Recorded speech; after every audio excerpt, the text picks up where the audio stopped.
আমি দিলীপ তোমার সঙ্গে থাকবো আরো, শুনতে পাচ্ছ তো? Hello hello.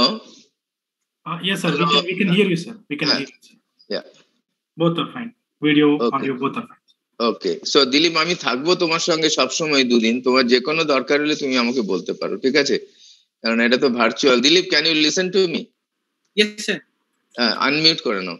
তো I will be with you, so any time you feel anything please tell me. হ্যাঁ, ঠিক আছে। And I wish for all the success of the program. Okay, Dilip, all the best, all the best. Yeah. We have still 2 minutes left. No, ঠিক আছে, ঠিক আছে। এটাই ভালো বুদ্ধি হলো। হ্যাঁ, শুরু করে দিয়ে আমরা যাব।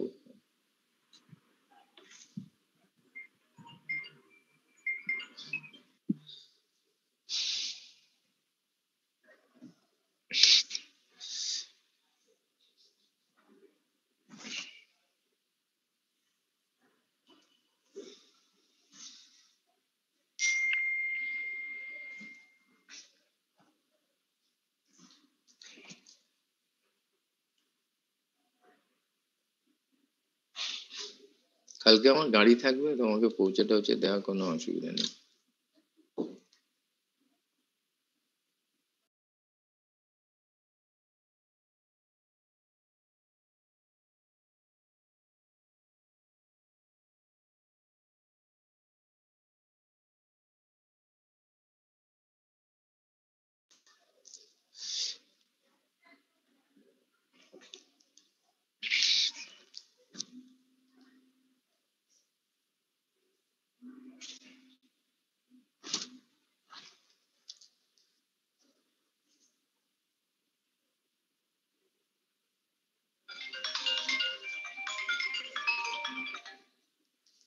হ্যালো, হ্যাঁ তিনটে, হ্যাঁ সে তো দেবেনই, 3টে তো বেজে গেছে, এখনই তো দেবেন না। 3টে বেজেছে, আমি বলেছিলাম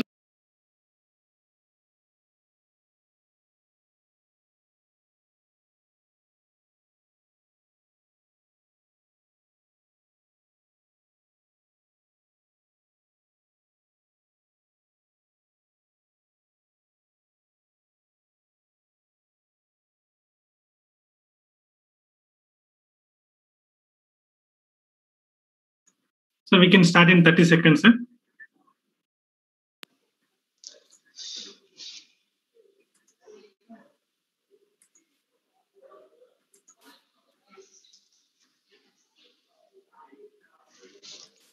Session 1 ready, just go ahead.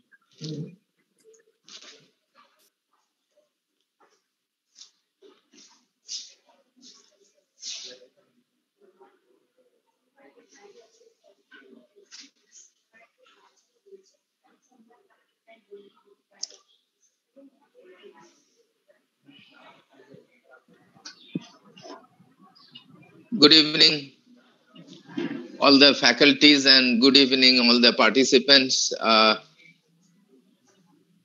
We are going to have a very exciting session of ACON, and I welcome you all on behalf of the ACON organizing committee, especially our beloved professor and respected professor Dr. Manotosh Paja. Good afternoon, sir, and also our immediate past president Dr. Mrinal Kanti Das, Dr. Dilip Kumar, who is the NIC, who is the chairman of this great meeting, and I wish all the success. And I also greet all the participants of the meeting. This will be a complex coronary lesion, and I hand over the mic to Dr. Dilip Kumar for further comments, and then to Professor Paja. Thank you, sir, and good evening, everyone. On behalf of the organizing committee, I welcome you all to ICON 2021. And I hope this 2-day virtual conference will be really a experience for all of us. Without delaying anything, let us start the scientific proceedings. Over to Dr. Saurabh. Good afternoon, everyone. On behalf of the organizing committee of ICON 2021, I welcome you all to the first session, Toolkits of Cardiovascular Intervention. The chairpersons of this session are Dr. Neil Bordoloi, Dr. Manotosh Paja, Dr. P.S. Banerjee, Dr. Ashok Dhar, and Dr. Raja Ray. This session will be moderated by Dr. Dhiman Khali, and the expert panelists for this session are Dr. Siddharth Mani, Dr. Ratin Karmakar, Dr. Kaushik Biswas, and Dr. Prashant Panda. I will request the chairperson and the moderator to take over the proceedings from here. Thank you. So, Dr. Paja, if you want. Yes, thank you. Good evening to all. I think it will be a very wonderful conference. Everywhere used to held, and on the guidance of the NIC chairman, Dr. Ganguly, and Dr. Dhiman Kahali, and Dr. Dilip Kumar, scientific chairman, I think it is very fruitful for upgradation knowledge, all the international cardiologists of India and abroad. So the people, I think this today is the first speaker and subject to the what should be all the material in this cell. His first speaker, Dr. Sanjeev Rai, he will talk regarding the guiding on choice for intervention. We'll start. Dr. Sanjeev Rai has yet not joined. Dr. R.D. Yadav will be first presenters.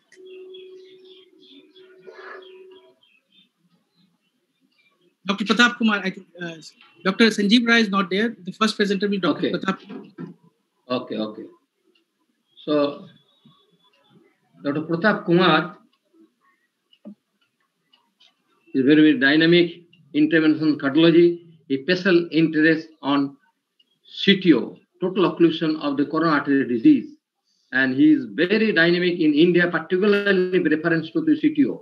And he'll talk on the CTO tools, kits essential for the preparation for intervention on CTO lesion. Dr. Pratap is very dynamic, as particularly he with the national, international reputations, and used to hold every year one conference in CTO club. So, Dr. Pratap, please. Thank you, sir. Thank you for the nice words, sir. Am I audible? Yes, audible and visible. Yeah, sir. The CTO toolkits, actually, the tools needed in CTO are such sheath, guide catheters, Y connectors, guide extensions, microcatheters, guide wires, dissection at re-entry equipments, snares, uncrossable and undilatable lesion. I will just tell for 1 second, and then we will just touch upon the complication management. So the sheath are actually can be femoral sheath or a radial sheath. Usually femoral sheath we can take a long sheath. And disadvantages are it straightens the iliac vessel tortuosity if you are taking a long sheath. It facilitates the guide catheter and the wire manipulation and reduces the risk for the guide catheter kinking. Disadvantage is actually increased risk of thrombosis basically within the longer sheath. And the disadvantage of the 6 French guide in a radial sheath, it's actually having a weaker support and inability to use the trapping techniques. So guide catheter is a retrograde approach. You can use a 6 French radial guide for the retrograde side and 8 French for the femoral. You have to use a 90 centimeter long guide in retrograde. It shortens the distance that retrograde wire need to be externalized. Side hole catheters for RCA CTO and definitely not for an unprotected left main. It prevents the pressure dampening, but may allow the antegrade flow into the vessel. At the same time, may decrease the risk of hydraulic dissection, including antegrade contrast injection. What are the pros and cons of the catheters? 6 French, all transradial, less bleeding, but it cannot always trap the corsair. All ADR cannot be done through that. 7 French, corsair and trap and crossbars and trap also possible, but no stingray and trap. Trap is not possible in the presence of stingray if you have a 7 French. 8 French actually very good. If you wanted to have a stingray and trap, you can have a real-time IVUS only can be done by a 8 French catheter. Guide extensions are available. You know that GuideZilla, trap liner, guide liner available. You have a guide liner actually in a PTFE cord and stainless steel. Actually, the guide liner, guide extension plus trapping, it is impossible. Actually, trap liner is actually a guide extension plus trapping, not available. GuideZilla is usually available in our places. Basically, this is a atraumatic guide, and it is very important in tracking the stent also. It's a navigation catheter, is a guide liner. Again, it's same as the guide liner, GuideZilla. It is actually a guide liner can be used, or a GuideZilla can be used even for tracking a stent down, even antegrade, as well as for the retrograde. Sometimes in guide liner, when you have a difficulty, you can take a guide liner. A retrograde wire can move very fast up, like the wire moving up. You can see the wire is moving up and taken inside. you can see the wire is actually moving up. And subsequently, in this slide, which very clearly you can understand that the guide cylinder, the wire enters the guide liner, and subsequently we finish the procedure. So that is advantage of the guide cylinder. The complication possible during guide extensions, the deformation of the guide wires, tens, or equipments, and you have a chance of a coronary dissection. That is why whenever you take a guide cylinder or guide liner, you should always move with a balloon.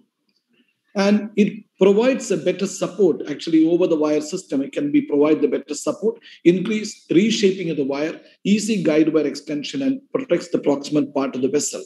So microcatheters are preferred over the wire balloon system. Accurate visualization of the tip location. It is more flexible, less tendency to kink. So there are, what is the advantage of the guide wire and the microcatheter?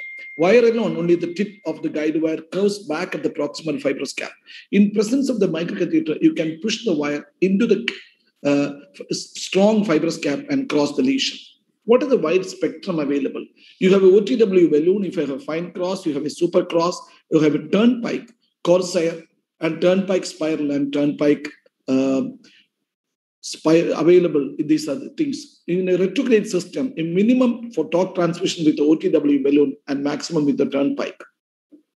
There are two types of catheters. One is a pushable microcatheter and rotatable microcatheter. Pushable microcatheters are the fine cross and MCAT, and rotatable microcatheters are corsair and turnpike spiral. Actually, you can use a rotatable microcatheter. Retrograde is corsair and turnpike, and you can use fine cross for the retrograde also. This is actually a Corsair Pro example. Corsair Pro and Corsair, there is a difference actually. The radiopaque marker is removed to increase the flexibility in Corsair Pro. So this is actually a Corsair Pro. You can again take and back for the antegrade as well as retrograde in the Corsair Pro. This is actually an retrograde system, and the other one, the wire is moving easily and goes thick. Caravel is another designed to advance with a forward push, and it is not for torqueability. And this is actually an ultra low profile tip. That is advantage of this one, 0.48. That is actually 1.4 French is the ultra low profile tip. The Corsair, again, this is a Caravel I'm taking from the retrograde wire into the septal, and it is going easily up. You can take in both the ways. Fine cross is another one, 2.6 French is the catheter, but the fine cross is to be used for delivering the coils also. It's the body of the CTO vessels are very easy, and in a fibrocalcific obstacle, it is the best microcatheter available. Turnpike and turnpike LP, turnpike spiral are not available. Only one thing I should understand is a clockwise to advance and counterclockwise to withdraw for the turnpike spiral and gold. And this the torqueable microcatheter is a turnpike, corsair and turnpike, and non-torqueable are the Caravel and the fine cross. So Taunus is actually rarely used nowadays with 8 French braid is there. Two cases where the Taunus did advance and Taunus used for when the fine cross is not there. These are the cases where the severely calcified lesion where the Taunus can help you. Mamba is not available. I'm not going. Twin pass microcatheters is very important. Crusade and Nancer catheters available. What are the advantages of the Crusade and Sasuke available? It is used for the parallel wiring the side branch, facilitate the reverse guide wire technique, wire CTO with a bifurcation of the distal cap as well as the proximal cap by the fine cross. A dual lumen catheter is actually used for parallel wires. Wire is in the subintimal space. Next wire can go into the second guide wire, can go into the true lumen. This is actually an example. I'm just showing the example. Actually, the second wire comes. You can see the wire is coming down and now crossing to the CTO segment. This is actually the second wire. This is a parallel wire technique by the help of a crucial. And supercross, actually, you can, in a saphenous vein graft, it can turn out to 45, 90, 120, and 90 degree axis. You can have multi-cross and center cross actually provide anchoring and 3 separate lumens and single large lumen. Guide wires, actually, you should understand the polymer jacket as well as open coil wires are available. Straight wires and tapered wires are available. From XTR up to Confiance up Pro, greater wire numbers are there. A bend is also important. Microchannels present. XT is penetration wires are Congress Pro 12 or Gaia second. Tortuosity means you have to use some other different wires. And this is the technique you can use XT for the course of the occluded vessel. If there is no course, it's actually not clear pilot. Otherwise, you have to use the Gaia second wire. Retrograde closing sign wires are used. Whisper to Confiance up Pro are the wires. Knuckle wire, it can be used only 2 wires, XT and pilot. Some people use even the Gaia second wires. These are the wires for the externalization. RG3 is the major wire used. So I'm not going into the details because there is no time. The antegrade wire is in the subintima, retrograde wire is in the intima. So the antegrade wire is intervention attempted, failed, dissected in the proximal segment. So we are taking the wire back. Actually, we tried Gaia second, failed, Cyan failed, Miracle tried, failed, but finally the Congress Pro entered. It's a single catheter retrograde intervention. So snares are actually used, retrograde wire. Snares actually need to capture the retrograde guide wire into the antegrade catheter. Uncrossable and undilated lesions there are three things available. You can use a balloon, laser, atherectomy, and cutting balloon. This is actually wire-crossed antegrade, but no microcatheter, including the Corsair and Caravel, did not cross. Retrograde wire, no wire-crossed antegrade. What we did is actually we did a rotablation in this case and 1.25 rota antegrade to the diagonal. Finally, we finished the procedure like this. We have done 7 cases with retrograde this rotablation in CTO. And this is another case, completely blind passage of the wire, exchange 1.25 rota stent. Covered stents, coil, and actually this management is sent in the circumflex to be used. It's 1.25 into rota. So finally, what really happened is actually complication management. You should understand we can use a covered stent, coil, and pericardiocentesis tray. But actually, the perforation management is actually like this. We have to inflate the balloon to occlude the vessel. You can use intravenous fluids and pressors, pericardiocentesis if hypotension there, and notify the surgeon. That is a universal algorithm for any coronary perforation. And the persistent extravasation is there. Monitor the patient, no. Treat the patient. Large vessel perforation, you can use a covered stent or a prolonged balloon inflation. That is the way we always go for. And distal vessel perforation, you can use embolize with the fat, coil, thrombin, even actually gel form you can use, and covered stent only for the branches you can use. Overview of the management of coronary perforation is like that. Balloon inflation, actually, you should understand one important point. It should be size of the same size as the vessel and should be semi-compliant. Number 2, it should be inflated no more than 8 to 10 atmosphere and it should be kept for nearly 8 to 10 minutes. Embolization, you can use all these materials and covered stent usually available is the graft mask and PK papyrus. And thank you very much, sir.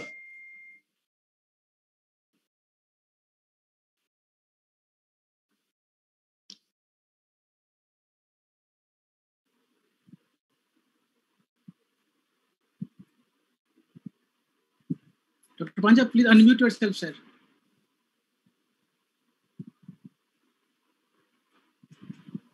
Okay. So on the Dr. Das, any comment on the other chairman, Dr. Neil?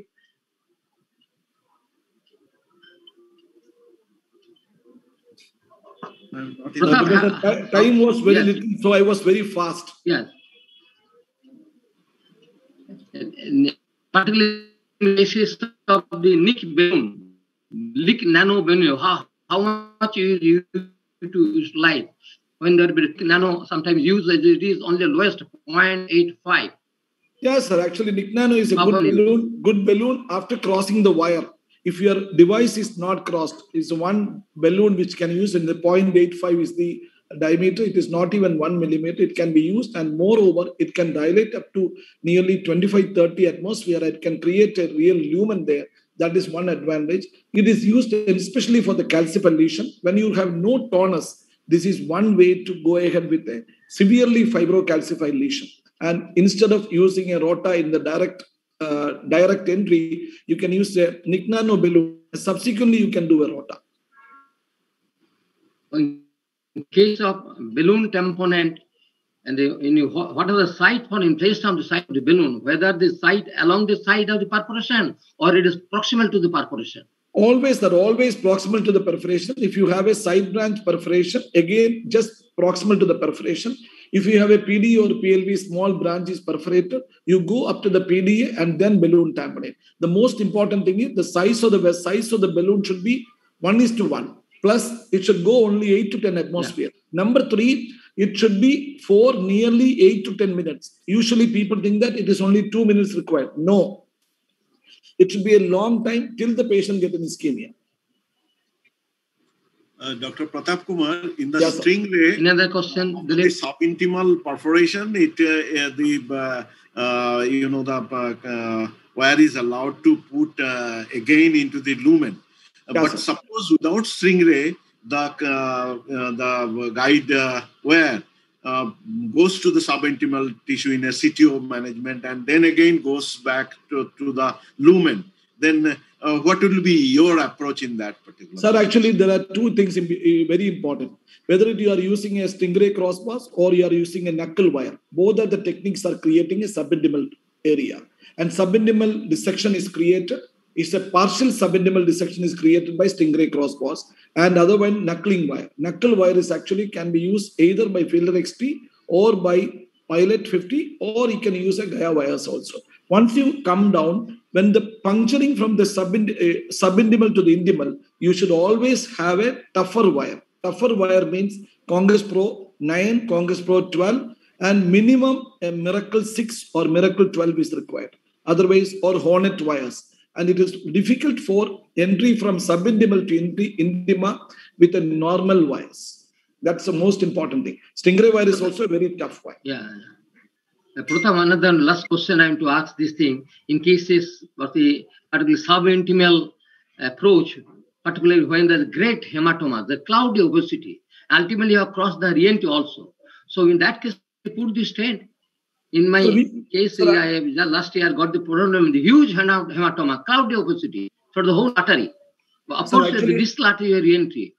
So I will always tell you that you should do only a balloon dilatation and come out, or you should do a cutting balloon and tap the blood out. These are the two things. And finally, don't do a balloon stenting that time. Just leave the patient. If the patient is having no problem, you call the patient again, sir. That will be very, very nice. And there are a lot of people, yes. We do a repeat procedure after 6 weeks and we are becoming successful. People are unnecessarily putting stent across and then come into problems. I have seen a live case. I was actually moderating the case. I clearly told him not to put a stent. Finally, he put a stent, there is no flow. And so it is actually sometimes people will be more enthusiastic to put a stent. It should not be done, sir. No, that is good advice. I've done the same case on my case. So he required the 60 millimeter long stent, but ultimately I'm not giving it. Ultimately, after 6 months, he came for pain and CABGT done that case. Yes, okay, if there is no question, we can proceed with the next speaker. Dr. Das, call next patient. Thank you, sir. Thank you, sir. Okay, thank you very much. Dilip, next speaker, who is available now? R.D. Yadav. Have you joined, Dr. R.D. Yadav? So Dr. Sanjeev Rai was the first presenter. He has joined, so we can ask. Okay, he has joined. And so then we can go to the Dr. Sanjeev Rai himself. So guiding choice. Dr. Sanjeev Rai, please. Floor is yours. So good evening, everybody. I'm sorry because of the net connectivity, I was late to join. So I'm supposed to discuss on the guiding catheter today. So next to the appropriate case selection, the selection of the appropriate guide catheter is the most important decision. And this makes the procedure easy, shorter, and safer. Adequate points that we need to look for is the appropriate size of the lumen of the guide catheter that we are choosing and the shape so that it is very coaxially oriented and gives adequate support. So to make appropriate selection, first we need to understand the functional aspect of the guide and its composition. So guide catheter basic function is it serves as a basic vehicle for the contrast injection and give you an angiographic assessment. It can also measure and monitor the hemodynamics. And most importantly, it provides supportive conduit for the advancement of the guide wire and devices for the diagnosis of therapy. And that is why it differs from that is how it differs from the diagnostic catheter, that it serves as a conduit for further device and wires transport and gives adequate equipment advancement. Now, if you look at the construction of the guide, it has a stiffer body, a variable offer curves, and then there is a atraumatic tip, and the lumen is quite large. Now, traditionally, this has been a 3-layer where we have a PTFE-coated inner layer, and then the wire braiding, and followed by an outer jacket of the nylon elastomer. But the current hybrid varieties where full wall technology is there, these are encapsulated wire so that you get, instead of 3 layers, a much larger lumen and just a single layer of the catheter. The curves, what we see here is a primary curve and the secondary curve, and some of them have a tertiary curve in that. The basic primary curve is the curve between the tip and thereafter the distal most curve. And then the secondary curve is actually, it touches the contralateral aortic valve to give the support. So most importantly, when we communicate about the guide catheter, we talk in terms of the curve or the tip length. And curve and tip length is not the length from the tip to the primary curve, but it is the distance between the primary and the secondary curve. So that when we communicate, if we say JL3, that means it is 3 centimeter distance between the primary and the secondary curve, as also 4 and 5, so on, so forth. So similarly, when we talk about the AL 0.75 and 0.2, it is the distance between the primary and the secondary curve, and like in JR also in a similar way. Now, why it is important to understand about the curve or the tip length? Because if we, according to the size of the or width of the aorta, if we use a shorter curve, the guide is going to fold on it. If we take a wider one, it will prolapse into the cusp. So we have to have an appropriate size of the curve so that the guide sits coaxially on the lumen. The size of the guide catheter is typically expressed in terms of the French, which is the outer diameter, and then we have the inner lumen. The outer diameter here is displayed at the hub.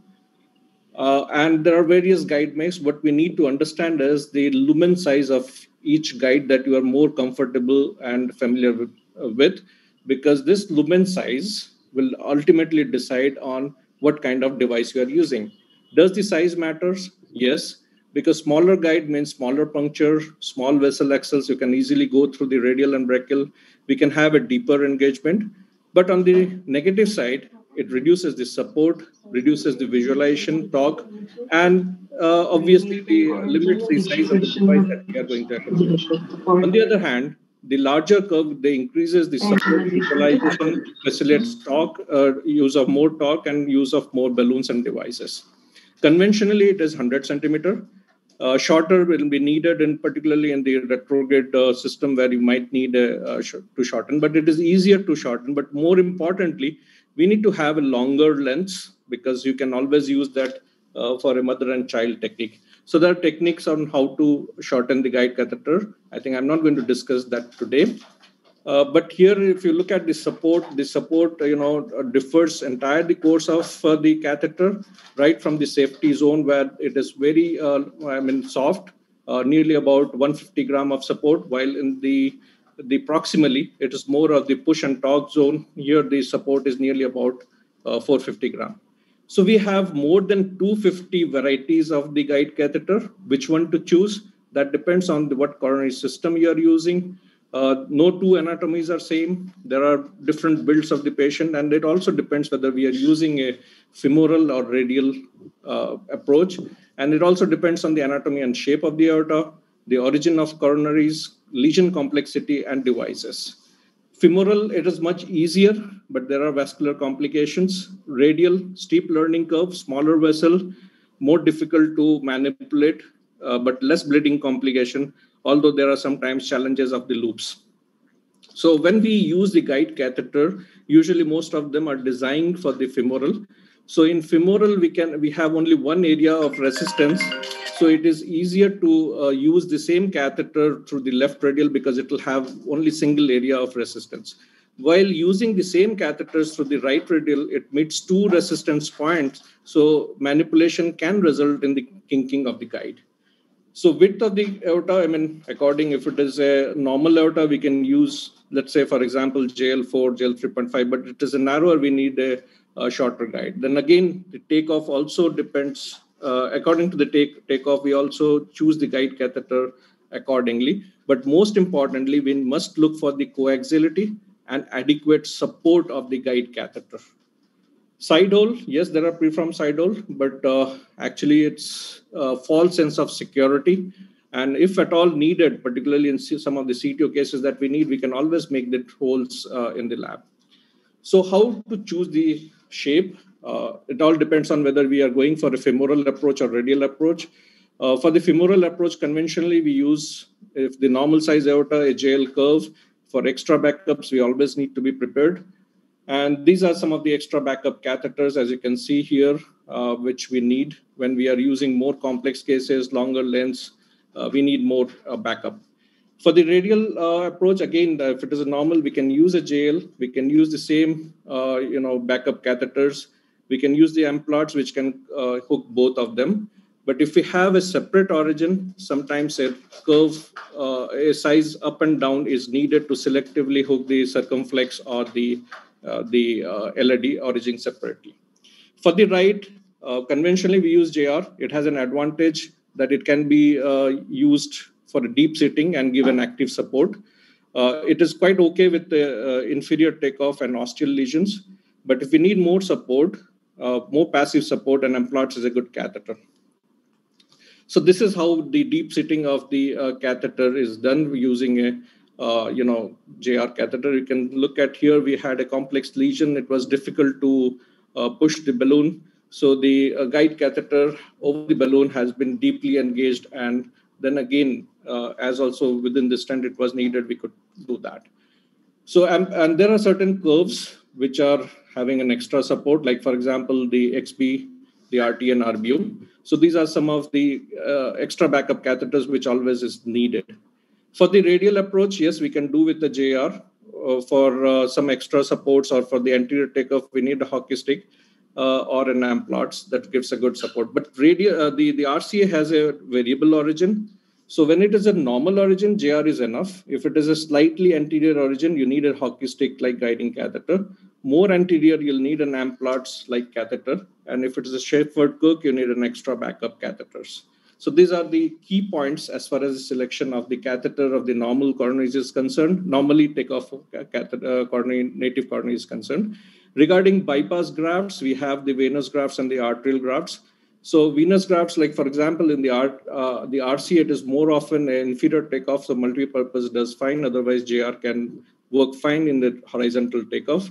When it comes to the left system, horizontal takeoff, if it is there, Judkins is fine. Amplatz is for an extra backup. And if it is a superior, you need a hockey stick or the left coronary bypass like grafts.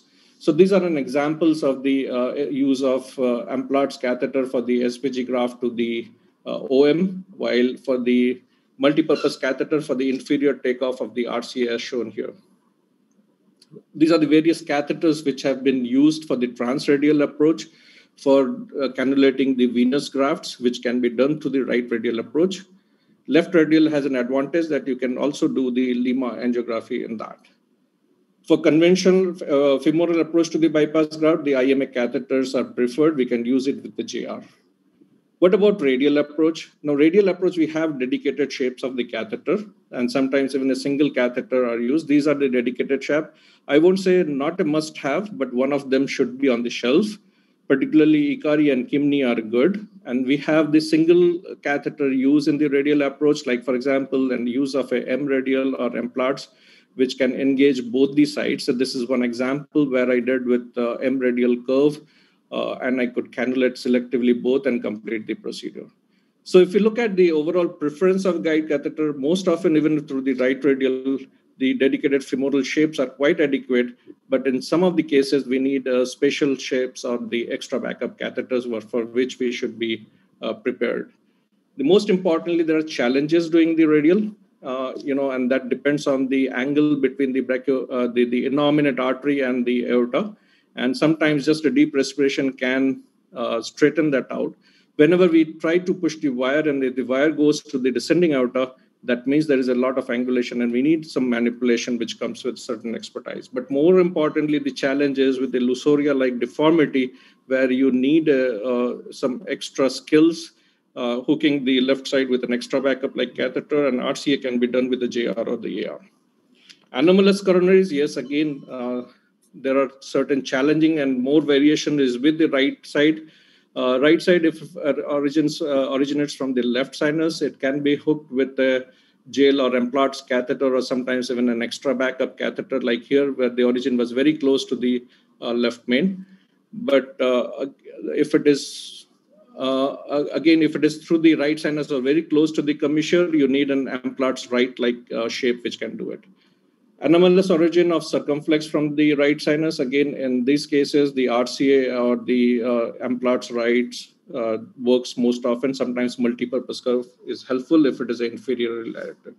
Finally, coming to the sheathless guide, we all know the radial has a lower caliber. And whenever we try to accommodate, larger, wider guides, there is a razor-like effect.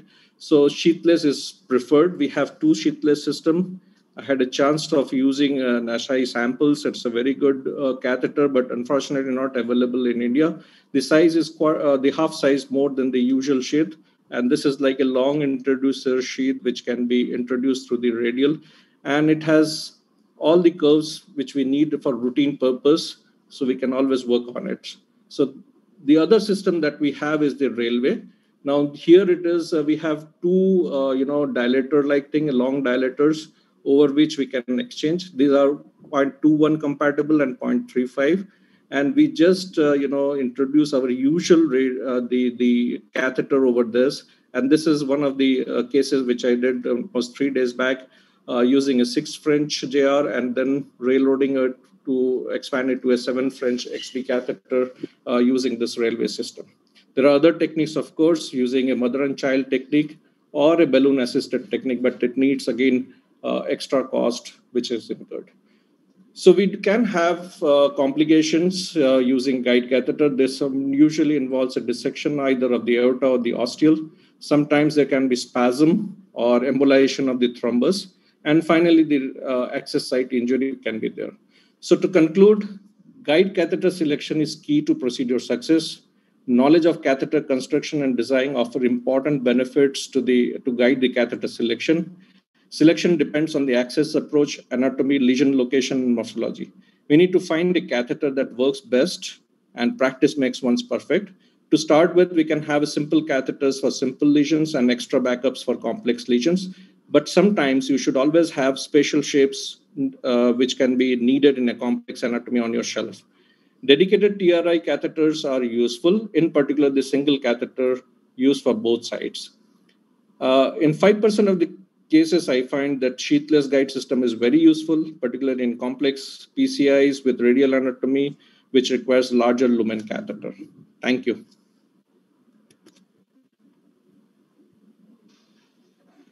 Thank you, Dr. Rai, for your wonderful exposition of the subject. Really, you have told everything over guideline, guide catheters, and it was excellent proposition of the subject. And regarding the Ikari catheter, can you tell a few words regarding Ikari? What should be the indication of Ikari? Well, if you have if you have a situation where you need an extra backup, and if you have the origins like a Shepard-Cook-like or even a CTO like lesion, now this is a very excellent curve which takes quite good support from the aortic valve. And I find it quite useful. I mean, in such situation complex with particularly a Shepard-Crook-like, very tortuous RCA, where you need a very extra support. It's something like an XBRC also, which you have. But the only thing is that XBRC is a dedicated femoral catheter, which we are using in the radial. Yeah, here absolutely. It is dedicated and less chances of kinking because it takes quite the shape, which is very much meant for the right radial access. Radial backup catheter, so right and left radial backup catheter is very useful also when the trigger are not available, not fit with the origin.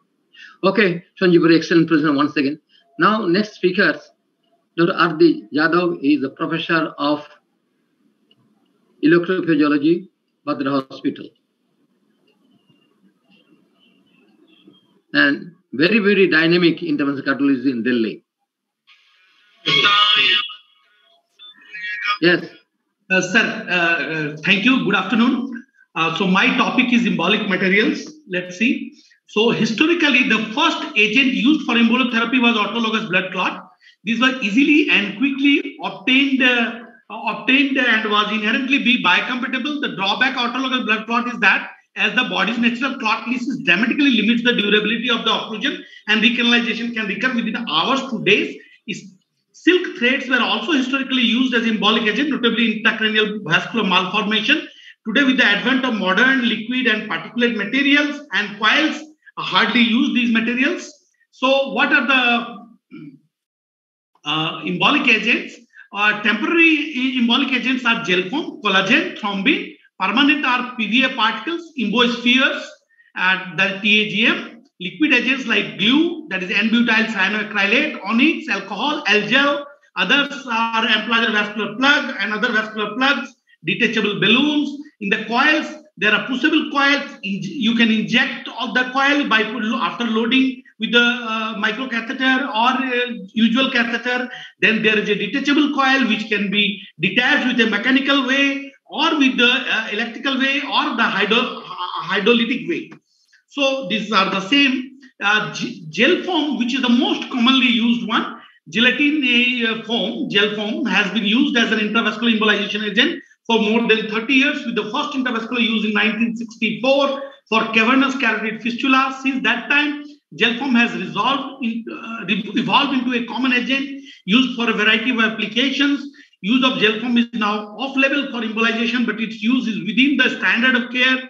Gelatin foam is a biological substance made from purified skin gelatin. It is available in sterile sheets and as a powder comprised of 40 to 60 micron particles. And we can take a sheet and then scratch it and put into the your contrast and then inject into the defined artery which we want to block, or a vein, whichever wants to block. And this is the package of gel foam which is available. Make a glue, and then after mixing with the contrast, you can make a small particle and inject to through the microcatheter as well as through the catheters, a diagnostic catheter. PVA particle, that is the polyvinyl alcohol particles, was used in 1974 in the form of a sponge. Now it is in the form of particles, and the particles are filtered with the seeds and are available in sizes ranging from 100 microns to 1100 microns. Other companies are making now 40 microns, 40 to 45 microns to 1200 microns. And because of method of preparation, PVA particles are slightly irregular in size, shape, and having difference like this. You see, PVA particles are what looks round is not round. If you see in the microscope, it's a different shape. And one is from Boston, it's called Contour. Another one from the Marie, and different sizes goes with the different microcatheters and different diagnostic catheters. So usual we use is 300 to 500 microns and goes with your usual microcatheter like Progred microcatheter from Thermo, or even your newer microcatheter from Renegade like this. You see 45 to up to 500 you can use Renegade or Direction torqueable microcatheter. Renegade is 18 microcatheter you can use, Renegade STC you can use, or bigger sizes you can use Direction high flow microcatheter, or you can use even your 3 French diagnostic catheter as well. And for 700 and above particle, you have to use diagnostic catheters. These are the medical different sizes arises from 45 microns to up to 1180 microns. That is 1200 micron is available. Another one is called the embospheres, that is the TAGM. Use of tris-actyl gelatin microspheres was approved for uterine fibroid embolization in 2002. And its sizes is available again 40 microns to 1200 micron. Embospheres are packaged in 20 ml pre-filled syringes containing 2 ml of spheres in saline. Embospheres gold particles are colored for visibility, and it can be, this is the pre-filled embospheres, microspheres comes in the pre-filled syringes. You can use for prostatic embolization and for other uterine artery embolization. You can inject to the Swift-Inja microcatheter. This is the embosphere package which is available. Embospheres microscopically look round, is not like your PVA particle. And another one is the N-butyl cyanoacrylate, which comes in the Nectacryl, Histacryl, Truefill, many names it comes in the market, was mostly used by the gastroenterologist for bleeding from the esophageal varices. Another one is Glubran 2, and it's a synthetic glue that was approved by the FDA in 2000 for cerebral AV malformation. Nowadays we use in many places. It is supplied as 1 or 2 G tubes of NBCA of 10 ml ethiodized oil and 1 gram of tantalum powder, which are mixed together to immediately before use. ethylene vinyl alcohol, that is called EVOH, that is the onyx. First described, it's a costly material for embolization for AVM, particularly intracranial AVM in peripheral vessels as well. It was first described in 1990. Onyx is an elastic polymer composed of ethylene vinyl alcohol, copolymer dissolved in dimethyl sulfoxide and mixed with micronized tantalum powder. The name onyx is reference to the onyx stone, a dark colored gem mainly found in Brazil. Onyx is a liquid embolic agent that was granted approval by the US FDA for the treatment of cerebral AV malformations. And here we use a microcatheter which breaks spontaneously in the distal part. In France, onyx is currently approved for and reimbursed in some peripheral applications like AVM, type 2 indolic of the after EVAR. And this is available in the package, that is onyx, and the DMSO, that is dimethyl sulfoxide, and it is mixed in this machine and then it is used. And it's a costly device. Now, in the coils, Gyan Turco et al. Designed and described the use of coils for the embolotherapy in 1975. The original coil was 5 centimeter curved segment of 0.038 inch guide wire. Later wool strands were attached to the coils to increase thermogenicity. The original coils were only compatible with the thin wall, preferably Teflon coated 7 French system. Nowadays, it can go with the micro catheter, 0.014 inch diameter micro catheter, and treatment of AVM was among the first used described. Now, mini coil can go with the 5 French system. There are nowadays we have fibered coil, non-fibered coil, and pushable coil and detachable coil. You can push without any detachable system, and another one you can detach according to will. If you think it's not in the proper place, you can take out and reposition. Then another coil is called hydrogel coil, which increases in size on coming with the blood by 30% to 40%, and it gives perfect sealing. These are the 3D shape of the coil, 2D diameter of the coil, helical coil. These are different shape. It takes. It's not.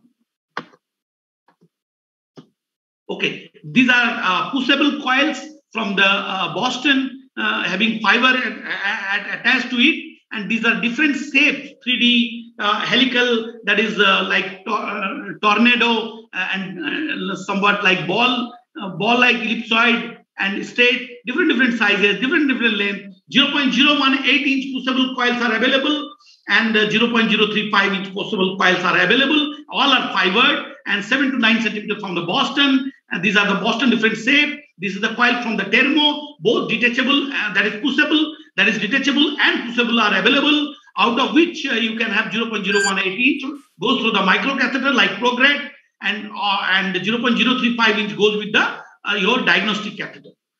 So these are the all different hydrocoil, and hydrocoil, it swells and it increases in size, and again for detachable and non-detachable varieties from Thermo, and these are the 3D coils. These are this is the detachable system where you can use electrolytic, or you can use the lock system and unlock and detach the coil. The coil is called the Azure coil in the by the Thermo, and Azure detachment system is available there. So these are the sizes available. This is the coil from the Cook, which is again Nestor coil, Tornado coil, Emery coil. Emery coil is we use quite a lot. And Nestor we use quite a lot. Hilal coil is also commonly used. And retractor coil is detachable coil where you can detach on your will, and sizes are available from 0.018 inch to 0.038 inch. Most commonly we use 0.018 and 0.035, and intracranial we use the 0.014. And retractor is a detachable coil where it is attached in a screw with a pivot coil, and you can go and detach with the this rotator, counter rotating, and you can detach it. Emery coil is a pushable coil. You can embolize any vessels or AVM in the peripheral, kidney, anywhere. And it's a pivot coil, so there are Dacron and PTFE covering is there. Emery coil is another coil which is again PTFE coil, and there is a Nestor coil which comes up to 14 millimeter size in diameter, even 20 millimeter diameter size, and length is 2 to 20 centimeter in length. So large vessel aneurysm, you can close it in the periphery by using this. And it is both available in 0.018 and 0.035. We use it at a lot, particularly if large aneurysm is there. Tornado coil you can use also. It's again fibered coil and different sizes are available. Diameters is up to 3.2 and 10.5. That is 5 is small diameter, 2 is small diameter, 3 is bigger one. Length up to 12.5 centimeter. Again, two varieties, 0.018 and 0.035. Hilal embolization microcoil is quite commonly used, and microcatheter 0.018 coil goes with the cantata microcatheter, which is very user-friendly catheter. You can even push the coil by injecting the dye or saline. Time up, sir. Yeah. This is the way different cross-sectional. That's finishing within a minute. These are all different types of coils available for embolization in the brain, or these are the different microcoils are available. Axiom coil from the Medtronic, which is called, and then large like paravalvular leak or some abnormal vessel. If you want to occlude, you can use Amplatzer vascular plug of Amplatzer vascular plug 1. Sorry.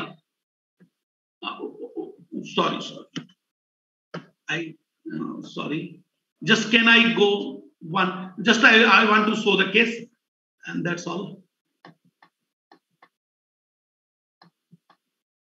So now I will show you one case. We have run out of time. Just one case. This is one patient having GI bleed.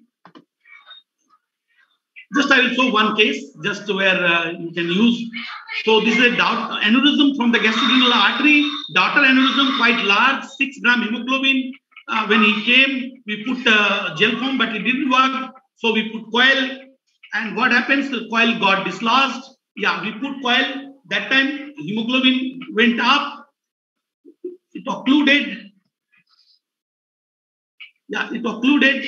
But what happens? Again, it burst. The small aneurysm burst into the large aneurysm. That is the daughter aneurysm. And then we have another options. So we use a covered stent. 4.8 millimeter into 26 millimeter covered stent from the, what is called graft master, and then it is closed and without any problem, and he recovers. It's doing fine. Another patient, like 26-year-old female, vascular malformation of the uterus, and we used here gel foam particle. This is from both the sides, and this patient was bleeding. This lady was bleeding like anything. She wanted to having baby, and so you cannot remove the uterus, such a large one. And thank you. Sorry. Okay, thank you very much, Yadav. Dr. Kahale, any comment last? I think we'll discuss later on if time permits. So to summarize, just I want to tell Dr. Jadhav, first of all, congratulations. You have given a wonderful lecture, wonderful predisposition of the subject. I really congratulate you.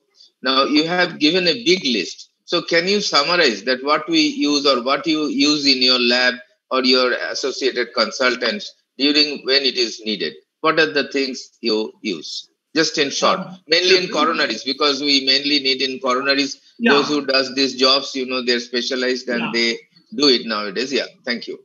Sir, in coronary, say at the tip of the LAD or at tip of the PDA, PLV get perforated, we use 0.018 microcatheter, fibered microcatheter from the Cook company. And this fibered microcatheter immediately thrombosed, and it comes in a packet with 2 coils.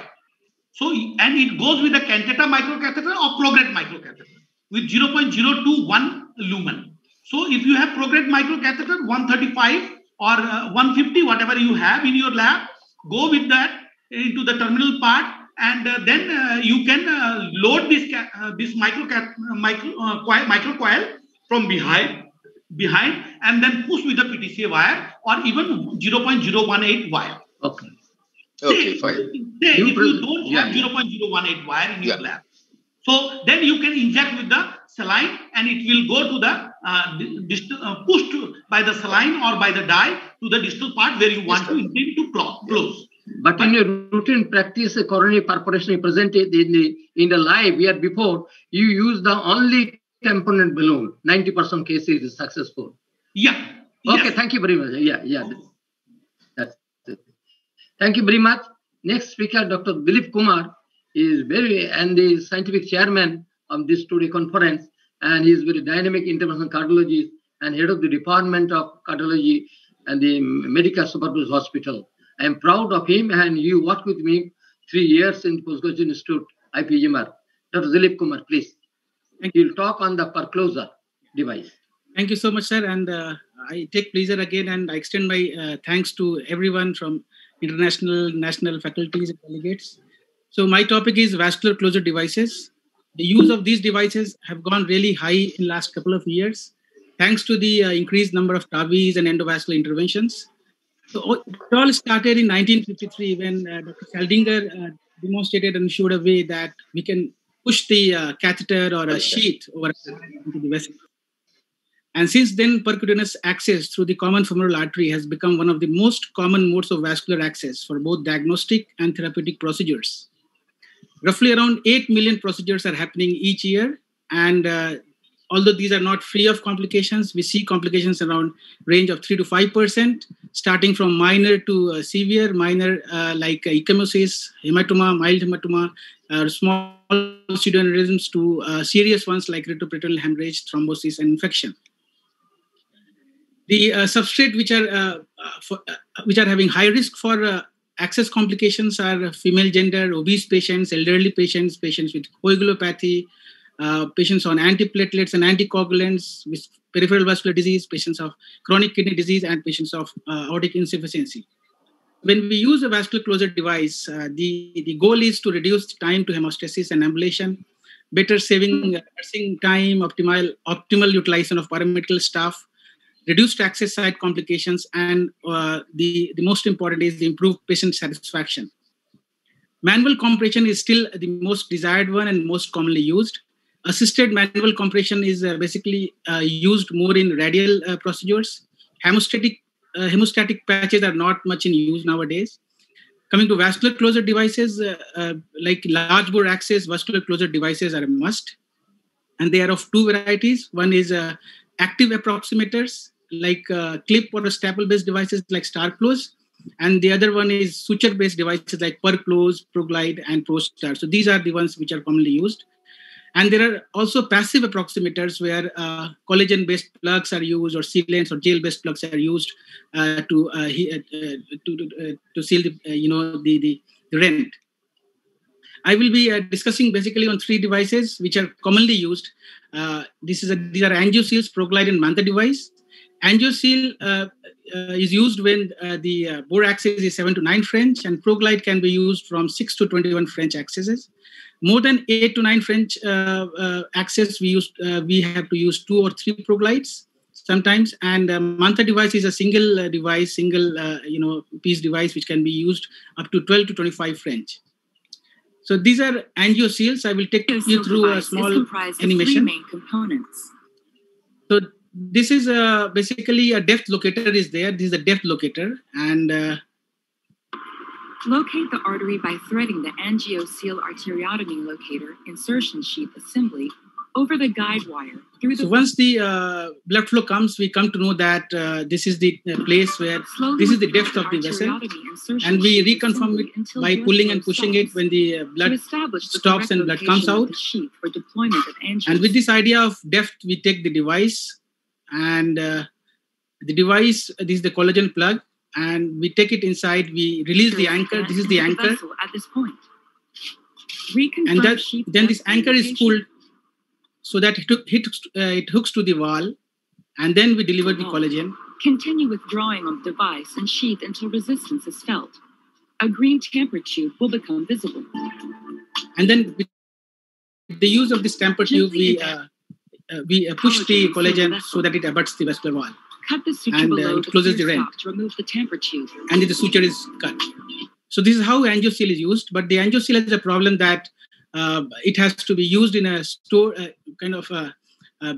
controlled atmosphere, and temperature has to be maintained from 15 degrees to 25 degrees Celsius. The most commonly used are proglides, which has to be, there will be demonstration, prepared again with betadine solution to avoid any infection. And we take a long wire for this, not a short wire. Then once the sheet is withdrawn on the long wire, then a gentle pressure has to be put here. And then we take this, and on this long wire, we take this proglide. And once it reaches the guide wire exit port, is just after near the skin. Guide wire exit, the guide wire is out.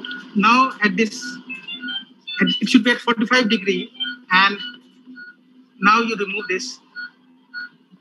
The guide wire is out and the sheath is in. Now you have to take this inside the artery and you push it till spurt of blood comes from here.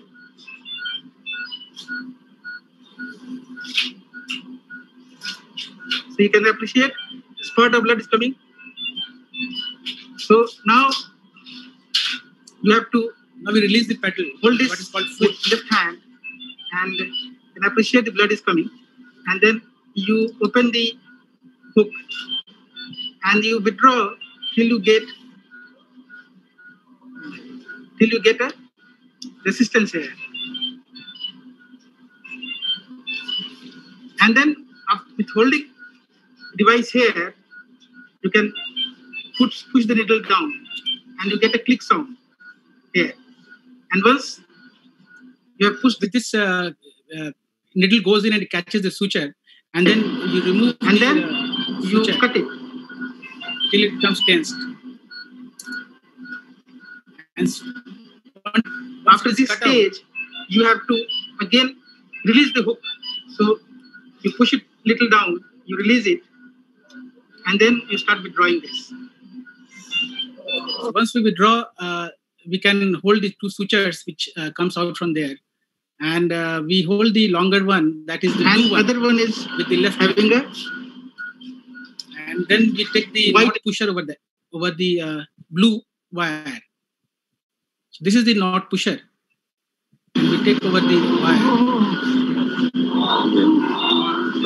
And you can you can maintain a gentle pressure here so that the hemostasis achieves and gets achieved. It takes some time and the knot goes in.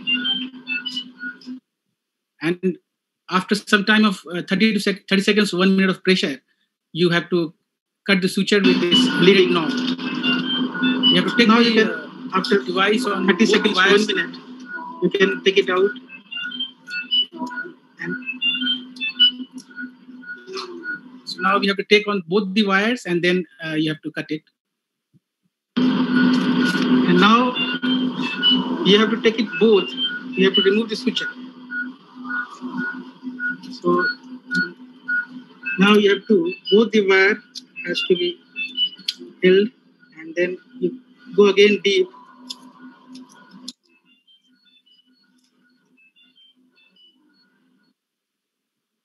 And then you can cut this, red cutter. So you can appreciate there is no bleeding. The small bleeding will. So this is how we use proglide devices, and sometimes in TAVI or larger endovascular procedures, we use two perclosure devices, two proglides. And this is the most frequently used device. StarClose is a clip-based device, not much in use. And this is the Manta device, which works exactly on the principles of AngioSeal. The only thing is this device is larger and bigger, and it can the device can take care of rents up to 21 to 22 French. So coming to meta-analysis, how does it work and how much efficient these devices are? If we leave behind the large bore accesses and normal in diagnostic and therapeutic procedures, when we use in normal 7 to 8 French therapeutic procedures, the use of devices has not shown any difference in the incidence of vascular injury or with VCDs against the manual compression. Also, there was no difference demonstrated in the efficacy or safety of VCDs with different mechanisms of action. So in summary, these are excellent tools when we are going for devices like TAVI or endovascular procedures, larger rents, more than 8 French access. But for smaller access like 7 French or 6 French, the use of these devices should be left on physician's discretion. Thank you so much. Dr. Kumar, very excellent demonstration and your experience. One thing, any comment from Dr. Mani is not there? Dr. Mani or Dr. Neil?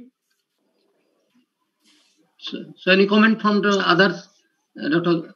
Kali and Dr. Das? Yeah. First of all, congratulations, Dilip. You are day by day becoming versatile. I am really proud of you. Not only I, as Professor Paja told, all of us are proud of you. And really, you have given a very good lecture and a wonderful exposition of the subject. And you have also finished in time. So now in the era of this, TAVI, we increasingly are seeing the use of ProGlide because it costs more. So we don't use in coronaries, the smaller one. But, in TAVI, we have to use it and everybody has to know about it. So excellent demonstration. You have shown yourself. So thank you very much for your excellent disposition of the subject. Congratulations, Dilip. Wonderful. Do you think after the Manta device will come in India, the ProGlide Perclose will be, I think, off? So may I request the chairpersons to invite the next presenter because we are already running late. Yeah, who is the next presenter? Dilip, I haven't got the list. I think the peripheral tools kits, and Dr. Subbu Rai Chaudhary. Is there? Dr. Rai Chaudhary? Yes, I am. Please start the lectures on the peripheral tools kits, which is essential. Okay, just 1 second. You guys are okay? Can you hear me? And you see my screen? Everything is very clear, Shubhro. Congratulations. Start, please. Okay. Thank you. Okay, thank you very much. So I'm just going to give a very quick run through. I'm sorry, this is going to be a little bit didactic because 10 minutes doesn't allow to go through cases and case-based scenarios. And the topic given to me, and many thanks for Dilip and Shunandan for actually inviting me. And Dhimanda, it's great to see you. I hope that all of you guys are safe at the invite. I'll be very quick here. So the peripheral tools that should be on everybody's shelf. So I thought that rather than actually going through whatever is available on the literature, it is better to give you an overview what I have on the shelf rather than actually a more of a practical scenario. Okay. So the spectrum of work that we do traverses arteries, lymphatics, and veins. And when talking of arteries, we talk about embolizations, revascularizations, or the aortic syndromes. We have already heard about embolizations starting from tumors to bronchial to trauma, GI bleed, neuro, fibroid, prostate, gastric, genicular. I won't go through these, but embolizations have been covered already. I'm going to talk a little bit about revascularization, but even amongst revascularization, I'm not going to cover stroke and carotid or the arch vessels, but these are separate areas. Stroke and carotid, arch vessels, upper limbs, aortoiliac, visceral, transplant, femoropopliteal, and below the knee. And of course, then you have the aortic syndromes and aortic dissections and aneurysm and the vasculitides, lymphatic, and this can be both in the acute or the elective setting. Lymphatic and lymphatic embolization, I'm not going to touch about. Venous also, I'm not going to talk about because I won't be able to cover dialysis access, central vein access, Budd Chiari, or vascular access related issues, or even other things like tips, varicocele embolization, etc. So I'm going to mainly talk a little bit about revascularization and peripheral arteries revascularization. What kit do we have on the shelf? Now, before we start about the kit, it is important to talk about the cath lab. And a good cath lab, if possible, a biplane, if not a biplane, at least a 20-inch intensified cath lab is good. If you have it with a CT scan, then it's better for embolization, for cone beam CT, and a mobile ultrasound is very, very important. But also it is important to have things like a handheld Doppler, etc. Now, the principle of any IR, and that applies as much to peripheral as much to cardiology, is access, cross, deliver, and close, right? Those are the 4 basic steps. So when we talk about access, and the beauty in peripheral vascular intervention is that the access can be various. It can be retrograde femoral, it can be antegrade femoral, it can be radial, it can be brachial, it can be axillary, it can be tibial, it can be popliteal.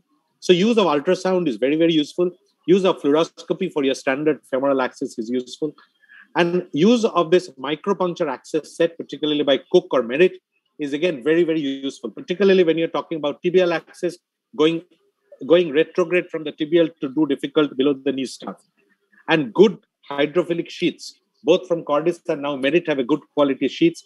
These sheets are very, very important. Crossing and delivering is all about the rest of the talk, and I'm going to cover that very quickly. And then closure. You've already heard Dilip talk about these, so I'm not going to talk about these at all. Now, one of the key aspects of peripheral intervention is the difference in platform. And one of the difference with basic cardiology work is the fact that most of you guys will do 014 system work most of the time, whereas in the peripheral tree, you would need to change from 014 to 018 to 035, depending upon where you are. So when you're in the brain and 010 to 014 to 018 system, when you're in the aorta and the great vessels of the arch, subclavian and brachiocephalic, I actually do 035. I know some of my cardiology colleagues do it over an 014, but I actually do it 035. But this is the 035. When you talk about visceral, in the past we used to do 035, but now we do it 014. In the SFA femoropopliteal, it is 035 and 018. And in the below the knee, it is 014 and 018. So you always have to switch platforms. Your balloons, your catheters, your wires have to change depending upon which size vessels you are dealing with. So this is basically the three systems. Now, this bit is going to get a little bit didactic, and I'm just going to talk very briefly what I have on the shelf. On the 035 platform, as far as wires are concerned, I have standard Teflon wires, but mostly we use the Amplatz wires, 145, 180, 260. I have the Amplatz Super Stiff. I have super stiff wires like the Rosen or the Lundquist, particularly for aorta or for very difficult vascular, where access and crossing or angles are an issue.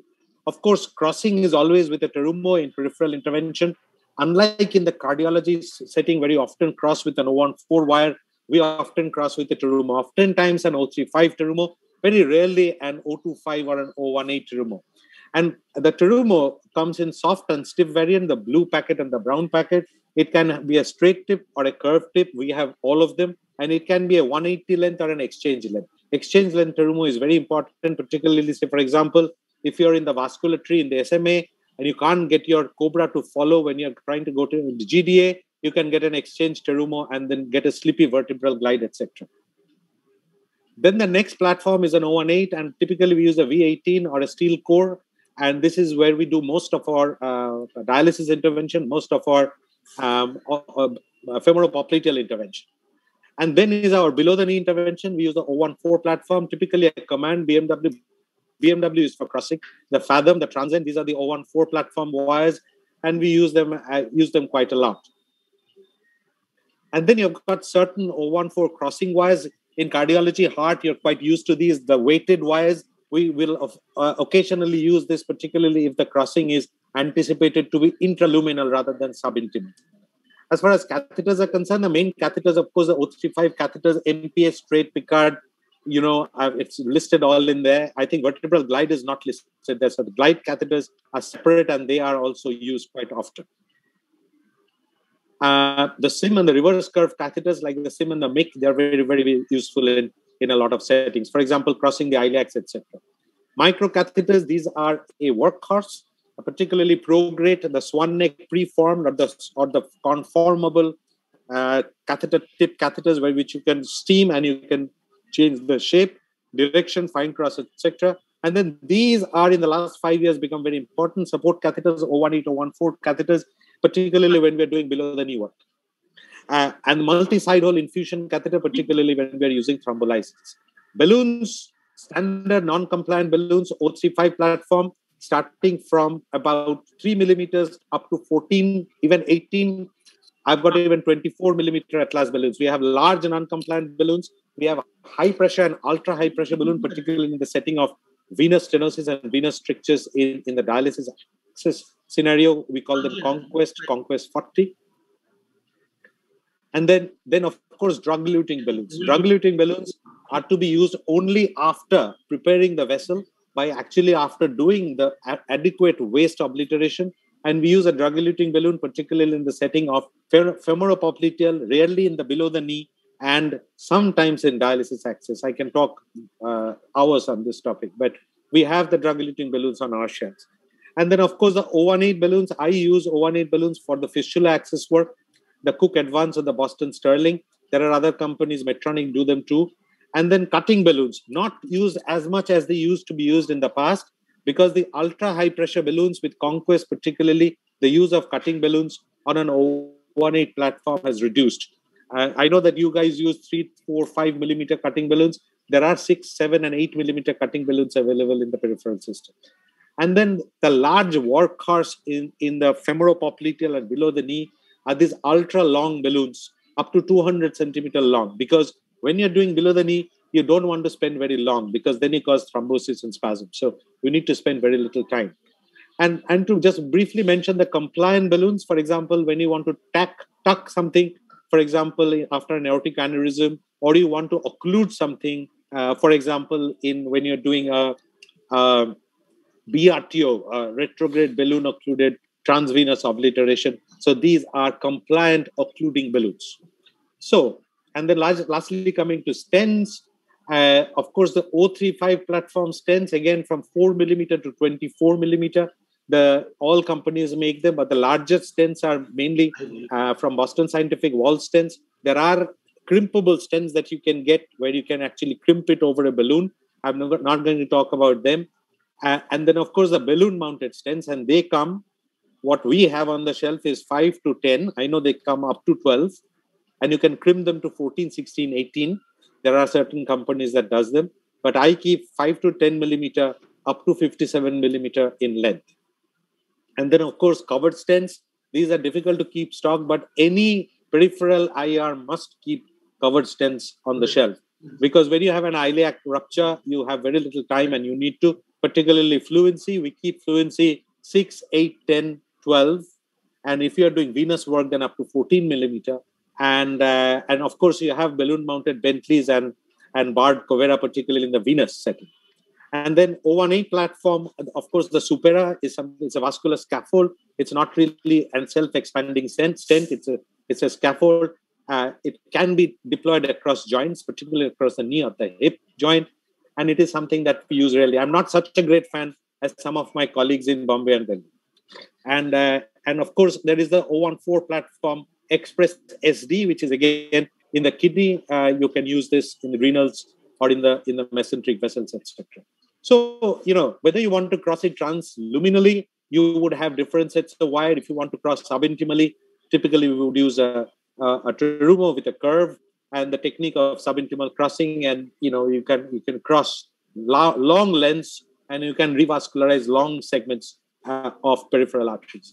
Just very quickly, these are few things that are either coming. I've used them in the UK. I still have one of this device brought from the UK. I find it very useful. A re-entry device called the Outback. Yes, one more minute. Outback, and the Outback is a re-entry device whereby you can actually, from the subintimal space, you can re-enter. I think you have it in the heart as well. And this is in the iliac. You're using a Outback device to get in. So these are things. Lastly, thrombolysis. We have the Penumbra system. We have the CAT3 to CAT12. And we also have the Cleaner XT, but this is mainly used in the venous system. In the arterial system, we use the multi-side hole catheter by Cook. And when we use a systemic thrombolysis. Just a few other things that you have to keep are the snares, which are very, very important. Thrombin for pseudoaneurysm, and of course, the aortic stent grafts. So at the shelf, and I just wanted to say that, these are interesting, fantastic cases. But as you can see, this is my last DVT case. And as you can see, we do use a lot of kit. And no wonder the cost of these procedures are not cheap. So here we used a mixture of Cleaner XT, Penumbra, and all sorts of things. But it is great fun. And it's many, many thanks for my colleagues to send me this invite. It's a great pleasure to have talked to you. Thank you. Thank you, Dr. Shubro, for your wonderful speech. As usual, you are at its top, but excellent. We really enjoyed it. And next time we'll hear about the venous intervention from you. So thank you. And as Mrinal has been telling that we are going behind time. So I would request Dr. Dilip Kumar to conclude the session and then call the next session. Thank you, sir. I think it was a great session, and I thank all the chairpersons, moderators, and expert panel. Now we move on to the second session of the day, and this will be on challenging CD session. And the chairpersons are Dr. Surya Banerjee, Dr. Ranjan Sharma, Dr. J. Nayak, Dr. Rupdas Viswas. Moderator of the session is Dr. P.C. Mandu, and the expert panels are Dr. Sumanto Chatterjee, Dr. Suvendu Chatterjee, Dr. U. Jena, Dr. Asit Khanna, Dr. Amit Malviya, Dr. Smith Srivastava, and Dr. Ratin Talpatra. Now over to chairpersons and moderators for further proceedings of the session. I think without wasting time, let us go to the first session for the first speaker, and it's Dr. Samir Mehrotra, and he would be talking on left brainstem disease and the role of imaging. Dr. Mehrotra, please. Thank you, sir. Good evening, everybody. I would like to share the screen. Yeah. So is the screen visible, sir? Yes, it is. Fine. Without wasting much time, I'm going to show you one or two cases in which on the face of it, it looks that we might be using a two-stent strategy or some complex plasty will happen. But once we do the imaging techniques, then our strategy as well as decision-making changed. So just to show the impact of imaging, especially in left main lesions. The first patient is a 70-year-old male, hypertensive, non-diabetic, non-smoker. He had new onset angina, resting ECG was normal, stress echo was positive. We did the angio, it was single vessel disease with a normal ejection fraction. There was no resting wall motion abnormality. You can see the right coronary artery is the dominant vessel with mild plaquing. On the left side, there's a mild plaquing in the mid part of the left anterior descending artery. The left main shows mild distal plaquing. And the problem was here. As you can very well see, the ostium of the left circumflex. One of the places where the restenosis is most common in this type of category. So now looking at this vessel, the question here was whether we should go for two-stent strategy, one-stent strategy, what should be the approach. So there was a lot of discussion and we thought that we'll also take help of the imaging techniques. On the face of it, if I tell you without imaging, I would have gone for a two-stent strategy. But look how the picture changed once we went for a imaging technology. Initially, because the lesion was very tight, we had taken a 2.5 into 15 millimeter volume to dilate the ostium of circ. Definitely both LAD and left circumflex were wired with a BMW wire. Wiring was simple. Then we had taken an OCT run. The first run was taken from the left circumflex and another run was taken from the LAD. This is the OCT run while moving the catheter from LAD to assess the left main as well as the proximal ostial LAD. And this is the OCT run from the left circumflex. I am not having the initial runs due to some technical reasons. I am having the final runs which I'll be showing you. So once we saw the ostial LAD and left main, we realized there was hardly any significant stenosis or plaque burden in the left main or LAD. Then we decided that we will go for a single stent strategy. We will try to do a left main to left circumflex. In case we require stenting of the left anterior descending artery, then we'll think about it deciding on the table itself. So, and the imaging also showed that the distal, the circ ostium, the OM vessel that was arising from the circ at this point, it was also having a significant plaque burden at this point. So we started a pre-dilatation with a 2.5 into 15 millimeter balloon from distal to proximal. Distally, with the pre-dilatation, there was some dissection. You can see here, there is a slight flap here. So in an attempt to cover the whole dissection, we took a 3 into 48 millimeter stent. At this point, retrospectively, when I look at the whole case, I think it would have been wiser had I taken 2 stents rather than a long 3 into 48 millimeter stent. The reason being, it would have given me some more space in the proximal left main to go for a good proximal optimization in the left main. So it was a 3 into 48 millimeter left main to left circumflex stent. तुम्हारा meeting है हाँ कर लेना login कर लेना समझ लो थोड़ा है ना. And this is the final result post stenting. You can see if your post dilatation was done with a 3 into 8 millimeter balloon.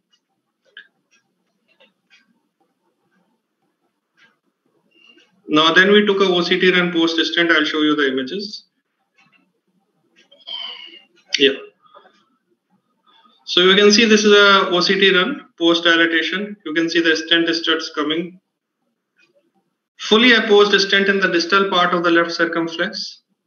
But as you come proximally towards the left main, you realize that this red portion which you can see, this has not been opposed properly to the vessel wall. And you can see the expansion is only 50%, area was 6.47 millimeters square. So this red denotes that the stent has not been fully opposed to the vessel wall, and which is also evident here.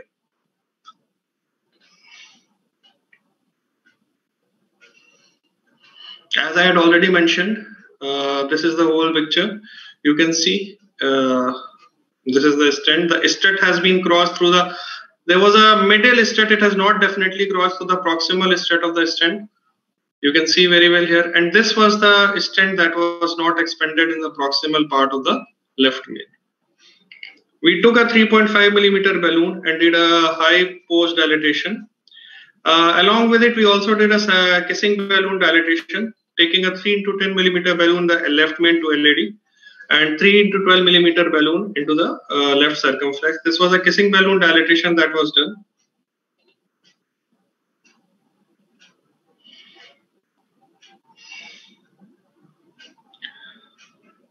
We had taken a small balloon 3.5 into 6 and dilated it slightly, but the struts, because there was not much length available here in the proximal part of left main, definitely it was not a optimal proximal optimization. This was attempt at POTS, but it was not exactly a POTS, as you can very well see. For POTS, we have to keep it proximal to the place where we have hang the stent studs into the LAD. So this was the final result. The stent has been fully opposed. These are the stent studs which have been opened up into the LAD. You can very well see, and the stent has been fully expanded, 84%. The minimal stent area is 4.52 millimeters square. You can very well see it's a fully opposed, fully expanded stent with the stent studs opening up into the LAD. There's one more thing you can see, that none of the studs are occluding the ostium of the LAD. So none of the studs is in the middle of the vessel wall. That is a very important thing, because if your studs are hanging into the lumen of the vessel, then the chances of free stenosis are very high.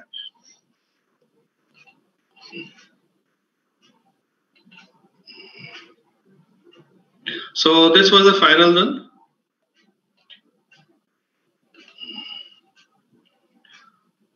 This was done in the pre-COVID times, 1.5 years post-COVID. As such, on regular follow-up, nothing significant has changed in the clinical profile of the patient. So this was the first case. Now, just very quickly, a second case, 65-year-old non-diabetic, non-smoker, hypothyroid. He had a pacemaker in 2016 for CHP with a normal ejection fraction 3 months back.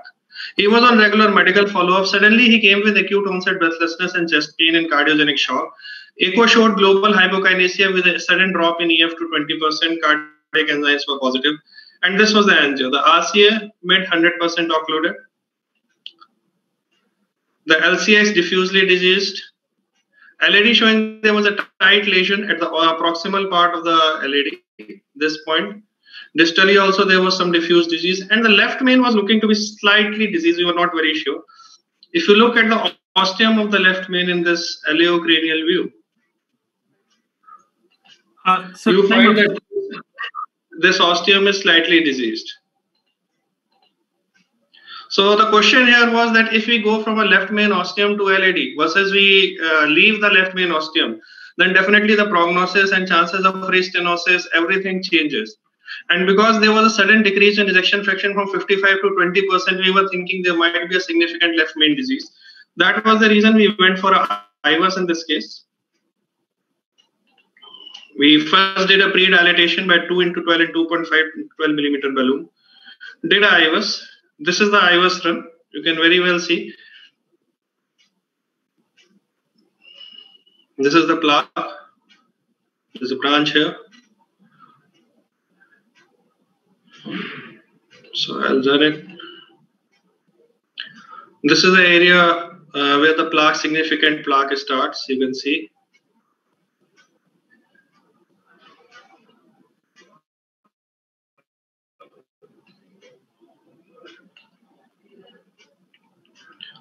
Once we were reaching towards the ostium of the LAD and the left main, we realized that the left main was not significantly diseased in this case. Although there was some plaque, but it was not a significant plaquing in the left main. So then we took a conscious decision that we'll go only for a stenting of this LAD. We'll not put a stent in the left main. Distal LAD stented by 2.5 into 28 millimeter balloon. Post dilatation was done by 2.75 into 12. Proximal LAD we stented with a 3.5 into 15 millimeter balloon because the vessel was sized based on the IVUS sizing. And we did a post dilatation with 3.5 into 8 millimeter balloon. We didn't do anything to the left main ostium or the left main. This was the final result. IABP was removed on the third day. That was the second 1 day post procedure. And the patient was comfortably fine and discharged after 4 days. Now the plan was to do a RCA in the second sitting in this patient. And one good thing was that his EF had improved to 40 to 45% on the last visit. And because of the COVID, we could not do the RCA as of now. So once things settle down, the plan is to open the right coronary artery also and stabilize him further. So the take-home message is complex angioplasties need meticulous planning. Proper hardware selection is very important. Additional imaging tools are of great help in increasing the confidence as well as the procedural success, both short-term as well as the long-term. Thank you. Thank you, sir. Yeah, could I request all the speakers to kindly stick to the allotted time, because we are really short of time now. Thank you, Dr. Mehrotra. I think that both are very interesting cases. Unless there is any burning question from anyone, move on to the next speaker. So I have a question. Hello? Yeah, please. Yeah. So in the second case, RCA was not the culprit. I mean, for that LAD mid lesion, I mean, patient is having cardiogenic shock. That's why I'm asking. I mean, either there is a... Actually, RCA was not the culprit. It was because it seemed to be a chronic occlusion. If you see, the RCA was filling retrogradely through the collectors. And after doing that LAD, we also attempted to wire the RCA in the same sitting because the patient was in cardiogenic shock to give him complete revascularization. But the wire was not crossing that easily. That again strengthened our thing that this RCA was a chronic lesion. And that is why we said that stabilize the patient. And then once everything is settled down, then we do the RCA in the second week as a CTO case. Okay. Thank you. Thank you. So the next speaker is Dr. Devopriya Mondal, and he's going to talk on ultra-low contrast PCI. Dr. Mondal, please.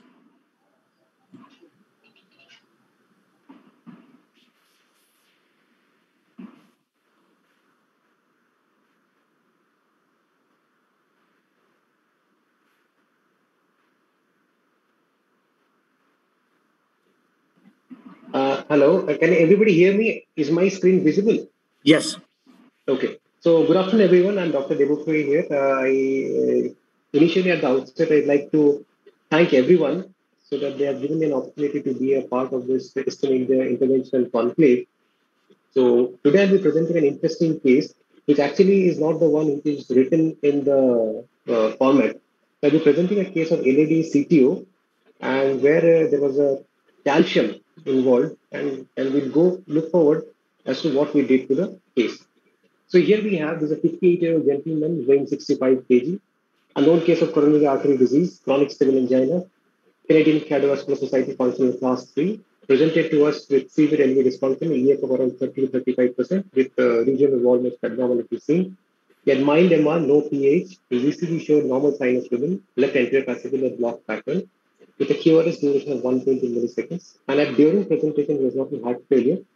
However, his creatinine at baseline was 1.9, and we are planning to revascularize him in view of his discomfort, symptoms, as well as LV dysfunction. Okay. So the next slide, we'll go to see what was the angiogram like. So his angiogram revealed a normal left main dividing into LAD and L6. LAD was a CTO with evidence of mild speck of distal perfusion and evidence of superficial calcium, which on visualization did not appear to be significant. The L6 was diffusely diseased, and OM also had minor lesions. The right-sided artery was actually collateralizing the LAD to a great extent. And then we had decided to go forward with untying the CTO of the LED. So here we are trying to cross the LED utilizing the filter FC wire, filter XTA, which actually did not cross. And then subsequently on further wire escalation in anti-grid technique, we had used a Gaia second wire, which was persistently going into the false lumen. And this has been visualized multiple times by using a retrograde injections from the right coronary artery. And in both the views, we can see how a false lumen wire looks like. And when giving multiple injections, still the wire is in the false lumen. The essence of showing this thing is in anti-grid CTO technique, there is no role of giving a contrast in the anti-grid system. What we do is we give guide in the retrograde direction and see the Hello. Then we did this wiring. The wire was in the true lumen, and after crossing the wire, we used the IVUS to find out what was there. So in IVUS, we could see. I'll just fast forward it so that things become easier. So here starts the plaque. The plaque burden is a fibrotic plaque, and as you can see, the calcium has started to come into the scene here. And on a particular frame, it will appear that the calcium has covered more than a 360-degree arc of the vessel. So our strategy was very clear at this point of time that we need to do something more than rotablation or a non-compliant balloon. Here it is. At this point, we can all see that the calcium was involved in 360-degree arc of the artery. So as after the decision was taken, we utilized the IVL balloon. So as we all know, it's a 12 millimeter semi-compliant balloon. It was inflated at 4 atmospheres. 30 impulses were given. And you could see after the balloon, on the right-hand side, we have a wire image which shows the measurement of the lesion. And it's a very well-dilated lesion. The importance lies in the fact that however visually it might appear it's a superficial calcium and it's not deep, the IVUS imaging actually showed us that it's a 360-degree calcium, and the IVUS did a fantastic job.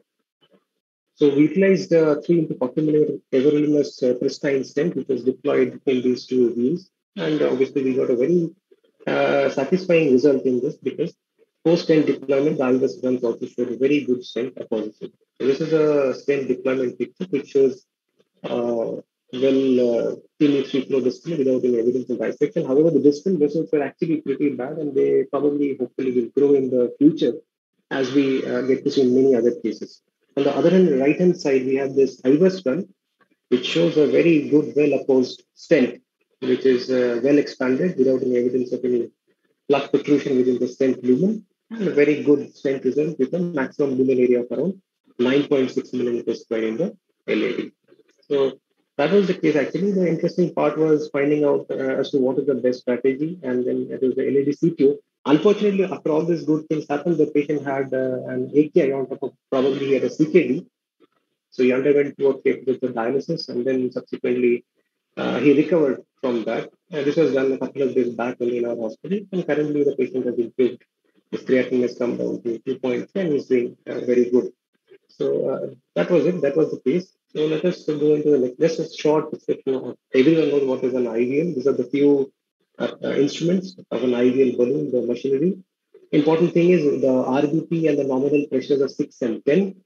And the unique mechanism of action of IVL is focused lithotripsy energy. What it does is the center initiates the energy, which causes a sonic pressure waves, which actually breaks the calcium, which is located within the intima or even inside the media. And it's very safe. Here's a small video of that. If you see, this is the mechanism of action. The IVL balloon actually inflates, and then because of the facilitating energy transfer, it breaks the calcium, which is pretty safe, as we all know from the Disrupt CAD3 study, which has shown that IVL is a very good equipment if used in a very efficient way. So in our case, the only good decision was doing the IVL and IVUS effectively so that we gave a very good result. So coming down to take home points from our case, we could say that proper case selection for IVL is very important to get the best results. And in this case, we had a CPO, LED CPO. The patient had LV dysfunction. The patient has severe symptoms. We had the baseline creatinine of 1.9, probably could be stage 1 in the cardiorenal syndrome type 1, the coronary disease leading to CKD. And we had coronary calcium, which was a hospital challenge during the success. We had to cross the CPO with a use IVL balloon. And then obviously, as far as you've seen in this case, IVL probably appears to be considered safe. We have a lot of data coming from the CAD2 and 3 studies, which I'm not going to show in this study. So I hope this actually has shown some light into this interesting case, and I'm very happy. Good afternoon, Dr. Mondal. Can we conclude so that we have some time for discussion? I'll finish. So, thank you all. Live screen, please. Good afternoon. I'm Dr. Das Biswas speaking. Can you allow 2 minutes? Yes, sir. Dilip? Yeah. So it is a nice case presentation, and thank you, Dr. Mondal, for the nice presentation. And this is a new technique, so a lot of us have interest in this, but we don't have enough time to discuss. Just initially, I would like to discuss what was the final outcome regarding the LV function, because you told us at the outset that there was a dysfunctioning LV. Yeah, correct, sir. So this patient actually on the onset, he had 30 to 35%. Patient is still with us. So immediately post-procedure, the ejection fraction is like 2 or 3 days only, 2-3 days back only.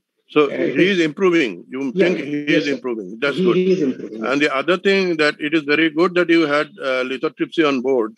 But if you hadn't this, what would be your message to other performers that if they don't have this, what are the alternatives of this kind of lesion? Sir, I would have used rotablation. I would have used rotablator to do a calcium modification in this area. Because we know that 270-degree arc of calcium is an indication to use rotablation. So I hope that this lesion would have also given way using a rotablation. But then I'm slightly skeptical regarding its use given 360-degree arc. But yes, I would have used rotablation for this case. Okay. Any other opinion from anyone regarding this alternative technique besides lithotripsy? That is the most available, most dependable technique. I do agree. Cochlear balloon you can use if it goes there. Okay. If not available, then we can go with cutting balloon also. That can cut. That is an option. But success with this kind of calcium is much less. Yes. With or opium balloon, chance of success is much less because he has shown well that this arc of calcium is more than 270 degree, nearer to 360 degree.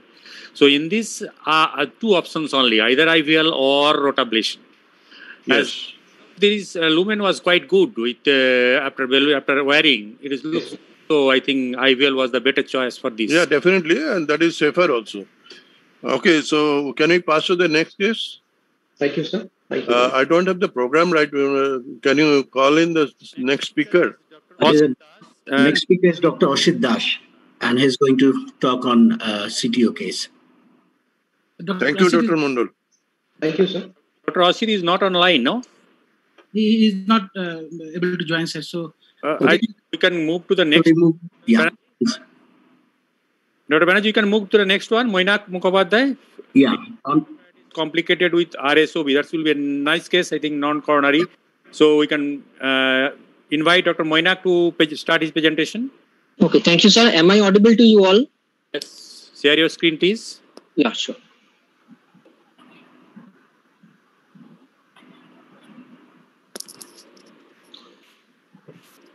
Is my screen visible? Yes. Okay. So I would like to present a unique case where infective endocarditis has caused the ruptured sinus of Valsalva aneurysm, and we subsequently closed the anatomical defect by device closure. I have nothing to disclose. My special thanks to my colleagues, and our case was a 16-year-old non-diabetic, non-normotensive male who presented with acute onset chest pain followed by persisting dyspnea, orthopnea, and palpitation even at rest for 5 days. There was also fever with chills and rigors and polyarthralgia, but without any skin rash for 2 weeks. His past medical history was uneventful. On initial clinical examination, he was febrile with features of heart failure with tachypnea and tachycardia, and there was a continuous murmur with systolic prominence, not picking around S2, but based hard in bilateral lower parasternal ilia, and there was bilateral basal veins. So our provisional clinical diagnosis was acute left ventricular failure due to rupture of sinus of Valsalva aneurysm. The investigations that we did initially was ECG that showed sinus tachycardia. TROP-T was done to rule out any coronary event, and chest X-ray showed pulmonary edema. And rest of the things like urea creatinine was a little bit mildly deranged. Whereas the important thing was that because there was fever, So we suspected that there is a possibility of infective endocarditis. So we sent for the blood culture, and we got a report positive for Staphylococcus aureus sensitive to vancomycin. Meanwhile, we also did the echocardiography, both transthoracic and 2D and 3D echocardiography was done, and it revealed around 9 millimeter rupture sinus of Valsalva aneurysm. But interesting thing was that it originated from the non-coronary cusp and drained into the right atrium, which is a little bit rare. And there was also a vegetation of around 5 into 6 millimeter size with normal right ventricular ejection fraction. Pulmonary artery peak systolic pressure was around 68 without any ventricular septal defect or aortic regurgitation, and aortic valve was trial-flat. CT aortography was done, and it corroborated to our echocardiographic findings. This was the ECG, and this we did the echocardiography. In the left side panel, you will see that the direct flow from the rupture sinus of Valsalva to the right atrium, and in the right hand panel there is the vegetation. We also did the 3D echocardiography that revealed the complete anatomical structure of the windsock along with the perforation or the rupture site. In the right panel, there is the CT aortography that revealed the gap or the rupture site. So our diagnosis established it was a rare type of ruptured sinus of Valsalva, that is the type 4 as per the Sakikibara-Kono classification, endocarditis presenting with high output heart failure. So our management strategy was on diagnosis. We put the patient on and gentamicin. Subsequently, after getting the blood reports, we started on IV vancomycin. Patient became afebrile within 10 days. Standard heart failure medication was prescribed, and a patient was weekly followed up by transthoracic echocardiography for the vegetation size.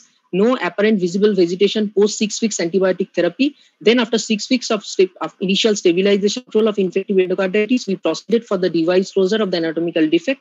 We used muscular VSD size of around number 12, and procedure was uneventful. It was done fluoroscopy and transthoracic echo guidance, and during the procedure we were vigilant enough to include the entire windsock but not to impinge the aortic leaflets. So these are the slides or the video clips. So we took the both femoral arterial and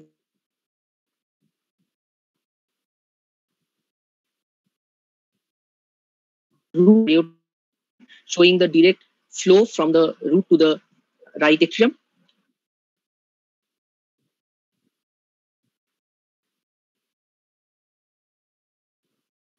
That was crossed through the venous axis. The gooseneck snare was passed to catch hold the wire in SVC, and the end was brought out through venous port. The dilator with sheath, which is 7 French compatible, was passed, dilator taken out, and sheath kept in arch or descending aorta.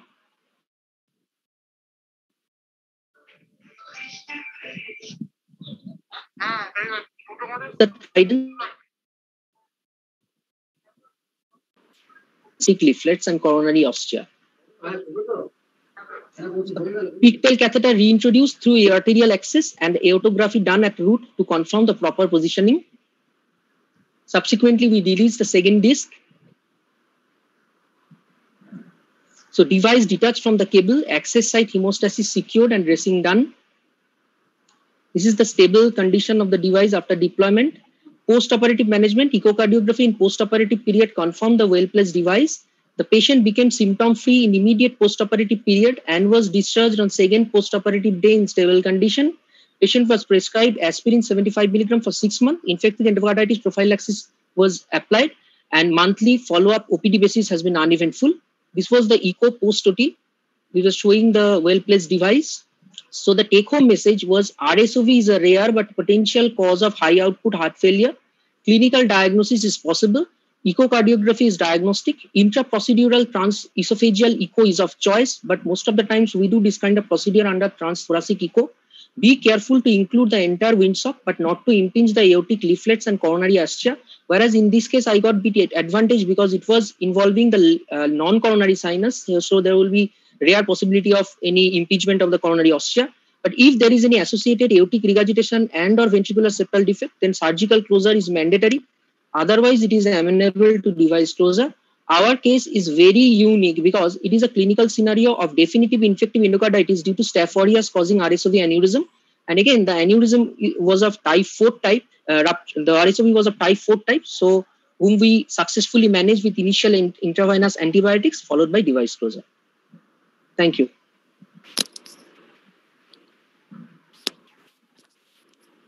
Moinak, any chance of long-term conduction defect in this patient? Sir, apparently for the last 5 to 6 months of follow-up period, we haven't found anything such a problem. Had it been any such, we would have got it earlier. Because at the initial phase, there will be more chance of pressure due to the device, more edema. There will be at least some changes in the ECGs like widening of the QRS, or there will be some AV conduction defect. But we haven't found any such. So that's why I think that probably we should be hopeful. But again, we will have to follow it up. Okay. Moinak, I'm Dr. Das Biswas calling. Yes, sir. Yes, sir. Thank you for the nice case presentation. As per your title slide, you are working in Midnapur, but I don't think it was done in Midnapur. No, sir. It was done in NRS Medical College because Midnapur has got no cath lab. Patient was diagnosed in Midnapur, but I took him to NRS. No, it's okay, fine. After how many days of antibiotic did you do the case? 6 weeks, sir. And between the device closure and between surgery, you chose device. What are the reasons? So patient was around 16 years old. His parents were not giving any consent for any open thoracotomy kind of thing. And he was little bit thin build. So for all these things, and also there was another thing that during the initial management part, we were able to control the heart failure part well. So that's why we thought that we can wait and go for the device closure.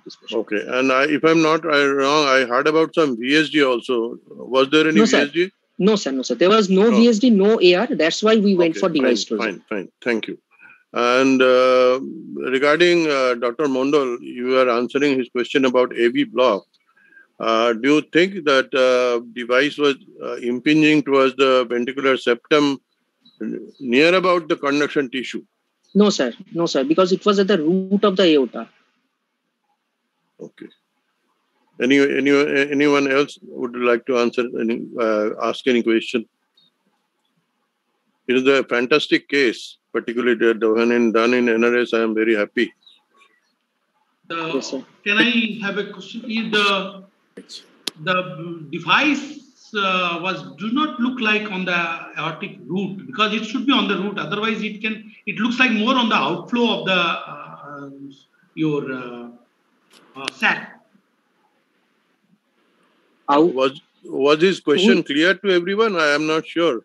Now, what he is telling that is it looks like in the LVOT, near to LVOT, because it is a it's loop into the sac of the sinus of Valsalva, not at the root, because it should be close at the root. Otherwise, it can rupture from other part of the Exactly. Exactly, sir. And the interesting part of this case was that the windsock was a bit longer. So we measured the windsock base and we sized up the device accordingly, because although it was a 9 millimeter size of RSOV rupture, but at the base of the windsock where it was attached to the aorta, it was measured around 14 millimeter. So we used, that's why the muscular VSD number 12. So it was having around.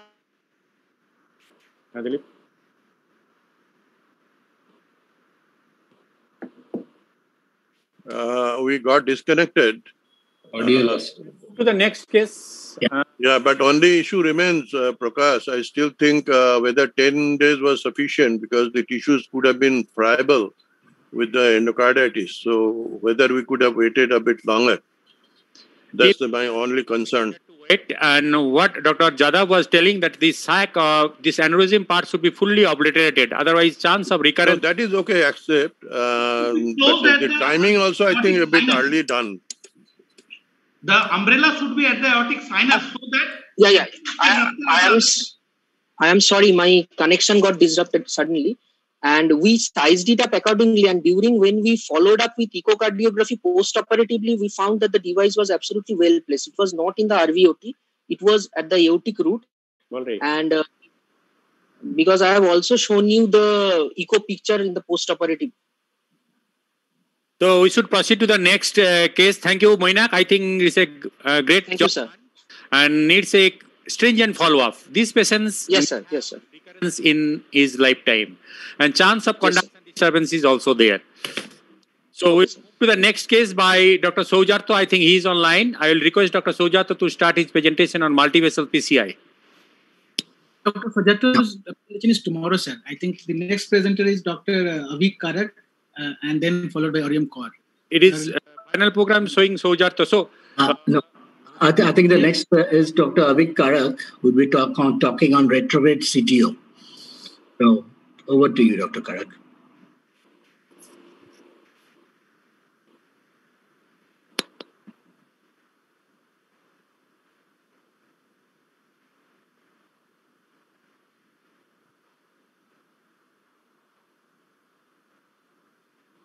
Yeah.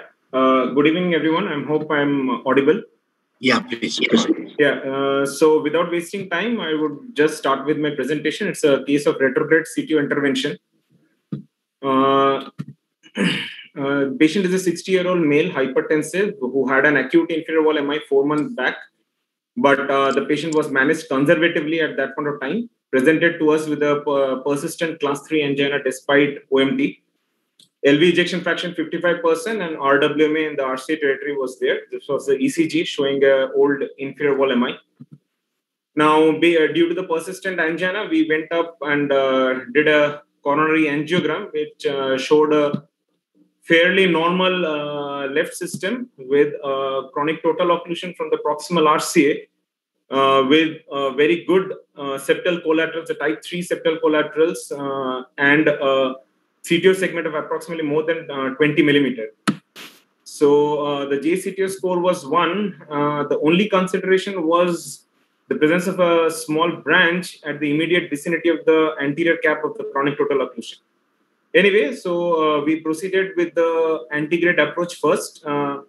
And initially we had taken JR guide cath, which was later on upgraded to AR1 guide cath also. And serial wire escalation was done using microcatheter support. But as we were contemplating from before that, the wire was constantly getting deflected to the proximal small branch at the vicinity. After repeated attempts and a long time that we devoted to this procedure, we ultimately thought about abandoning the procedure through the antegrade attempt. And so we started preparing for the retrograde approach. So we did a dual injection. And the dual injection showed approximately 25 to 26, about approximately 30 millimeter segment of a chronic total occlusion with good septal collaterals from the septal branches of the LAD into the distal RCA, distal PDA. So on the next attempt, we went ahead with the retrograde approach. The LAD was engaged with the EBU 3.5 guide cath. The septal collateral was tried to negotiate using a sand blue wire, initially with the help of fine cross microcatheter. But after successful negotiation through the septal collaterals into the distal RCA, we changed the microcatheter to Caravel microcatheter. The Caravel microcatheter was gradually negotiated into the distal RCA. After that, the wire reached the distal cap, and gradually the Caravel microcatheter was taken to the distal cap, and slowly we started upgrading our retrograde wires. We had initially taken a Fielder XT wire, then we upgraded to intermediate wire, and then Pilot 150 wire. And ultimately, during this procedure, we thought about, because we were having difficulty in crossing the distal cap, so and reaching the proximal segment, so we thought about changing our technique from retrograde wire, only the retrograde wire approach, to antegrade technique. Also, we were starting to think about that, and we thought about shifting to the card technique also. But with time, luckily enough, we were able to cross the distal, the proximal cap also, and we entered into the proximal RCA segment. And the RCA was engaged with the 7' JR guide cath.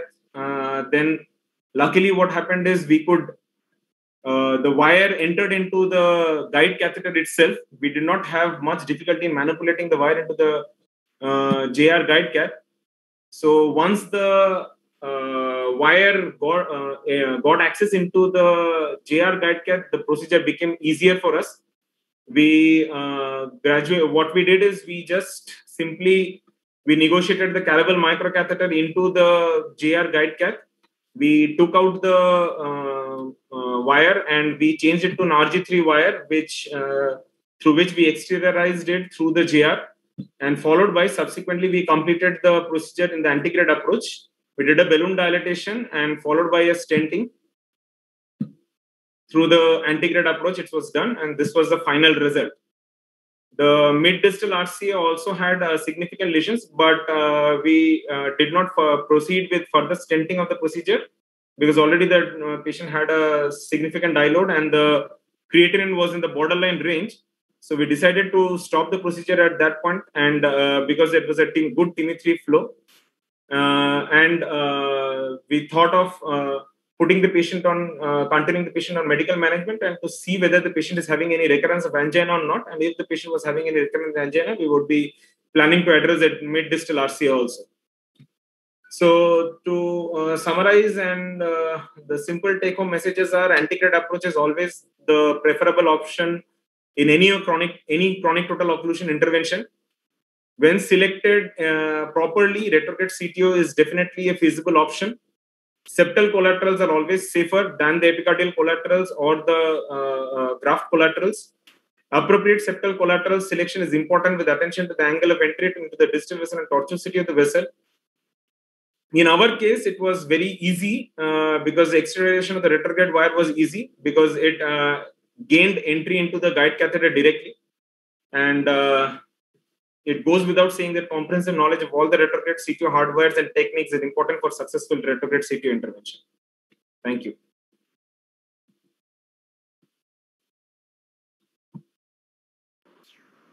Thank you, Dr. Karak, for a very well done case. But to me, it appeared that there is a disease in the circumflex also. Were you very sure the angina was not arising from circumflex? Sir, if we look into the angiogram, circumflex was more of a borderline lesion, what we thought at that point of time. We had taken numerous shots in different angles and tried to open up and try to find out whether it was significant in any of the views. But unfortunately, did you consider FFR? Sir, FFR was considered, but I did not show the IVUS picture. Basically, after that, we had done an IVUS run of that L6 in the first sitting itself because we had a confusion of that and we needed to get ourselves clear whether we need to do both the vessels or not. So IVUS did not reveal significant stenosis, so about 60% stenosis was there in that area. I did not show the pictures because of the time crunch. Yeah, we accept that. Yeah.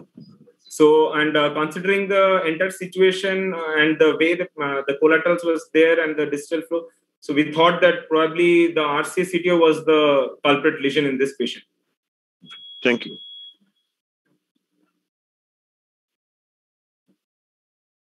How many cases are left, Prakash? Yeah, I think just one more case. So this is the last case, but again, at the same time, it's 5. So I think we can go to the next presenter. I think next presenter is already on the screen, Dr. Aryam Kaur. I think he's going to speak on IVUS guided mini CRUS. So I think Aryam should start now. Good evening, sir.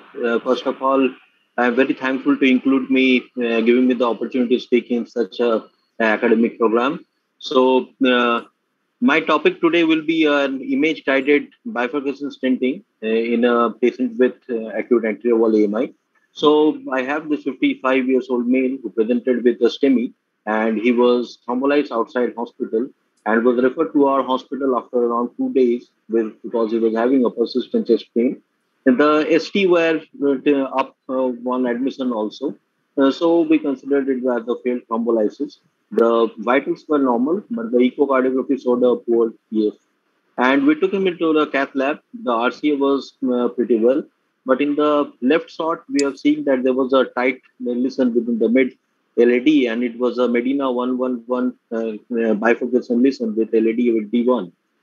So what was the strategy? Either we have to go for the 2-10 strategy because we have to save the diagonal. That was a pretty long and a good healthy vessel. So our technique was to use a clutch technique, but my preference was a mini clutch because of the several advantages that I have with it. So we immediately shifted to the femoral route and took a 7 French EBU guide. Initially, the wiring of the diagonal was tough, but after dilating the LED lesion, I was lucky enough to put my wire into the D1. So I went with the dilating both the main vessel as well as the side branch. And then I took the IVAS because it helped me in deciding the length of the stent as well as the size of the stent that I would have been choosing to use. So this was the IVAS run. I can show it in the and I can speed over the IVAS. So you can see that the plug button was pretty more, there were less of the thrombus, but it appears to be much of a fibrous and some calcification flex were also there. And this was the reason because I was having difficulty in entering the diagonal. So we can see that in the tightest portion, there was a huge amount of plug was there. And the proximally also there was disease, and in the distal portion also the LED there was a significant amount of plug. The proximal LED, the minimal lumen area was around just 6, and in the tightest portion the MLA was 2.5. The distally we saw that the media to media the width was diameter was 3.5. So we choose the stent size to be 3.5. So stepwise, I went with mini clutch. First, I positioned both the main vessel stent as well as the side branch stent. And after keeping the main vessel LED stent in position, first the stent within the diagonal was deployed, and the stent balloon and wire from the diagonal was taken away. And the first clutch with the main vessel stent was deployed to clutch the side vessel stent. And then the pot was done, and again the rewiring of diagonal was done, and finally the kissing balloon was done, and again the IVAS run was done in both the LED and D1. From the LED diagonal, I can see that the stents were well opposed and there was no dissection or any untoward incidents. If I move on, here we can see the carina that is well open. Here we can see the carina that is well opened, and the neocarina was well formed. So this was my post stenting. The MLA of LED in the proximal LED, the MLA was around 12. So we can see that in the proximal LED for the MLA was around 10. In the mid LED, again, it was 10.2, and in the distal LED, it was 8.2. My stents were also well opposed. And this was the final result. There was good free flow. The ballast was also good. And the take-home message is that the bifurcations vary not only in the terms of anatomy, plate burden, location of the plug, the angle between the branches, the diameter of the branches and the bifurcation height, but also in relation to the dynamic changes in anatomy during the treatment. It's mainly because of the plug shift and dissection. As a result, no two bifurcations are identical and no single strategy exists that can be applied to every bifurcation. A provisional single stent strategy is currently regarded as the default strategy for the treatment of bifurcation lesion. But again, there are the chances that by using the tap technique, we may miss the ostium. However, this approach cannot be applied broadly across all bifurcation lesions because of the likelihood of side branch compromise. In these circumstances, two-stent strategy is used in a bid to maintain the optimal stent patency and the blood flow in both main and the side branches. The main disadvantage of side T stenting is missing the side branch ostium. The clutch technique was first of the elective double stent technique introduced to ensure the ostial side branch coverage. Though the clutch technique yielded comparatively better clinical outcome than T stenting, there are chances that of stent thrombosis and stenosis at the bifurcation because of more metallic studs in the bifurcation. The mini-crust technique, which calls for the reduced stent overlap of 1 to 2 millimeter, demonstrates improved kissing balloon inclusion low MACE rates. So mini-crust technique holds good as compared to DK+1. We are having less amount of time, and also we can shorten the procedure by doing dual clus, and also the financial issue is also an important factor.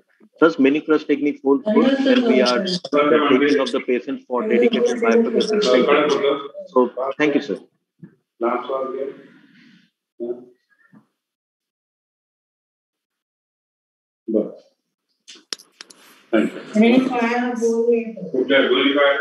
This is a well done case.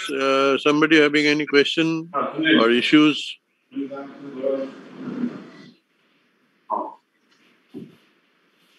Less noise from others who are not speaking should be kept in the mute. Hello. Hello. Sumanto, are you asking any I have question? a question. Yeah, sir. There is a nicely done case. But if we think in other way, that if diagonal could be managed by... Noise, please, from the audience or whoever in the back seat. Only Sumanto and Oriam will be speaking now. Who is Mr. Kamath? Please mute your phone. Mute your... okay.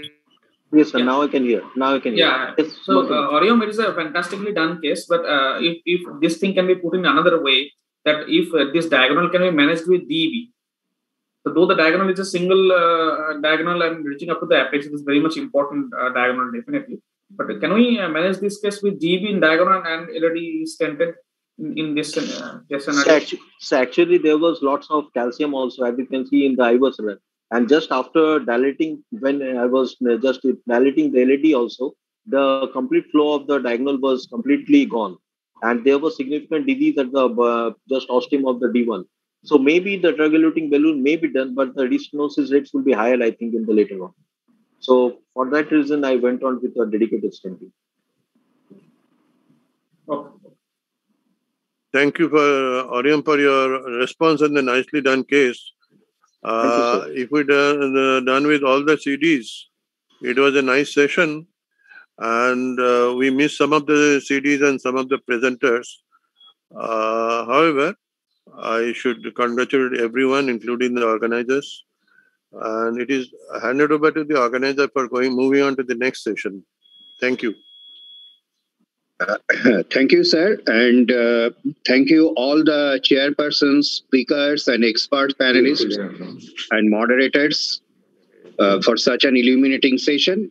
Now, we are moving to the next session on complex coronary. May I invite the chairpersons, Dr. T.S. Clay, Dr. C.G. Bahulai, Dr. Anil Podar, Dr. Anjanlal Datta, Dr. Amal Khan, Dr. Neil Bordoloi, moderator Dr. Dhiman Kahali, and expert panelists Dr. Vikash Nagarkar, Dr. B.C. Kalmat, Dr. Anand Kaur, and Dr. Siddhartha Mani to start the proceedings, please.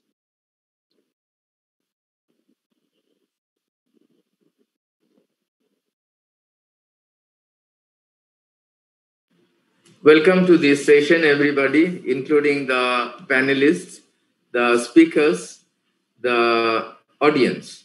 And I hope that it will be a very interesting session. And I have been listening to the youngsters showing beautiful cases and demonstration of all the cases since 3 o'clock. And this is really a very wonderful meeting going on, Dr. Debabrata Roy. So congratulations to you and Dilip Kumar for organizing such a beautiful one, and also Shunandal. Now, in this session, there are 3 presenters. And we are going to see actually 4 presenters. One is a presentation on plaque modification. And the speaker is Dr. Al-Fajid Umar and Dr. N.K. Halmi. So I would invite the first presenter to demonstrate their case. And I would ask fellow chairpersons to have their opinion also. So you can start presenting the case because we are running little short of time. Okay. Hi, good evening. Greetings from good Malaysia. evening. Good evening. Yeah, so let me share our screen because, like you said, time's a bit short. Yeah. Okay,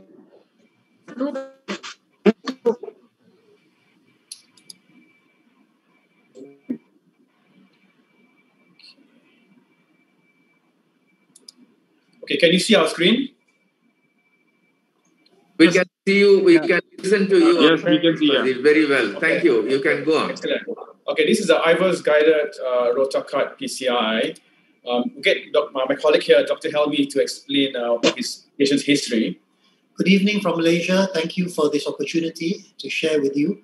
This is a case of a 58-year-old gentleman with diabetes and hypertension who presented with palpitations and chest discomfort, was diagnosed with angina, and actually has 3-vessel disease, very calcified vessels, and he sought many opinions, all who suggested he go for bypass. And he was actually listed and scheduled for bypass, but somehow decided he didn't want to do that in the end and just defaulted. And presented at another hospital where our colleague Dr. Sanjeev Joshi performed successful stenting to the LED and circumflex. Rotablation was not used in this case. IVUS was. There was calcification, but it was not circumferential. So they were able to negotiate this with the new Wolverine cutting balloon. And stents were placed in the LED and circumflex as shown. He was then referred to Glen Eagles Hospital for PCI to the right coronary artery because it was felt that it was likely he would need rotablation for that. So this is the image of the right coronary artery that we have. So from the word get-go, we were prepared for rotational atherectomy. It looked quite small to begin with. So actually we prepared a 7 French sheath, but in this case, we actually put in a JR 6 French. So we'll go for the recorded live case now. So what wire have you got here, Fazi? We have a Sion blue wire. So it's a soft wire. Okay. And then we're just going to wire down, have a feel. So it's a bit calcified. You can see the guide gets pushed out a bit. And it's gone down nicely. It's gone down quite easily. So just have a look at the ECG and the blood pressure and all this. So, okay, the fine cross can't, actually it's gone, it can't go down actually. Yeah. Okay, so I think we have to change this now. Okay, so the plan is let's just balloon a little bit first because it's very tight and the fine cross is unable to go down. Balloon. So give me a 2O balloon. So this is a 1O short balloon because the 2O balloon would not be able to go down.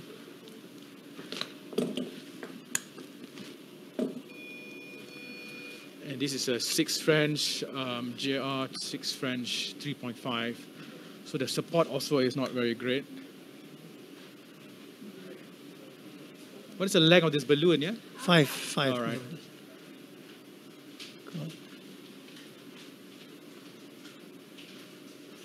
That will go down. Okay, up here first. It's inflating. 8, 10, 12, 14. Okay, down.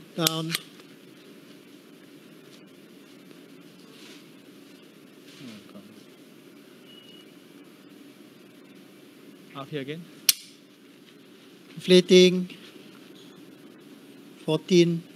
16, 18. 16, 18. Okay, down. Oh, jatuh. Okay. Is it getting stuck at the tight thing or is it getting stuck at the bend? I don't know. Dr. Al-Fazil, what is your plan? Okay, so the plan here is that we're trying to balloon and we'll use a 1O balloon and a 2O balloon. And even that it will not be able to get. Let's just predilate the 2O at the proximal mid segment. Okay.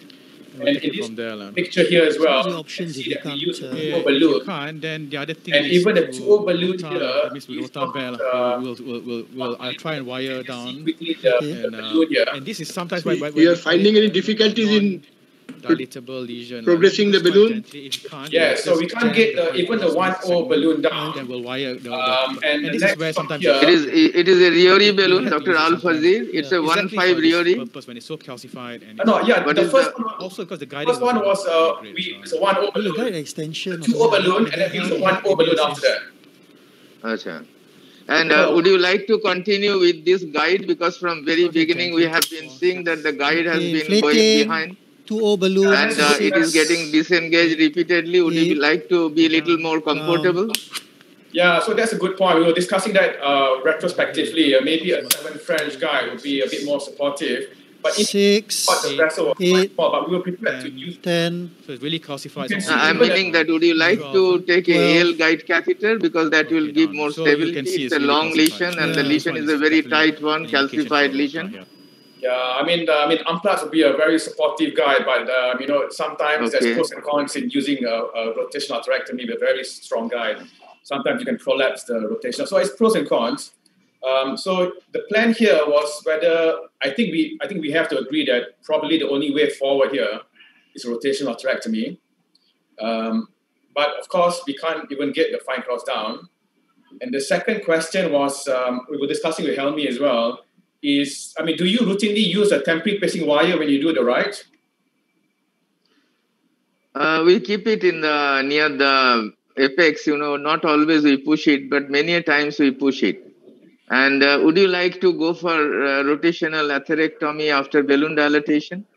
Yes, in this case, there's no other option. Even a 1O balloon. Because normally, Al-Fazil, we don't go for rotational atherectomy normally. If we plan for balloon dilatation, we don't go for normally. Because, if there is some dissection, small one even also, it may be problematic. Because if we plan for rotational atherectomy, we go for rota first.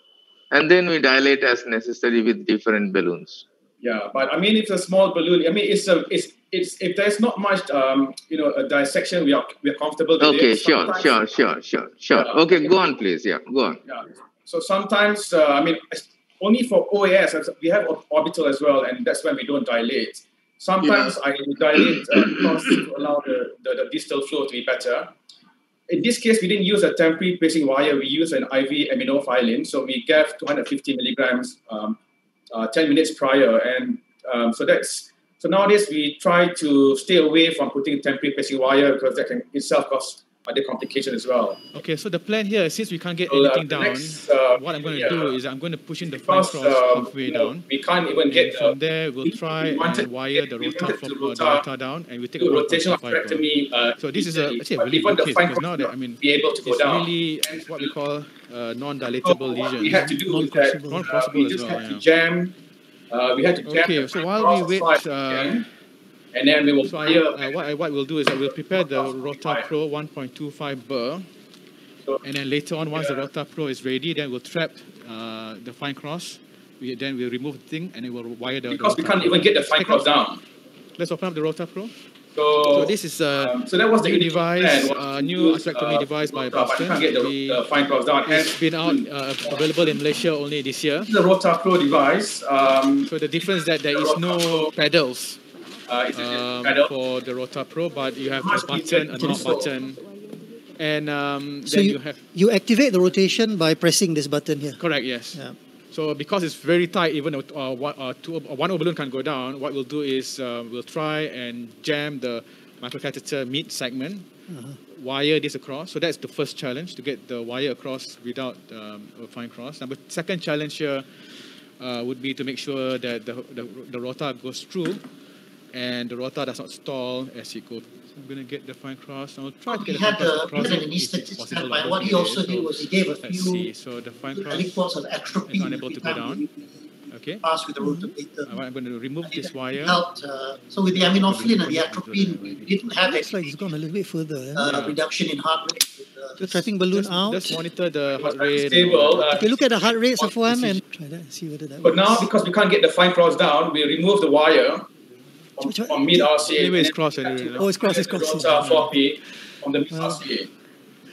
So, let me just have a look. Are we in the main artery? I think we are, right? There's no branches there. Bagilah talker tu. Bagilah. Iliocranial, please. Iliocranial. Iliocranial, Mio. Thank you. And the ECG, tolong baiki, Yeah. One, baiki ECG one, tolong. So now we're just wiring with the rota floppy wire with the fine cross only at the mid segment, because it was an uncrossable, undilated. So this got to be careful when you remove the fine cross. I'll just hold this for you. So Okay, just make sure there's no king in the wire. Don't lose our wire We will position. use, So we take a 1.25 burr here. You've got to be very careful not to stop. Well, it's like a single. So now it's a rotablation procedure. What we'll do is we'll advance the rotor, and at the same time you pull back the thing here as well. So it's a forward and backward movement. It's a single operator. And at the same time, so it's a single operator. Everything's well controlled, so that you don't need to. Even if you don't need to depend on your nurse, this is a very controlled procedure. So you have one hand, and the other hand. Advancing with your left hand, and you're pulling back. The same Correct. amount with your right. Correct. So if it's not the right amount of tension, you will see your guide either kicks in or get sucked in. But if it's all right, then you will see that it's quite easy. Okay, so Haikal, what we're going to do, and help me as well, we're going to rotate maybe mid segment first, the first proximal to mid, and then once from there to the mid segment, and then we'll come back, and then once one or two runs proximal, we're okay. We're going to push it down mid segment, and then for mid segment, we're going to go down. That's where it's really, really tight. Let's hope it goes. Okay, so 10 seconds, yeah?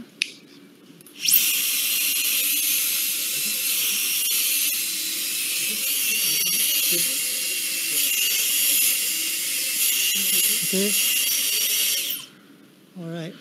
Okay, slightly bready, but it's all right. Not that bad, but 47. So we saw. Yeah, so we got to just be careful. If it does goes bready, you can give some atropine. Yeah. But for now, it's all right. So let's try it one more time. I'm going to try and push this burr back a bit. Too close, it's a bit uncomfortable. Okay. So now we are quite nicely positioned, quite far away. We'll try it again and see. 10 seconds, huh?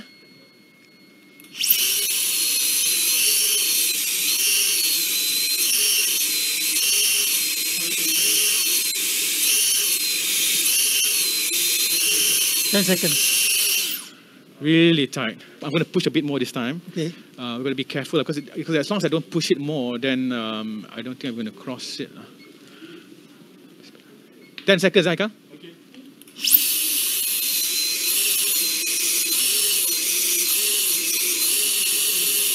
5 seconds. The wire is a bit. Oh, it's come back. Yeah. This is the thing.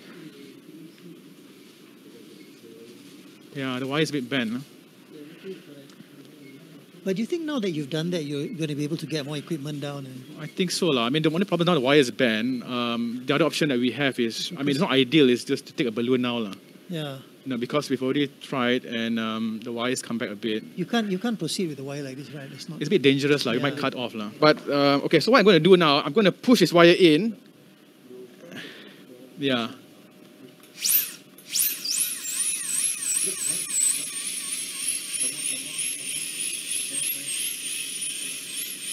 Buka the keeper, bro. Okay, so what we just showed is that there was we used the Rota Pro console, which is much easier. I find that it's a very controlled procedure, and it's a button you press, so you don't have to keep your leg on the pedal all the time. Now you just press it, it goes, it starts to rotate, and then you push in the advancer back and forth. I think I normally use as a single operator nowadays because it's easier for me to control the devices. There's a few ways where you can use a single operator with or without a Dynaglide. So the plan is a 1.25 burr, and if it had problems going through further, I would use at a higher speed. So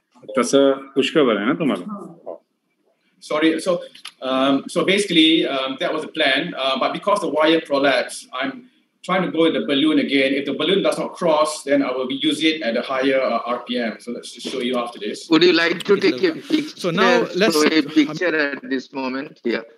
Yeah, there's a picture, but I did not show it to you. But it's okay. Yeah. The flow is fine. But we did a lot of editing here. So now now we have an issue. We still got some stenosis there. Let's try whether the fine cross can go down. If it doesn't go down, then we have to take a balloon. No problem. Okay, let's see whether the fine cross goes down. If it goes down, that's good. Then we can change to a. If it goes down, can I have a Sean Blue extra support? This. Help me. Can you come here and hold my guide? Hold my guide, Okay. So I push it down.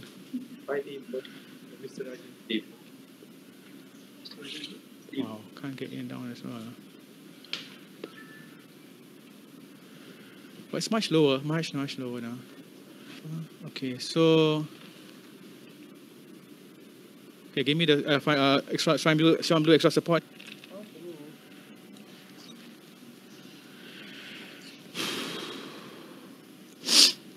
So then we try a small balloon. If cannot, then we have to change the guide to a 7 French and all these other stiff options.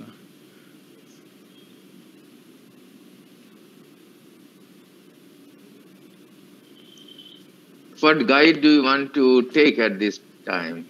Everything. I mean, I would to change. Nice. Beautiful. Guide. Yeah, I would. Beautiful. Went down nicely. Okay, But bro. it's either a J Inflating. or an R plus, but 12, I do not like 12, such a supportive 14, 16, rota. Because there have 18, been times when it's too much tension on the up here. rota, you can go into Inflating. so it's the pros and cons on 14, 16, 18, down. But I Give think me a 1.5 balloon. 1.5 balloon, please. And Ivers, can we open up the Ivers? 16, make sure that 18, when every time you use a small you do not get into a trouble of getting. Let's give prepare the Ivers. You got to be careful. This is a 1.5, and then if this cross, we take a 2.0 or 2.5. This is okay, and then everything. Ivers opened. Okay, up here. Oh, beautiful. Beautiful. Okay. 1, 2, 1, 4, 14, 16, 16, 18.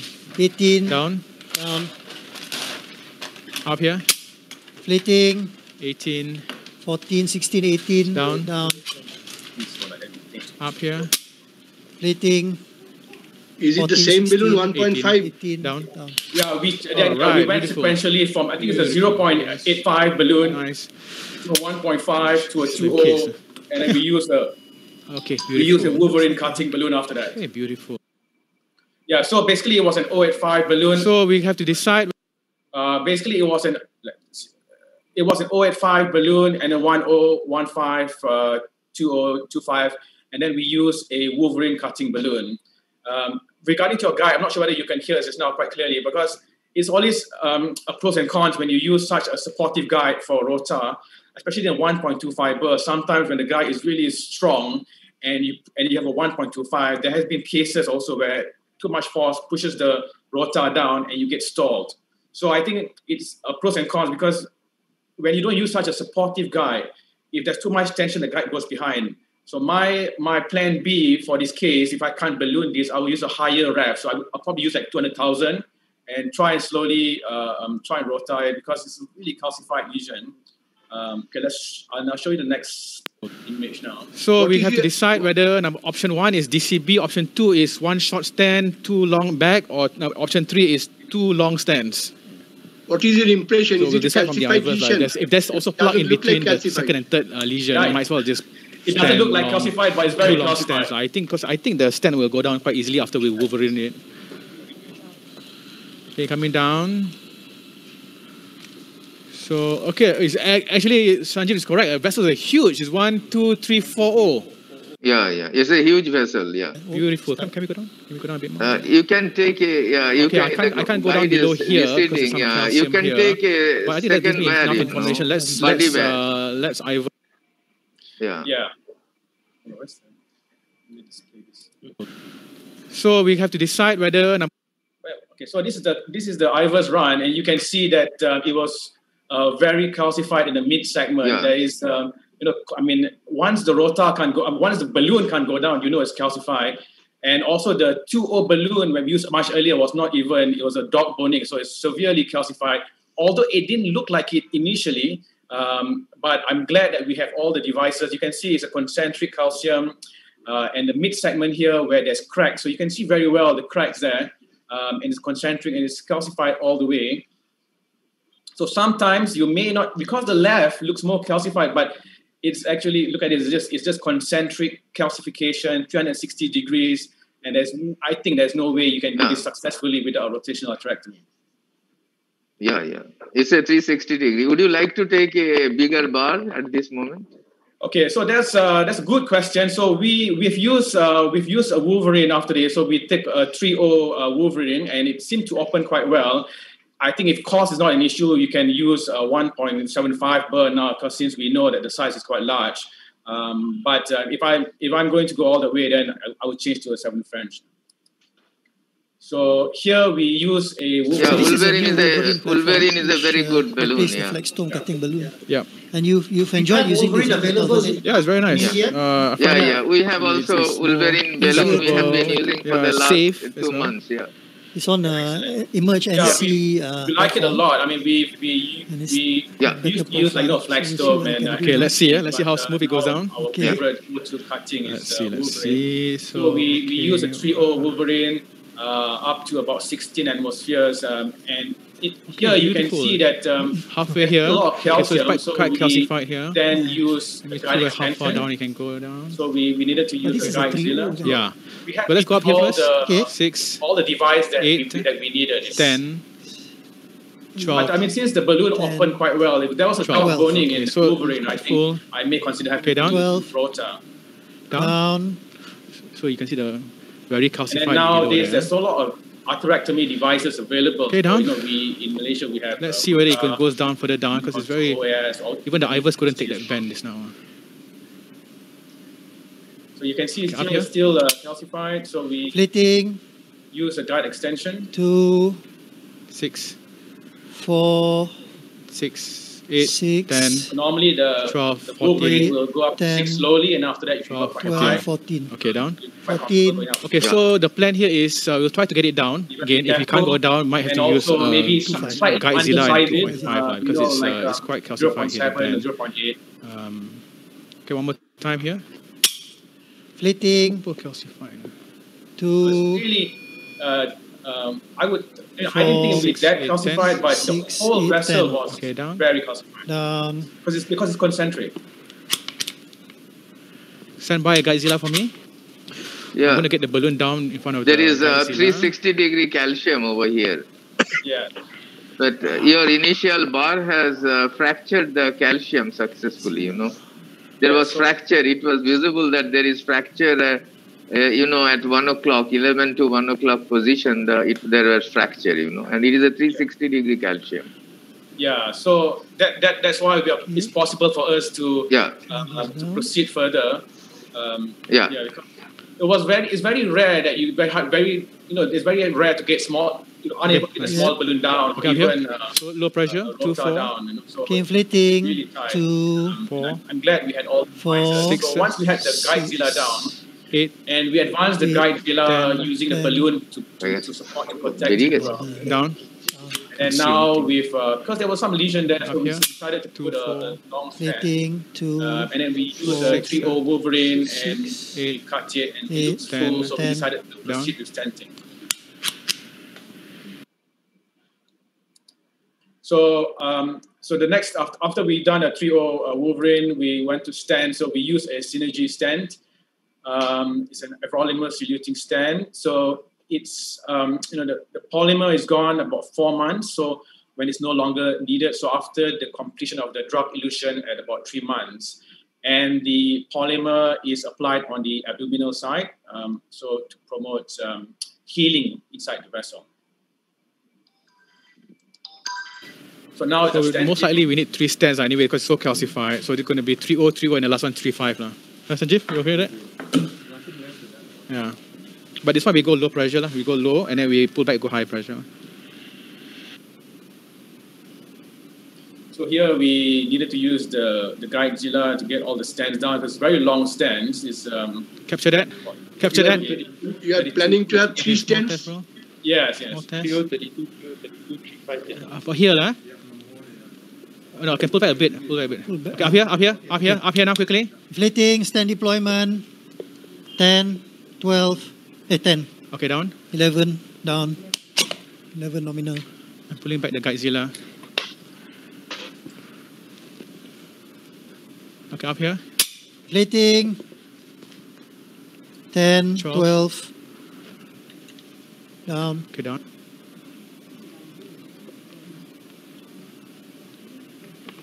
Okay. Pulling back the Guidezilla for a while. You want a 15 max so you can see better? Or Okay. You're right. Okay, wait. Okay, looks okay here. Okay, yours. Okay. Go. Okay, stand deployment. 1, 2. 2. 1, 2, 1, 2. 12. 1, 4. 14. Okay, down. Down. Put back my wire a bit. Okay, up here. Plating. 16. Okay, down. Down. So then we got another stand down up to the proximal side. Yes. Okay, we can move this wire. Okay, so then this was the final IVUS. So actually the distal and proximal is well expanded. Slight under expansion in the mid segment. So we went with a 3.5 NC up to about 24 to 28 atmospheres. And so it's actually very nice on the distal and the proximal. Mid was slightly under in this IVUS.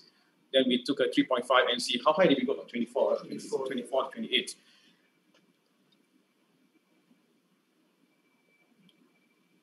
So after this, we followed by the NC balloon, and then the final shot. Okay, final shot, yeah? Okay, yours. All the way down. All the way down. Thank you. Epicranial. Mid segment slightly, but I think we said okay lah.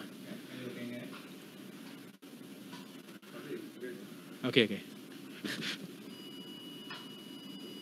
Oh, nice. Okay. Nice, beautiful. And one epicranial, we're done.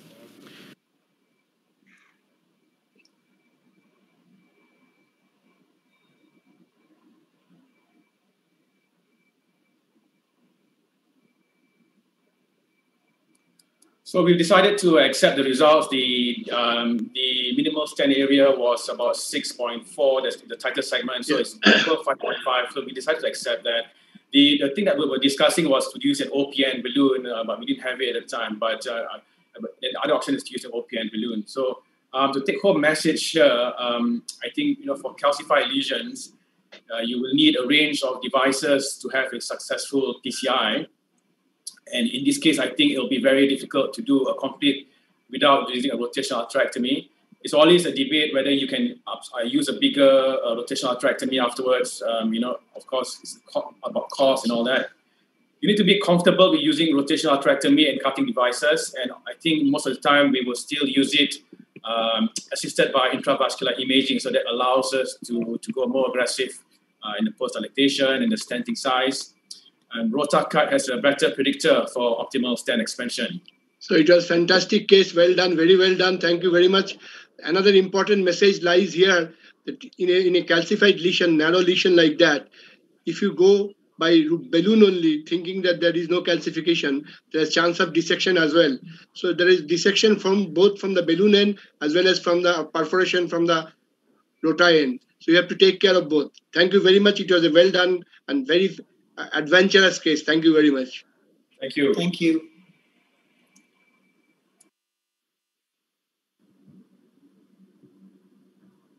Dr. Sanjeev Rai, our next presenter.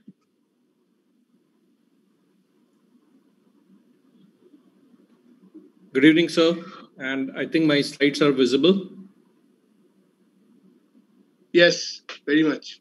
So good evening, and I'm going to present some complex case here, which is complete revascularization using multimodality approach under IVUS guidance.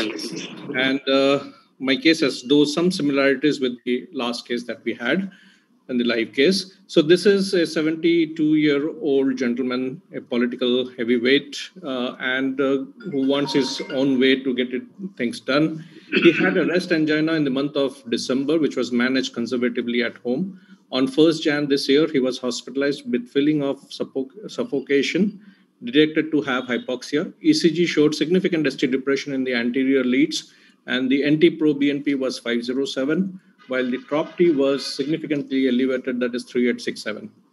Next day, he shifted to Jaipur to another facility and underwent an angiography, which reported left main plaquing with 2-vessel disease. The options of revascularization discussed. And on the background, he's a diabetic, he has hyperlipidemia, he's a reformed smoker and tobacco user, has had bronchial asthma, but did not use bronchodilators in the last 5 years. So as he gets away with his own wishes, so he remained on medical management with multiple consultations at most centers in various parts of the country. It was February 2021. Did you have any COVID test? Yeah, we had COVID tested. it was completely COVID negative. Several times he had undergone in each hospital that he was admitted. So echo showed, mild LV dysfunction with hypokinesia and sclerotic aortic valve.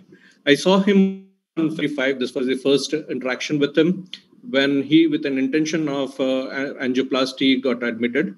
And I finished his baseline angiography, and then on the table, he withdrew his consent. He went again for medical management, but then about a month thereafter, he had some bleeding from the external ear. DAPT stopped and downsized to clopidogrel aspirin from ticagrelor. He was reevaluated on middle of March, where echo showed, surprisingly, this time it was, instead of sclerotic aortic valve, it was reported as calcific moderate AS with mild AR and mild LV dysfunction with same valve motion changes as earlier. His repeat angiography was done then again in another facility, which showed some left main plaquing with 3-vessel disease and advised AVR with CABG. He had a meeting with the cardiac team in that hospital, but ultimately he decided not to go for surgery. And yet he was having recurrent angina. So he came to me again about a month after with an idea of getting a PCI. So let me show you the angiography done a month earlier before his last hospitalization with me. And this is here the, the left main with minimal calcified plaque in the distal part. And the circumflex is almost normal. The OM has mild to moderate disease. The OM2 and OM3 are quite large and normal. But if you look at the LAD, and its tortuosity, it's heavy calcified. There is an ulcerated plaque out there and somewhere close to the diagonal. The diagonals are diffusely diseased. And if you look at in the iliocranial towards your right hand of the screen, you can look at the tortuosity of the LAD and the proximal LAD. His right, he had an osteoproximal plaquing, and there was a tight bifurcation lesion, 110. And you can look at the angulated origin of the PDA out here. The PDA appeared to be about 70% origin. Ostia was large, but not much of territorial supply. So his case was planned is an ST score of 1.5, syntax score 29, syntax 2 was 32. And as he had already withdrawn the consent for bypass, he only wanted to undergo an angioplasty. So with that, we decided the plan. And the plan was to deal with the RCA first and then the LAD. So this is a bifurcation 110.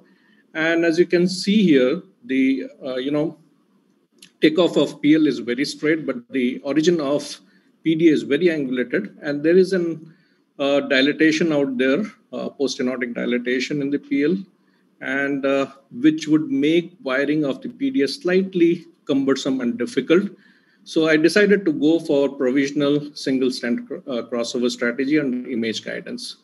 With that, I actually took a 7 French catheter. There was significant damping, as also with 6 French. You can look here, 6 French catheter, again damping, but the lesion osteoproximal was not looking very significant. So anyway, I had to, wire the PD. So I thought I'll take the support of microcatheter. So this is Corsair microcatheter wire going straight into the PL. I crossed with the Corsair. I reshaped the wire so that I could, enter the PDA. It took me some time because of the angulated origin, but finally could cross through the into the PDA. Balloon dilated. This is a semi-compliant balloon, 2 into 12 and 2.5 into 15. The balloon was repeatedly slipping out here. You can see the watermelon seed effect, but 2.5 longer length did make some impact, yet there was a significant residual stenosis. So at this point, I did an IVUS, and the IVUS here, if you look at here, at the tightest point, there was 2 quadrant of calcium here. Possibly that was making the balloon not to expand and slip. And there was a calcific nodule just proximal to that lesion. So with this, I took a Wolverine here. This was 2.756. I took a shorter length because I could actually do more of focal balloon dilatation at higher pressures. And with that, the lesion yielded. And looking to my IVUS data, I could identify the landing zones. So I took a 2.5 into 28 stent and deployed at a low pressure. And then subsequently post-dilated with 2.515 and did a POT with 3.25 into 12. So after the POT, things looked okay. But then while this is the, IVUS I did, but there was significant stenosis at the calcified segment out here in the middle you can look at, and the area was 4.52 compared to 8.43 in the proximal. So I did again touch it up, but then again with a higher pressure dilutation, you could see, I'm sorry.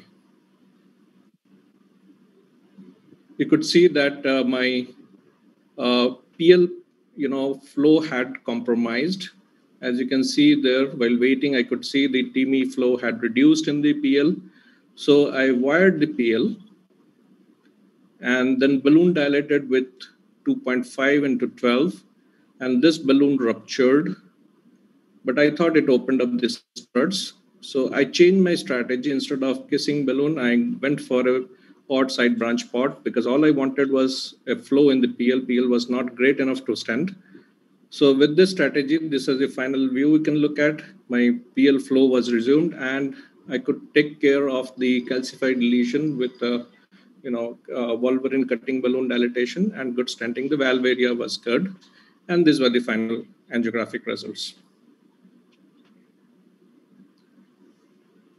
With this, I move to the LAD. Dr. Rai, what is your argument for not putting in a wire while you are putting the first stent in the PDA? Well, if you look at, I discussed about the takeoff of the PL. Right angle, it is okay. Right angle, so it is okay.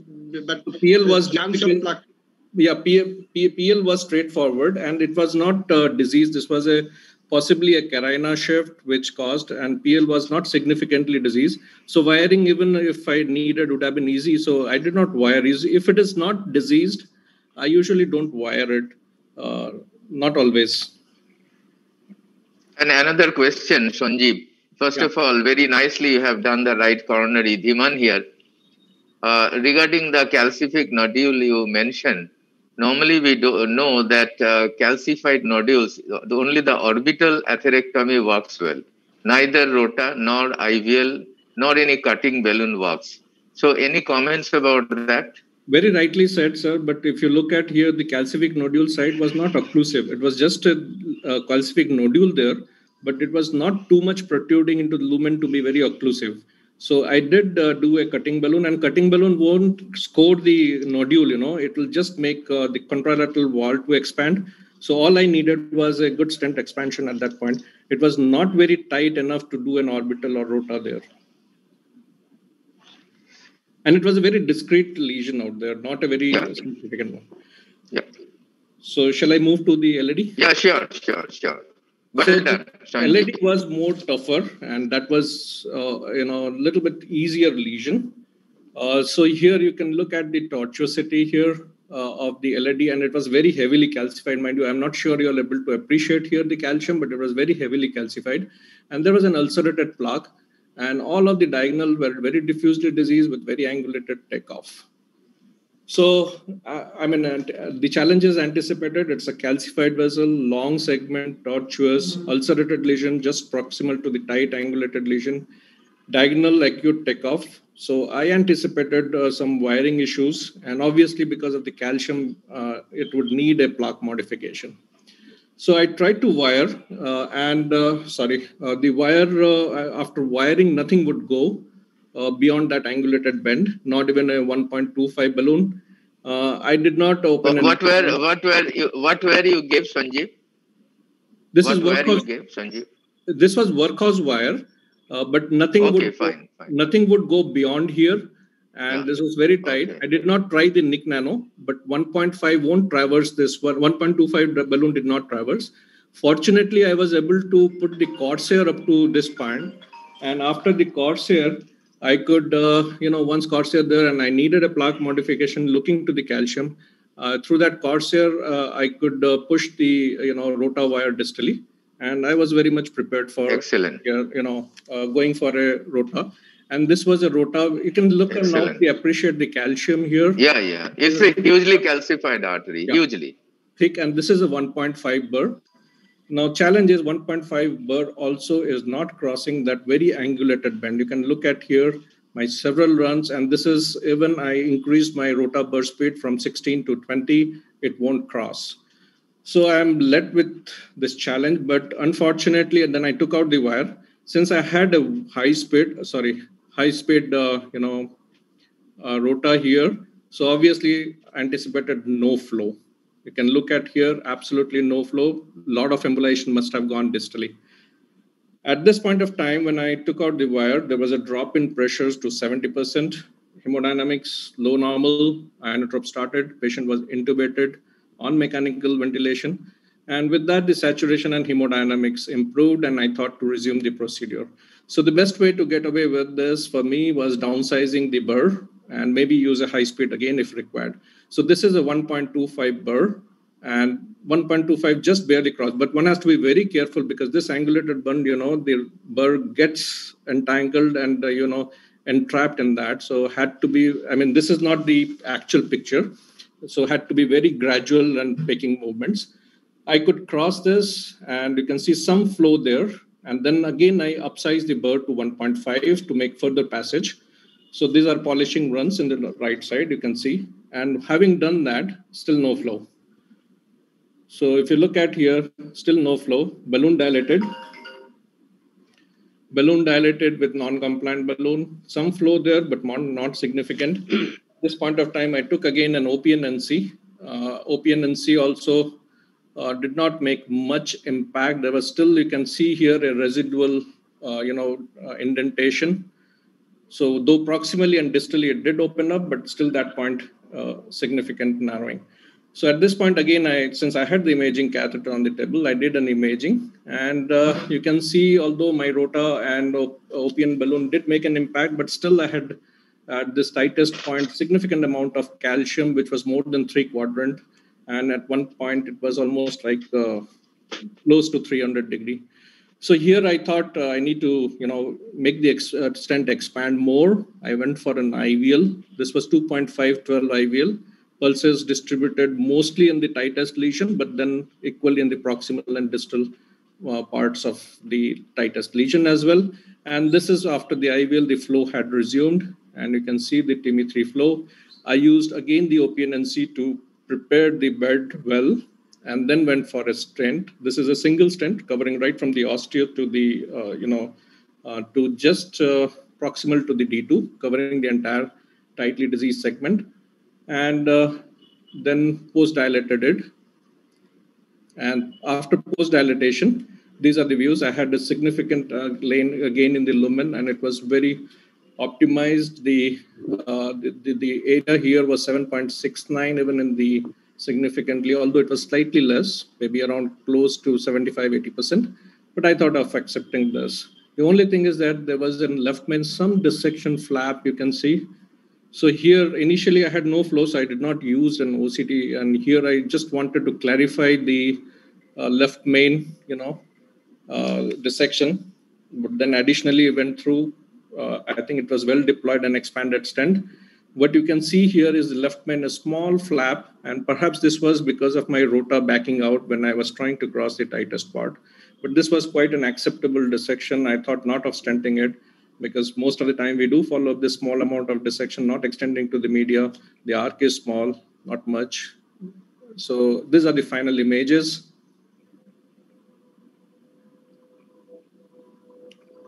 So he's in the hospital course. We had extubated him an hour, but again had to re-intubate because of an acute exacerbation of his airway disease. Then again extubated him next day. There was periprocedural cardiac enzyme rise and decline in LV function. He was discharged in 48 hours on DAPT, high-dose statins, fortnightly evolocumab, ivabradine, spironolactone, and low-dose beta blockers. He has been in follow-up for the last 2 months. His LV function has improved to mild LV dysfunction. He has resumed all his activities, doing actively yoga and walking about an hour. So the salient points of this case, this was a complex high-risk case which can be performed successfully if you can plan and with image guidance, and maybe sometimes you need a multimodality approach. Pre-procedural availability and familiarity with all required hardwares is needed to perform such a chip case. Multiple runs of intracoronary imaging not only help you to guide and titrate plaque modification, but also guide to switch over between different techniques, be it rotablation and IVL accordingly, to exploit its beneficial effects. Plaque modification of heavily calcified arteries achieved by combination of all, sometimes cutting, rota, and lithotripsy. Patience of the primary operator plays a key role for the successful outcome of such a case. Hard calcium is not so hard a line between CABG and PCI. Thank you. Wonderful case, Sanjeev, beautifully done. And really, at one stage, we are thinking that it is not doable. But you have shown that really CABG patients also the interventionist can do. And we are seeing one after another beautiful cases by the operators, both by our guest operator and you. And, it is really very well done. Now, in this IVL, this is known as rotatripsy, probably, that rota followed by this dilatation with the IVL balloon. How many pulses you had to give in this patient? Because there was no artery, it's actually 360-degree almost calcium, 300 to 360-degree calcium.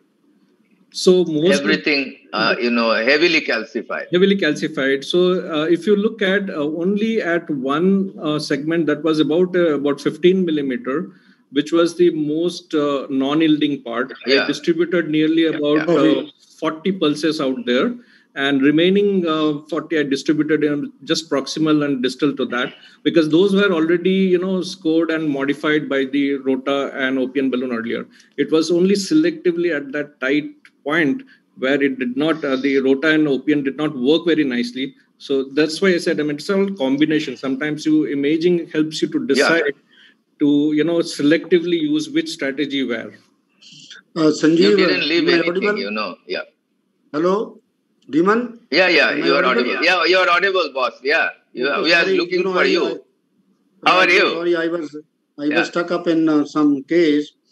I just want to ask Sanjeev, it was a very complex case, particularly, LED, I think was much more complex. I just want to ask that he used rota bar up to what diameter? Sir, initially I selected 1.5. Then I had downsized it to 1.25 when it was not crossing. Then again upsized to 1.5. But I did not use more than that because, already a lot of atherosclerotic debris had gone. The bigger the size you use, more debris and no flow. I already had a no flow there. So all I needed is after that use a OPN balloon so that I can reduce the, further embolization of the calcium and improve in the no flow. In some cases, had there been no slow flow or no flow, maybe I would have been tempted to use a 1.75 or 2 burr in that. So were you concerned with the tortuosity where you used the rota in this patient? Yeah, it was the most important part of that. How did you overcome the tortuosity? The initial stage, you just used the cochlear and just pushed the rota, and that was probably the most important part of obstruction. Sir, in such a tortuous lesion, all we need is, as I said, you have to go very, very slow, very woodpecking movement, because if you select, your bird selectively over, does that, you may have a perforation. So we need to go very slow. You have to be very patient and multiple runs, and take out the burr, let the artery come back and slow. So go back and forth. You have to give breathing time to the artery. Yeah. Go very slow, just do it, touch it, come back, give a breathing time, then again do it.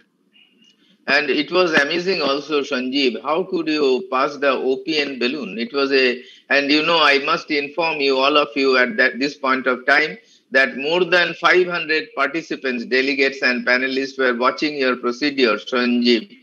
And our guest operators, Al-Fajir and Dr. Neem from Malaysia, the beautiful job it has been watched by 500 plus participants from all over the country. So that's a big thing. And it was amazing to see how you managed to pass the OPN balloon, because it's a top balloon. And in this aperture, it's very difficult to push. Hats to you that you were able to push the OPN balloon in such a situation, because there was nothing at the bend of the proximal LED except for some chunks of calcium, So, it Sanjeev, was wonderful to see. Sanjeev, it was a very heavily calcified tortuous lesion. So before the OPN balloon, I would have used the IVL. Sir, IVL would not have gone. And this is OPN balloon I did after the rota. So it was not easy as it looks like. It's very difficult. As I was telling, these pictures are all edited pictures. So just to highlight the salient features. So it's not an easy job. They really don't show the difficulty. You can understand how difficult it was. Yeah. Therefore, I was telling that to push a OPN balloon in such a situation is also very tough. Yeah. It's a very tough balloon. Yeah. Yeah. But using a grand Okay, very nicely done. Yeah. Very nicely done, Sanjeev. Dr. Al-Fajir and your team, any comments about this particular case? Yeah, it's a beautiful How would you have case. liked to do this one? Yeah, I mean, we were just discussing. The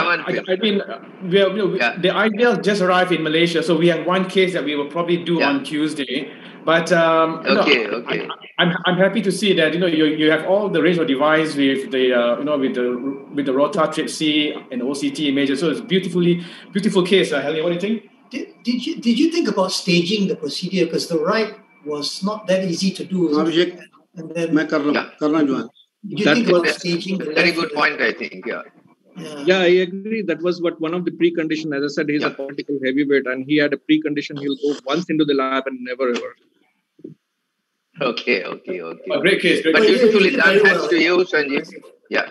Thank you, sir.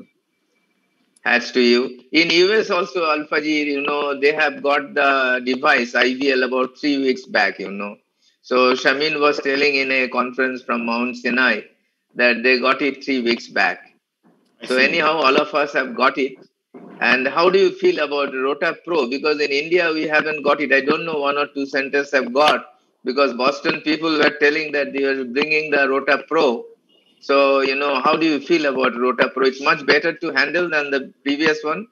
Yeah, I feel it's much easier. I mean, initially I had some reluctance to change because we are so used to the pedal, our legs and all control. But with this case, you just have to press the on button and then you move backwards and forwards. I don't have to think about making sure that my leg's on the pedal. It feels much smoother as well, the whole console.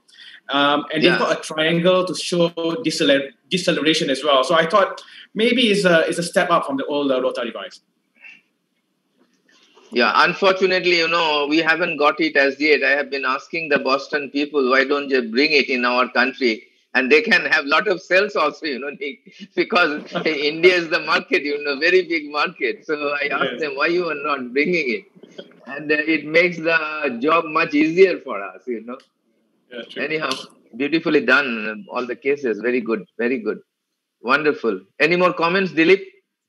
Yeah, thank you, sir. I think we can move on with the next session, sir. We have already overshot the time. Okay, thank you. Thank you. It was a beautiful session. And to conclude, it was a beautiful session, and it was amazing to see such highly calcified, just junk cartridges being done in such a beautiful way. And Dr. Al-Fajir and Dr. Sanjeev Rai and Dr. Al-Fajir and his team and Dr. Sanjeev Rai have shown that how beautifully our interventionists can take up the job of, our surgeons. It's for the surgeons, but they have done it so meticulously, and they haven't left anything, from Rota bar to IVL to OPN balloon, all different balloons, Wolverine balloon, IVAS, then OCT, everything has been done. Nothing has been left. And the previous case also from Malaysia, our friends have shown how beautifully they can do the job. Thank you very much, both the operators, and it was really a beautiful and amazing session to watch. And thank you, Dilip and your team, for arranging such beautiful sessions. Thank you. Thank you very much. Thank you.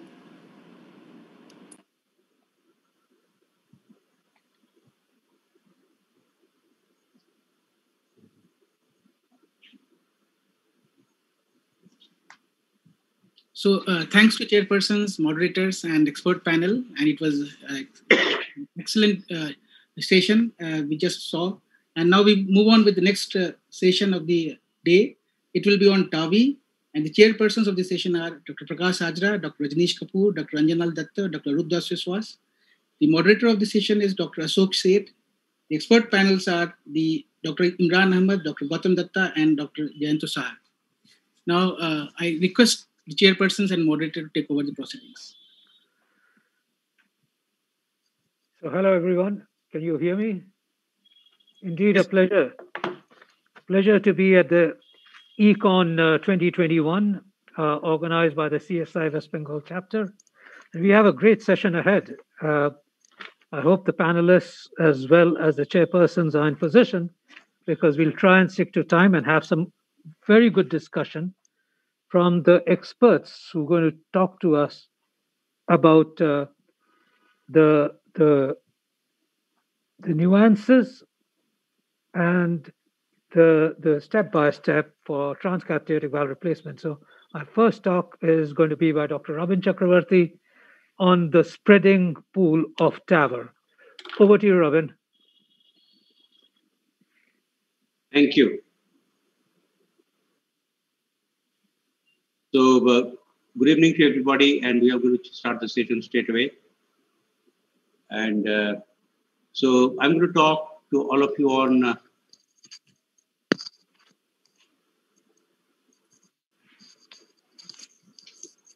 on this spreading pool of TAVR, basically means indications. And TAVR is progressively becoming very important intervention for severe aortic stenosis. And we need to also recognize that this 21st century has actually a cardiovascular intervention revolution. There are disruptive technologies, evolution, the guideline changing therapies, and more so towards a structural revolution. But how did we get to where we are with TAVR today? And that is what probably I'm going to start. Today we have got rigorous clinical evaluation from many randomized trials against gold standard therapy in the United States alone, with over 6,000 patients demonstrating equivalence, superiority over standard therapy. Multiple other trials evaluating different devices in severe aortic stenosis as well as new indications. Trials are designed to show equivalence to surgical replacement of the aortic valve, and also perhaps about the superiority. And also they are also looking at various endpoints which are important for clinicians. We are clear that today the current indications are for those patients who get significant benefit are in native valves, severe, symptomatic, and of course in valve-in-valve. We have got data to substantiate this statement by randomized trial data and observational data. We also have future studies and indications and next frontier to apply this technology more and more for our patients' care. We know that there are potential advantages of TAVR in terms of less invasive, lower risk of bleeding, shorter length of stay and recovery, similar rates of mortality. We got evidence to support that. We also have, we had some concerns earlier about paravalvular risk, particularly about low-risk patients, because the concern was that whether TAVR can be used in severe aortic stenosis with low surgical risk group of patient. But the concern was for patient there are evidence of paravalvular leak and pacemaker risk, which may actually tilt the balance towards the surgical side. Also, there is a question about valve performance and longevity. Perhaps in this group of patients, we need to have another sort of replacement in about 10 years' time or something beyond that. They also had anatomical consideration like bicuspid aortic valve and young patients who are likely to have more multiple replacements. But with time and with advancement of technology, advancement of valve size, and also the device delivery system, there are changes. At the same time, as we have more and more evidence, there are changes in device evolution. New generation devices are safer and perhaps more effective. So less pacemaker requirement and less paravalvular leak, perhaps mild paravalvular leak, which may not have much of hemodynamic significance. Smaller profile and sheet size from the delivery of this device point of view. If you look at the LRT study objective, which assessed the safety and feasibility of transcatheter aortic valve replacement with commercial in patients with symptomatic severe aortic stenosis with low surgical risk of less than 3%, then they realized that in a month, there's no mortality. And if you continue for a relatively longer period of time, and the data is quite substantial to support that probably, yes, in what is called mild symptomatic group of patient or mild risk group of patient, it can be used. Substantially presented in various meetings. We also know that the valve-in-valve is an important therapy for patients at high or extreme risk of redo surgical aortic valve replacement, because this important therapy for patients at high or extreme risk for redo surgical AVR is important. It is safe, effective, and in a select group of patients, it's very useful. Although the durability is unknown, new techniques are developed to overcome potential drawbacks. Asymptomatic patients, we don't know. We got trial called early TAVR is going through. We need to wait to get the results. Of use of TAVR in pure native valve aortic regurgitation. I'm sure that the next speakers and the moderator and the chairpersons guide the audience toward these new frontiers of use of TAVR. Now, this is a very important slide presented 2 years ago, less than 2 years ago, actually, in European Heart Journal. And it has been shown that if you consider the all-risk group, high-risk surgical group from 1A trial, and also the intermediate risk group of Surtavi and partner 2A trial, and low-risk group from Notion trial, so if you collect all these data and then plot them together, it has been clearly shown that over a period of 2 years, there is significant improvement of the survival, which indicates that 12% decrease in mortality if you take all these groups together, which is extremely useful information. And based on this paper, FDA expands the indication of severe transcatheter heart valves to patients at low surgical risk for death or major complications associated with open heart surgery. So clearly, we are moving from high risk group to low risk group in severe symptomatic aortic stenosis. So earlier, probably in 2012 or maybe 2013, 14, probably the surgery was the gold standard of aortic stenosis. It has been remained as a gold standard for years and years together. And alternative option used to be TAVR. But if you look at the data, like with the change of understanding, recognition, and at the same time of valve technology, and also decrease of the sheath compatibility from 22 French till 14 French of the availability of the valve size from 23 millimeter to 29 millimeter today. Evolution today, perhaps we need to consider, we need to talk about that TAVR could be the first scenario. So today, whether or not the TAVR could be gold standard and alternative and optional could be. So there is a clear paradigm shift of understanding of management of severe aortic stenosis, especially in symptomatic group. So therefore, based on the data, there is another thing. The same journal, it has been published that it has been revisited. That if you have a patient of severe symptomatic aortic stenosis with low surgical risk who do not require concomitant cardiac, there is no contraindication for TAVR, then probably you can go straight for TAVR. If you have some patients with lot of difficult transfemoral access, age is more than 60, valve, then probably you can also think of TAVR in this group of patients. Of course, in some patients who require multiple valve surgery or maybe a very complex coronary vascular surgery or arrhythmia surgery along with bypass surgery, then they probably can go for surgical replacement of the aortic valve. And in this data, again, the transcatheter aortic valve replacement with surgical valve replacement comparison, you look at all the parameters like all-cause mortality, cardiovascular mortality, neurological event like disabling stroke, and all-cause death and disabling stroke. Clearly, in a month's time and in a year's time, the TAVR is much ahead of surgery. You can see this is data which is very, very promising and appealing to interventional community.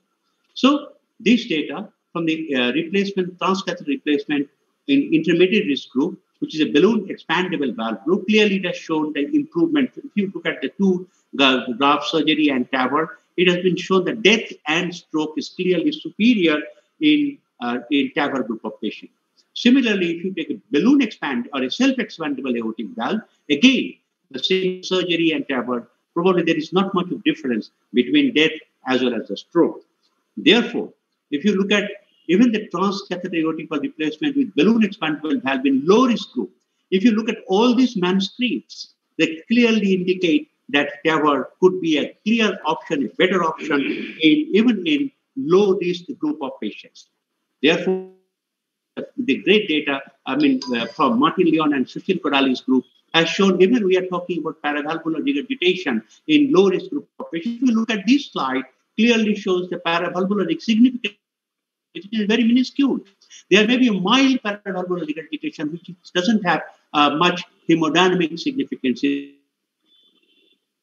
Therefore, and if you at the same time, in the low-risk group of patients, if you compare the bleeding risk, life-threatening risk, major vascular complication, acute kidney injury, and pacemaker indication, all these kind of things, even new LP, this kind of thing is much superior in TAVR in a year, in a month, and perhaps beyond that. And same is true with the self-expanding valve. The other one was true for balloon expandable valve. This is self-expanding valve.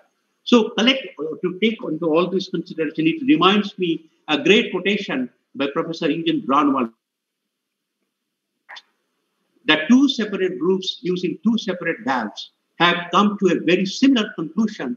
This not only doubles the acceptability, but it quadruples the acceptability. The TAVR is a standard of care for majority of aortic stenosis patients, and I'm sure that we can say that. So the TAVR is superior in terms of low atrial fibrillation, quick recovery, and better hemodynamics. So, and if you look at that, again in valve, it is progressively coming up. It is a useful tool, TAVR. When people are actually aortic valve in a reverse crimp fashion, they crimp the valve and try to use it across the mitral valve in valve position. In bicuspid valve, again, the new literature is coming up. It is difficult. There are asymmetry, the large annulus, there could be aortic pathology, there could be more calcium. Despite all these limitations, now people succeeded to use it in bicuspid aortic stenosis. We have to wait to get the data of TAVR unload and early TAVR in terms of whether or not it can be used in patients with reduced ejection fraction, with intermediate risk, and asymptomatic group of severe for these data. So to summarize, and this is a nice one. So I remember that it was presented earlier in 2012, and they said that probably in 2025 the number is going to increase significantly, 200,000, and in probably another 5 years it's going to be 300,000. So it is important. Therefore, to you, sometime like 60 years ago, that severe aortic stenosis, if patient becomes symptomatic, this is the natural history.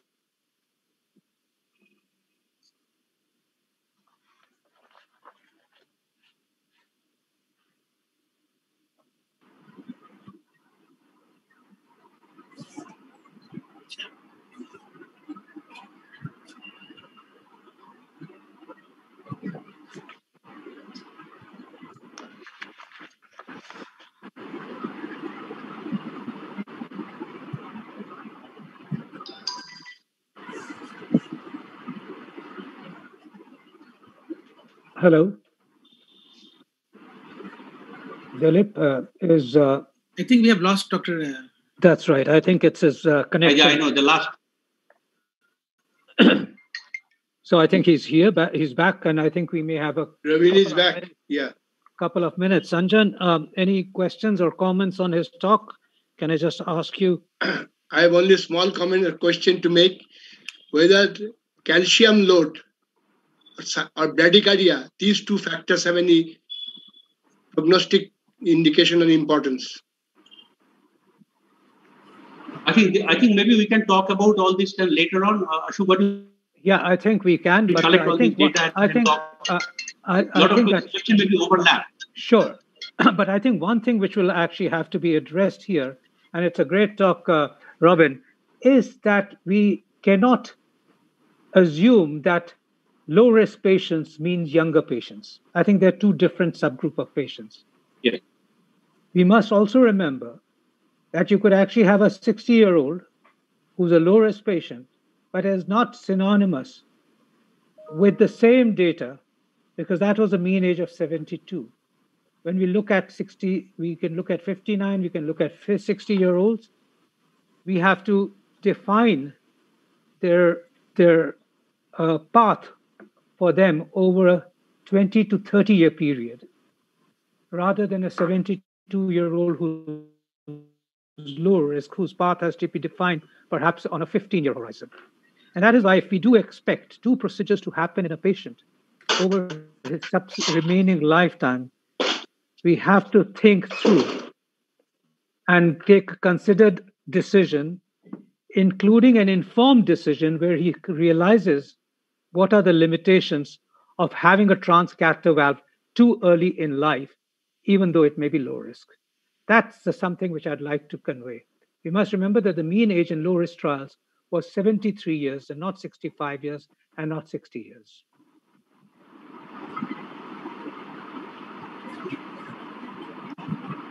So I would now take this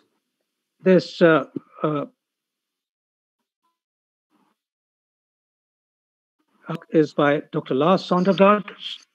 Dr. Lars Sondergaard is a world-renowned master interventionalist from Copenhagen in Denmark. He's a professor of cardiology. He's not just a TAVR specialist. He's a scientist par excellence. He's perhaps an investigator of most valves that we use at the present moment and all the new devices. He's a thought leader.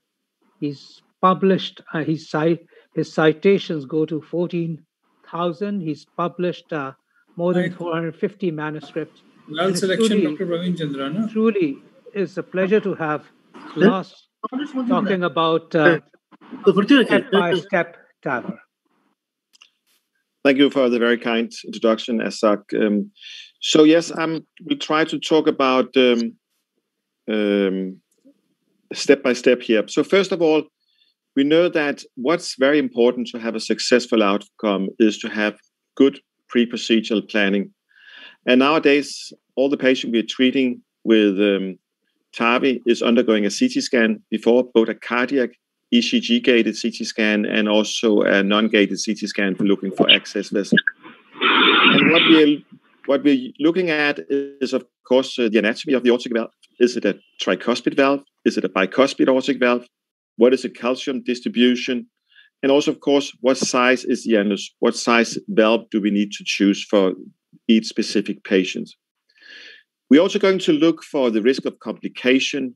Again, as I said before, not only calcium at the aortic valve, but also if the calcium is extending down to the left ventricular outflow tract, because that will increase the risk of not only paravalvular leak, but also the risk of annulus rupture if we are too aggressive with the balloon used for pre or post dilatation. Another fear complication is occlusion of the coronary arteries. So we want to see that both the sinus of Valsalva are wide, but also that the takeoff of the coronaries is high, at least 10 millimeter. And you see the one on the left-hand side have a high takeoff, the other one have a very low takeoff, and you should have concern this could be lead to a coronary occlusion, which of course potentially is a fatal complication. We also need to introduce these large core systems. And most systems have an outer profile between 6 and 8 millimeter. And they need to go in to the valve. So if you have a hostile aortic arch, as in this case with acute angulation, be concerned that this can lead to vascular complications. And of course, we want to treat as many patients as possible by a transfemoral approach. So we need to look at the access vessel. What is the size of the access vessel? What is the calcium burden? And how tortuous are they? So again, you see two examples. One is very suitable for a transfemoral approach on the left-hand side, and the one on the right-hand side is not suitable for a transfemoral approach. You have to look for alternative access for this patient. And again, when we started this program years back, the most common complication and the complication who was the most common cause of mortality was complication at the access side. We want to puncture or access the vessel somewhere between the ligaments and the bifurcation of the common femoral artery. And the reason we want to be above the bifurcation is that if you have vascular complication, we want to be able to treat it with a covered stent. So we need to puncture a 1 or 2 centimeter above the bifurcation. And there's two ways to do it. Most sites will nowadays do a fully percutaneously approach using pre-closed devices such as the ProGlide, including two ProGlide system here, which will leave two sutures which can be tied afterwards to close the vessel. But also, if you don't have the experience, it's still possible, of course, to do a surgical cut down and then make an insertion in the common femoral artery and use that for introduction of the valve. If you do a percutaneously approach, it's of course important we know exactly where we are puncturing, again, between the ligaments and the bifurcation of the common femoral artery. So most often people will cross over from the contralateral artery, have a 6-French sheet, go up to the bifurcation and down to the ipsilateral side. Do an injection here and use that to navigate for where you're going to puncture the artery.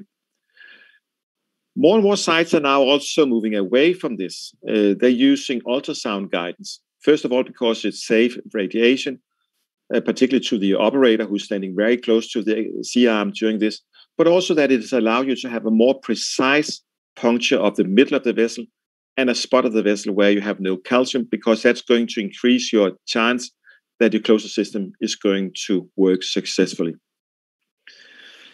After you have a puncture, you put a 6-French sheet in. You go up with a standard catheter to the descending aorta.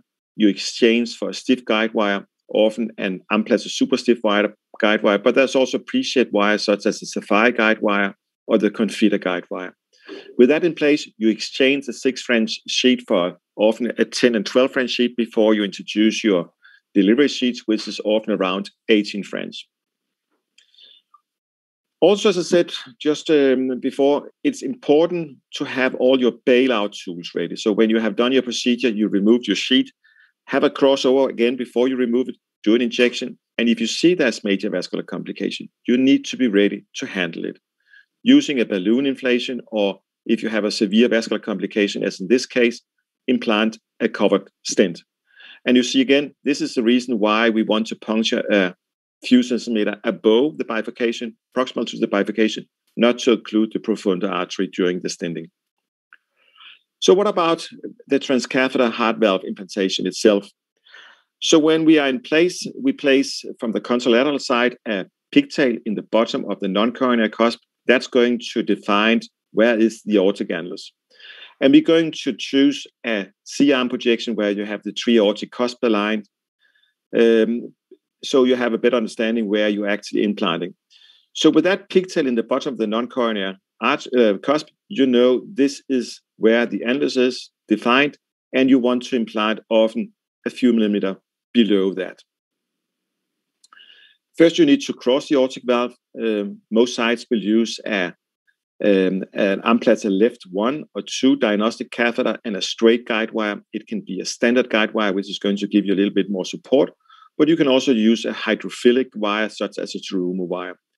So when you across the valve with your wire, you push your catheter forward, you remove the straight wire, you introduce a double-length standard J-tip guide wire, and then you introduce a pigtail catheter. The pigtail catheter is used both for hemodynamic measurements before valve implantation, because that's going to be useful when you're going to afterwards to assess for paravalvular leak, to measure the end diastolic pressure in the aorta and in the left ventricle and the diastolic pressure in the aorta. Afterwards, you have to introduce your guide wire. As I said before, you can have pre-shed wire. Medtronic is having the Confida wire. Boston Scientific have the Sapphire wire, but you can also just shape it yourself, having a plastic tube, and then just very gentle, not force too much on it, because that can peel off the coverage, but just do that, and then you can make a pre-shed wire yourself, a shaped wire yourself. With the wire in place, if there's a lot of calcium, particularly for self-expanding technology, most operators will do a balloon dilatation using a balloon which is not exceeding the minor axis of the aortic valve as measured on the CT scan. And the reason why we are not too aggressive is that it's always a balance between opening up the calcium and also, of course, avoid annulus rupture of the patient. After the balloon dilatation, you choose your valve. What I favor is self-expanding technology because it's going to give you far the best hemodynamic afterwards. And very recently, last year, the Hydra valve was launched in India. It's an Indian valve, which is try to optimize all the shortcoming of existing valves. So it's a very flexible system, will take very tortuous anatomy. Large stent cells will facilitate easy access to the coronaries. It got supraannular leaflet position, which is going to give you, as I said before, far the best hemodynamic outcome. And also you see the inflow part is not tapered, it's straight cylindric. So there will be very little interference with the conduction system and thereby reduce the risk of new conduction abnormality.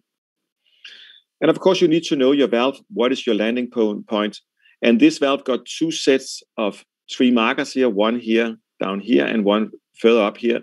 And what we're going to aim for is that these markers should just be above the annulus level, where we have the pigtail. That's where we want to implant the valve. So use that for navigation. So you can see here now the valve is across the aortic annulus. You have the pigtail in the non-coronary arteries. You have one set of markers here and another one up here. You use the bottom one, and the marker should be just above the pigtail when you start to deploy. And if the position changes during the deployment, you do adjustments. And again, it's a very simple hand. You just have a blue knob here. You're going to do counterclockwise rotation. That's going to lead to unsheathing here of the device very slowly, so you have time to correct and optimize the position.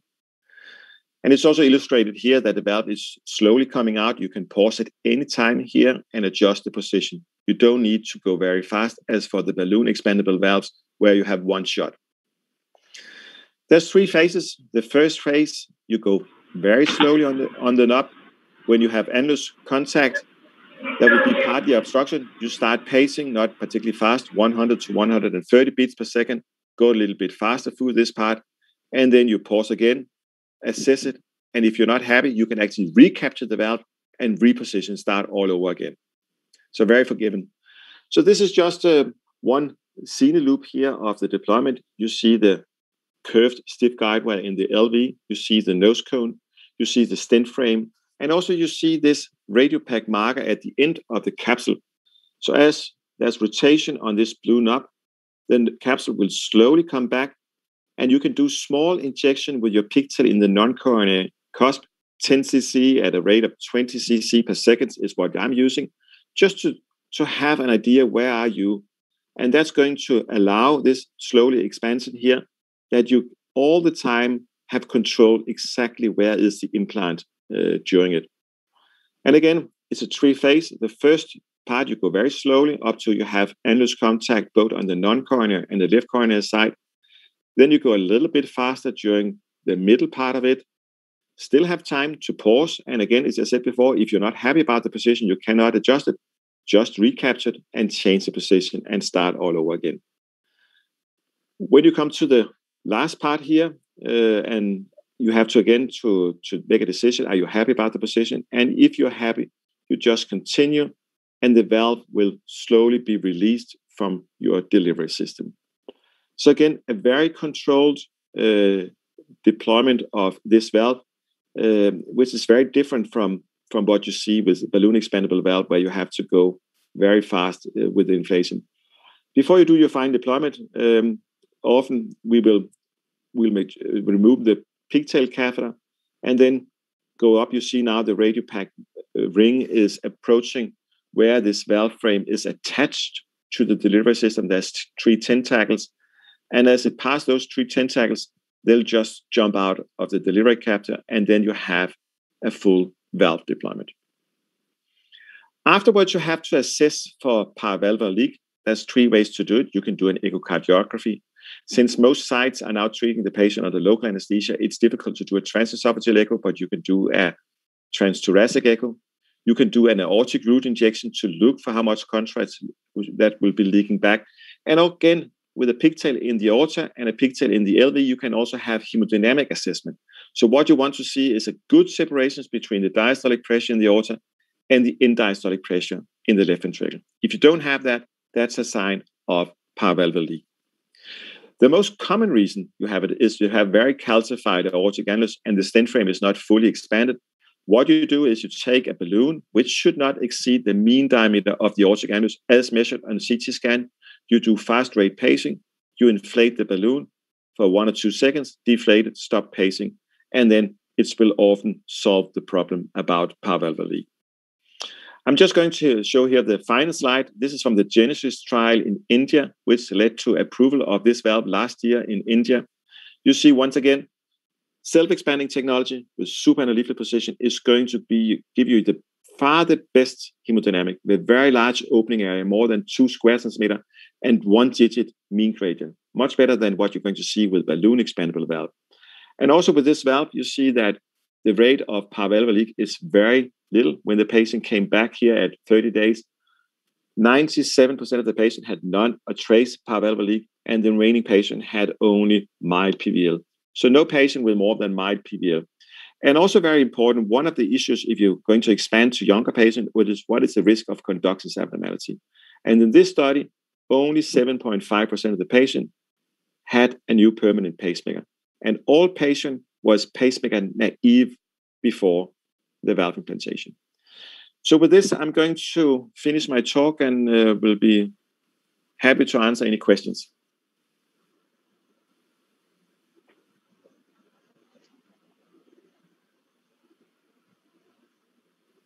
Sir, you have to unmute yourself, Dr. Sheth. So Lars, that was a tremendous talk. We realize that it's extremely difficult to cover this vast topic, but you still did an efficient job of actually conveying every aspect of both the technique as well as the precautions to be taken to get the best results. I have a question for you, and I'm sure the audience would like to understand. There are many interventionalists out there, and while some may not be doing TAVR, all have sometimes need to cross the aortic valve or a stenosed aortic valve for some reason, including pressure gradient measurements. And it's a technique that everybody would want to understand a bit more. Do you have any tips and tricks or any special methods that you use to cross a stenosed aortic valve, or is it just keep trying till you get the wire across? Is there a science or is there an art to it? Yeah, I think it's certainly something you can learn, and you know that, Ashok. If you have in the beginning, it's difficult, but when you have done it quite a few times, it's often not that difficult. So I often use an Amplatzer left 1 catheter. If it's a little bit more horizontal, also where you have a more vertical position of the valve, I will maybe take an AL2 catheter, which is going to lift you up. The closer you go to the valve, the more will the valve point upwards. So you can adjust the position. And if you for example, an LAO cranial projection, if you just do a scene, you will often can see the calcium, and you can see where is the opening between the calcium. And then you just slowly try to find that. And going forward or backwards with the catheter in order to lift it up or bring it down. And you can do some small torsions. Try to look for exactly where you want to cross. If that doesn't work, I often go to an RAO caudal projection. And again, with the pigtail sitting in the bottom of the non-coronary cusp, I know I need to search very close to that, because this is where you have an overlap of the left and the right cusp, and you have isolated the non-coronary cusp on the one side. So if you search close to that pigtail, will often give you. But again, it's a try and error. As I said, this is the 2 catheter I'm used, and also I used a standard straight guide wire because it's going to give you a little bit more support. If it doesn't succeed, I will try to take a hydrophilic wire, which is sometimes will solve the issue, but it's also more flexible, so the jet may push that wire aside. Correct. And when you cross it, and you cross a very stenosed valve, sometimes that wire does not give enough support for your catheter to cross as well. So you're right. I think these are the steps we would go through, including rotation of the catheter from the non-coronary cusp towards the coronary cusp, towards the right and left. And that's when you actually sometimes hit the valve. But you're right. I also use a metallic straight wire, which provides a better support in going through the valve than a very slippery wire, which we keep as a second wire in case the first wire doesn't cross. Are there any questions? Dr. Hazrat, Yes, Dr. Hazra. Once you have LVOT calcifications and large calcified cusp, that can cause complications. So what do you think in the future? Should you pre-treat them with extravascular lithotripsy, what the Dutch group is doing and have presented many cases in Europecia last year, and then you go for a TAVR, or it's not a problem with the modern TAVR genetic, modern TAVR valve system? I would say we have no evidence that lithotripsy is going to work in these patients. It may be, but we have to see more data on that. I would say, first of all, you have to be cautious about this. If you have severe calcification extending down to the left ventricular outflow tract, I would probably go for self-expanding technology, because a balloon expandable technology, you need to oversize it somewhat, and that will increase the risk of annulus rupture. Balloon expandable technique is more forgiven as long as you're careful with your balloon you use for pre and post dilatation. So try to stay within the minor axis of the aortic valve. And again, remember, the first talk we saw today was a great talk, and we saw the great data from the low-risk trials, particularly the PARTNER 3 trial with the low-risk patients. But remember, these patients were highly selected. Patient with severe calcification of the left of the aortic annulus was excluded. Patient with any calcium in the left ventricular outflow tract was excluded. So just keep that in mind. If you want to have excellent outcome, you also have to select your patient very carefully. Thank you. Thank you very much, Lars. And I also appreciate the fact that you presented the step-by-step with the Indian innovation, which we're very proud of. Thank you. Thank you, Lars. We should move on, and maybe we may have time at the end for discussions. Our next talk is by Dr. Praveen Chandra on the choice of valves for transcatheter valve replacement. Over to you, Praveen. And of course, in India, we now have a choice of 4 valves and soon to be 5. So it's a very important subject, I would say.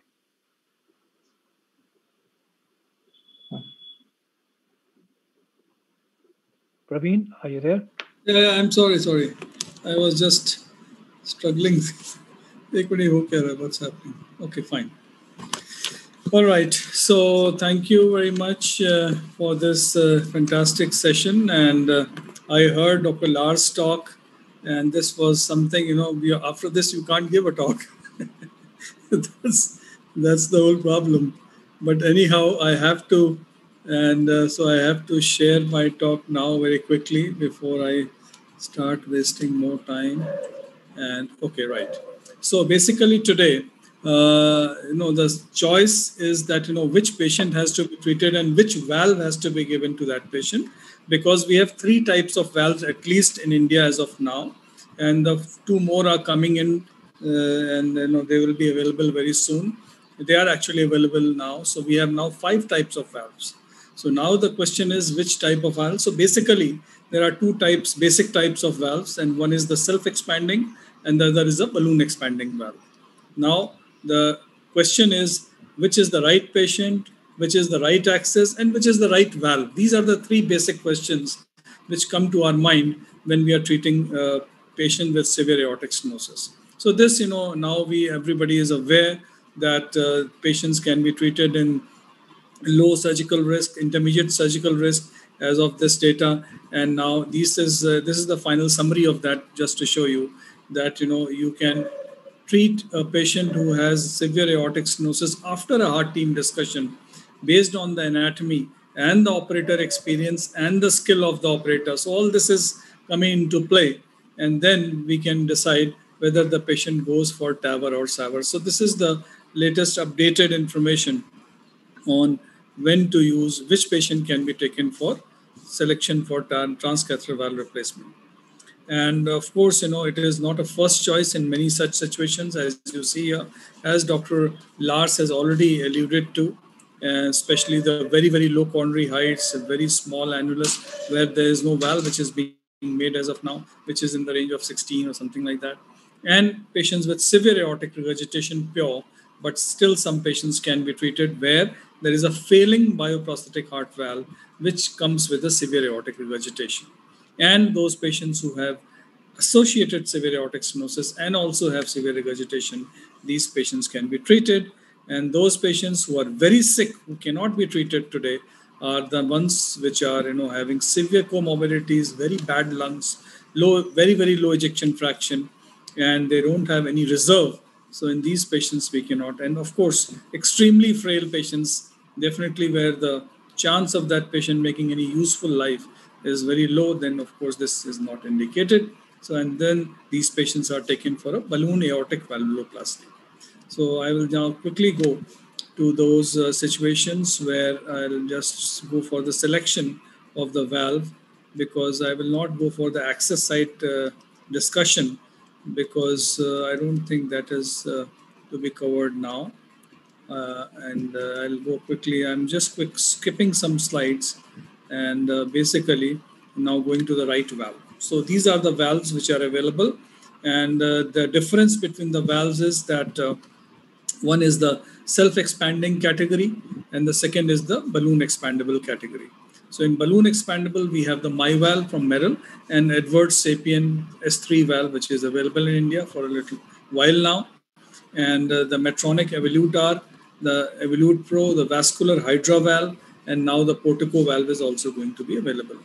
So as you can see here, that these are supraannular valves, whereas the Hydra and the Portico are annular valves, but self-expanding. Whereas the these valves, which are balloon expandable, are annular valves, whereas the valve is situated at the annulus level when they are implanted. So what actually determines? So many things determine. One of the most important is the valve complex, which is the annulus, the sinuses, as you can see here, the ST junction, the height of coronary arteries, and so all this is known as the aortic valve complex, and this determines many times that which kind of valve we use, apart from many other variables.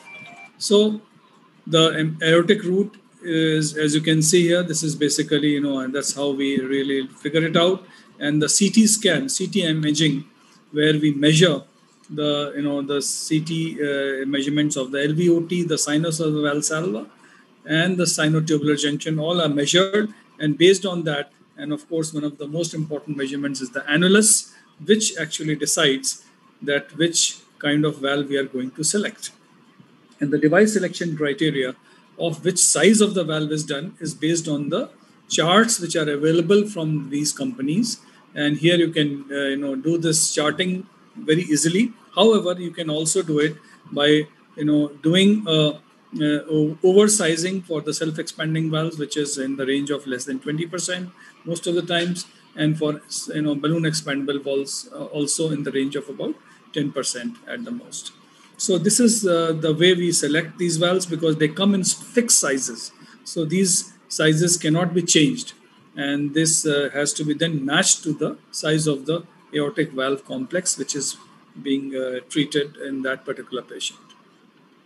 So the THV size selection, annulus, and there are borderline sizes also. And the primary goal of when we do the implantation, what is the goal? To maximize the effective orifice area so that we get the best outcomes in that particular patient, reduce the mean and peak pressure gradients, and the larger the valve is, it is better. And all this is depending upon the situations where we can use a valve which can give the best outcomes. So here you can see that the oversizing is about 5 to 10%, which is ideal for balloon expandable valves, but the sizes are not so flexible. So now, of course, with the MyValve, the sizes are more flexible. They make more sizes than the S3 valve, as you already know. So I'll just quickly escape. I think the slide has got stuck. And so I will just go to this and come down. So the selection of the size is dependent upon these, the charts, and also, as I showed you, that the different valve, manufacturers have different sizings, but most of them are in the same range, as you can see. So now I will go to this one. Yeah. So when the annulus is small, as you can see in this particular patient, the annulus is very small because it is a valve and valve situation, generally it is preferred to use a self-expanding valve over a balloon expandable valve, because if we put a balloon expandable valve here, it will work fine, but the gradients which we will get in this patient will be higher. So that is why we tend to use a self-expanding valve in these situations. Then the second very important thing many times is the type of calcium. And as you can see in this particular patient, that the calcium, there is a spur of a calcium, which can sometimes, if we go with balloon expandable valves, it can lead to perforations because the raphe is very heavily calcified. So that is something which we see in bicuspid valves, and it was very common then to use a self-expanding valve because the chance of rupturing is lesser in this kind of situation.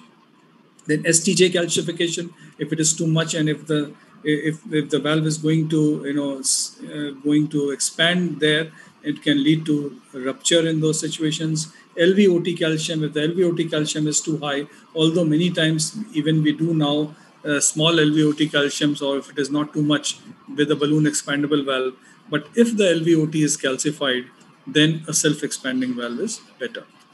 Then, of course, if it is a very, very heavy calcification, then also the outcomes are not so good.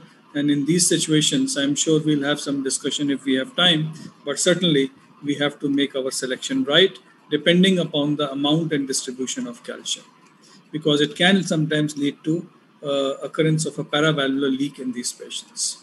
So if the LVOT calcium is there, as you can see here, this patient has LVOT calcium, and in this patient, if we use a balloon expandable valve, it may not be a good idea.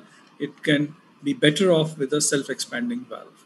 So that is how we decide. And then, of course, as you can see here, this is a patient where we have done a self-expanding valve, as you can see here, because the calcification was there, a very heavy calcification though, but initially this valve didn't expand so well, but after balloon dilatation inside the valve, we were able to expand the valve very well. So valve selection, as I told you already, depends upon one of the factors is calcium also. Then acute angulation and the horizontality of the aorta is also something which is important. As you can see here, that in a patient which has a very horizontal aorta, the coaxiality of the valve is something which does play a role in the outcomes. And here you can see that in these patients who have horizontal aorta, of course you can do with a balloon self-expanding valve, but balloon expandable valves are better because they are self-centering valves and they are better off in this horizontal aortas, extremely horizontal aorta.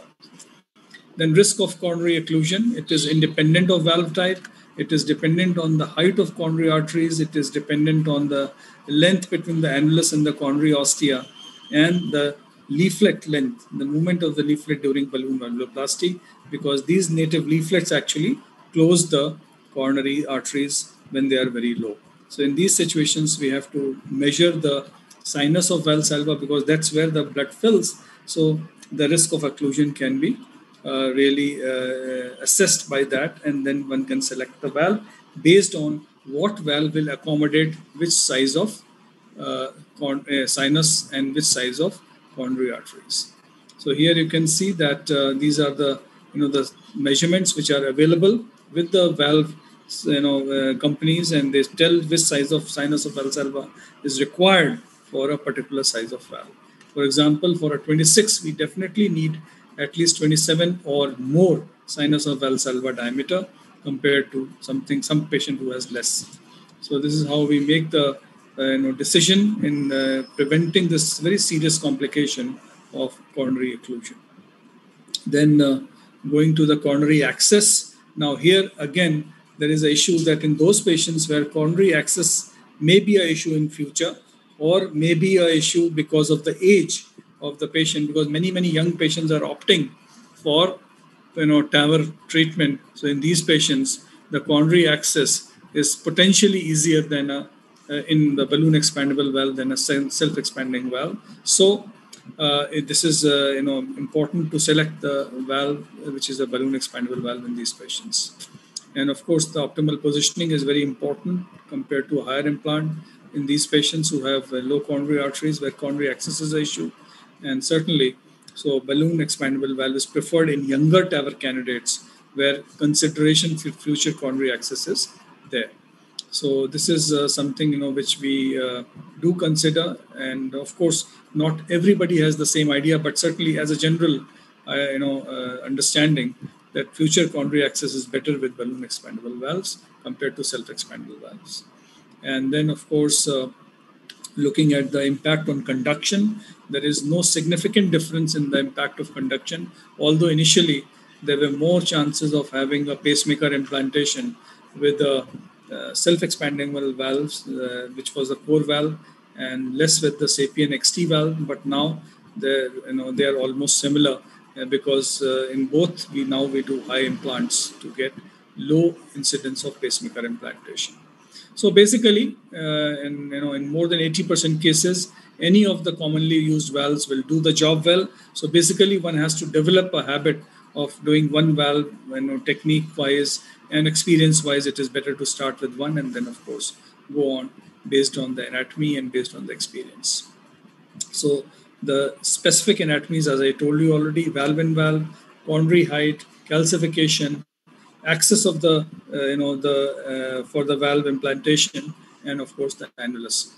But here you look at the data which was published comparing valves, and they showed no significant difference in terms of all-cause mortality and cardiovascular mortality comparing balloon expandable valves and the self-expandable valves over a period of 5 years. So this was something which is very important, that overall there is no big difference in terms of bioprosthetic valve dysfunction. Also, again, there was no significant difference. So both are, both types of valves are equally biostable in long-term basis. And this is basically the comparison of newer generation self-expandable valve versus balloon expandable valves. And here you can see that there is, a small difference, although not too much, in terms of the primary endpoint. The p-values are very, very, not so much different. And certainly in terms of occurrence of stroke, there was a slightly higher chance in the balloon expandable valves, but overall the PVL was higher in the, the self-expanding valves. So in total, there is a balance between these two types of valves. The PVL time over. Sorry, time over. Okay. So your time is. So now for the valve-in-valve situations like the mitral valve, there is no choice. You have to only use a balloon expandable valve, as you can see here in this particular case. So to summarize, now this is the final summary which I have made it just collecting all this information, that if the valve annulus is small, then basically self-expanding valve is better. If the vessel size is small, then of course, if it is less than 5, then none of them are good. But if it is 5 to 6, one can use a inline sheath with a self-expanding valve. But if it is 6 to 8 or more than 8 axis size, then all the three are similar. If the heavy calcification and low coronary, one has to be very cautious between all the types of valves. If the LVOT calcification is there, then self-expanding is better than the balloon expandable. If there is horizontal aorta, I will say that balloon expandables are better. For conduction disturbances, I can again say that there is some caution here with the self-expanding if there is a baseline RBB, but otherwise they are similar. And for valve-in-valve, self-expanding is better. And for basically for more sizing, certainly we have more sizing in the MyValve, which is the balloon expandable valve. And for future coronary access, balloon expandable valve is better. So this is the final conclusions for my presentation. You must remember that outcome should match with benchmark, and the shared decision making is very important while selecting a TAVR versus SAVR. Reconsider surgical option if the anatomy is not suitable, and of course the life expectancy of the patient should be considered before doing any TAVR procedures. And tailoring the valve and technique to the patient favors good outcomes. Thank you very much. Thank you very much, Praveen, for that extensive coverage of a very important subject. In the interest of time, I think we should move on to the next talk. CT analysis is a very integral part of planning and execution of a successful TAVR from the days of understanding the valve complex through echocardiogram. CT analysis clearly demonstrated superiority and the right way to go. And therefore, it's not just important to get that analysis, it's important to do the analysis yourself. It avoids complications and it also improves outcomes once you have a clear understanding of the valve complex. For this important talk, we have Dr. Amit Chaurasia to talk about CT analysis as an integral part of planning TAVR. Thank you, Dr. Seth. We have already listened to a lot of talks, and most of I'm just going to share my slide. And is my slide visible? Yes, it is. Thank you so much. Most of my job has been made easy by Dr. Lars, who actually went on to discuss some part of the CT analysis. And after that, we had an excellent talk by Dr. Praveen Chandra, who also explained some part of the CT analysis. But overall, what are the things we are looking at? We are looking at the CT protocol. What is the CT protocol? And what is how do we reconstruct it? How do we analyze the CT report? What is LVOT? What is annulus? What is sinus of Veselva? And what is the STJ? Now, all these things have slightly different meaning in relation to TAVR CT. So I'll be explaining those in a few minutes. When do we anticipate coronary occlusion? And what is aortoventricular angle? Where and when we need some extra information while we do a TAVR. That is, we have to go slightly more than the general, reconstruction of the CT. So the CT protocol, what is the CT protocol that we follow? It should be ECG gated. We use a contrast of 80 to 100 ml and injected at the rate of 4 to 6 ml per second. We use a bolus tracking, and the peak of the contrast should be in the ascending aorta, and this is very important. So you should convey these masses to your technician. It should cover from the carotid to the mid-thigh, so that we can have analysis of all the possible kind of access that is required for your TAVR procedure. Detector collimation should be at 0.4 to 0.625. The pitch should be adapted to the heart rate, and it should be around 0.2 to 0.43. It should be a sub-millimetric, that is less than a millimeter slice thickness, and the overlap should be 0.4. Smooth to medium reconstruction kernel, and you should take the best systolic phase. Again, I want to repeat, this should be a systolic phase CT, and the reconstruction should be done in a sub-millimetric. So we look at all these things, and I'm going to discuss this in a stepwise manner. So when you do a CT analysis, what you do is first you open up one of the cusp that is denoted by your coronary, and this is the right coronary which I am showing at present. And then you go to the lowest cusp. You scroll to the lowest cusp, mark that point, just like in this case. You mark it with a red, yellow, or a green. And then similarly, you do for each of the cusp, each of the hinge point. This is what we call it as a hinge point. Now, in a TAVR case, the annulus is actually not the true annulus, but it is the annulus of the hinge point. So it's a virtual annulus. And then when you mark all the three virtual annulus, then you take a closed polygonal point, and then you actually take the diameter. So you will get, as in this case, I have just measured the perimeter-derived diameter, but you'll also get the maximum, minimum, as well as you'll get the area-derived diameter. Now, what is the importance of all these things? When you are planning your CT, if you want to do a pre-dilatation, you should never exceed your pre-dilatation balloon more than the minimum diameter. Now, if it is 19, you should be less than that. That is, it should be less than this 19. 19 minus 1 is 18. You can take an 18 millimeter balloon. If you take a mean of these diameters, then it will come to something around 23. Now, if you want to do a post-dilatation, always remember not to exceed this diameter of, in the case of while you are choosing the balloon. So it should be, if it is 23, you can take a 22 millimeter balloon. Sometimes you can also go in equal to the diameter. Then you look at where are the calciums situated on the annulus. Like in this case, if the calciums are situated at a particular point, a rounded calcium, then these are the point of cautions. Because if you're going to balloon these kind of annulus with a large balloon, then this will act just like a knife, just pierce through the annulus and cause massive pericardial effusion, annular rupture. The second thing is you look at the calcium extending into the LVOT. When you have this kind of calcium that is extending into the LVOT and you use a larger balloon to pre-dilate this kind of valve, then the annulus calcium is going to rupture, and that rupture is going to go linearly into the LVOT. So the linear rupture is more dangerous than just a single point rupture. Single point rupture, actually, you can use another valve to just seal off the rupture. But here it becomes really difficult to seal off the rupture.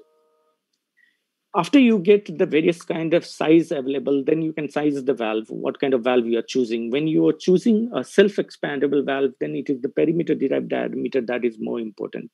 But when you are looking at a balloon expandable valve, then it's the area-derived diameter that is more important. And depending upon those diameter, you can choose your valve, depending upon the chart, as Dr. Chandra had also explained. What is LVOT in the case of TAVR? Now, LVOT, we usually understand that it is the area just below the annulus. But here, when we measure the LVOT, in the case of TAVR, we measure the LVOT 4 millimeter below the hinge point.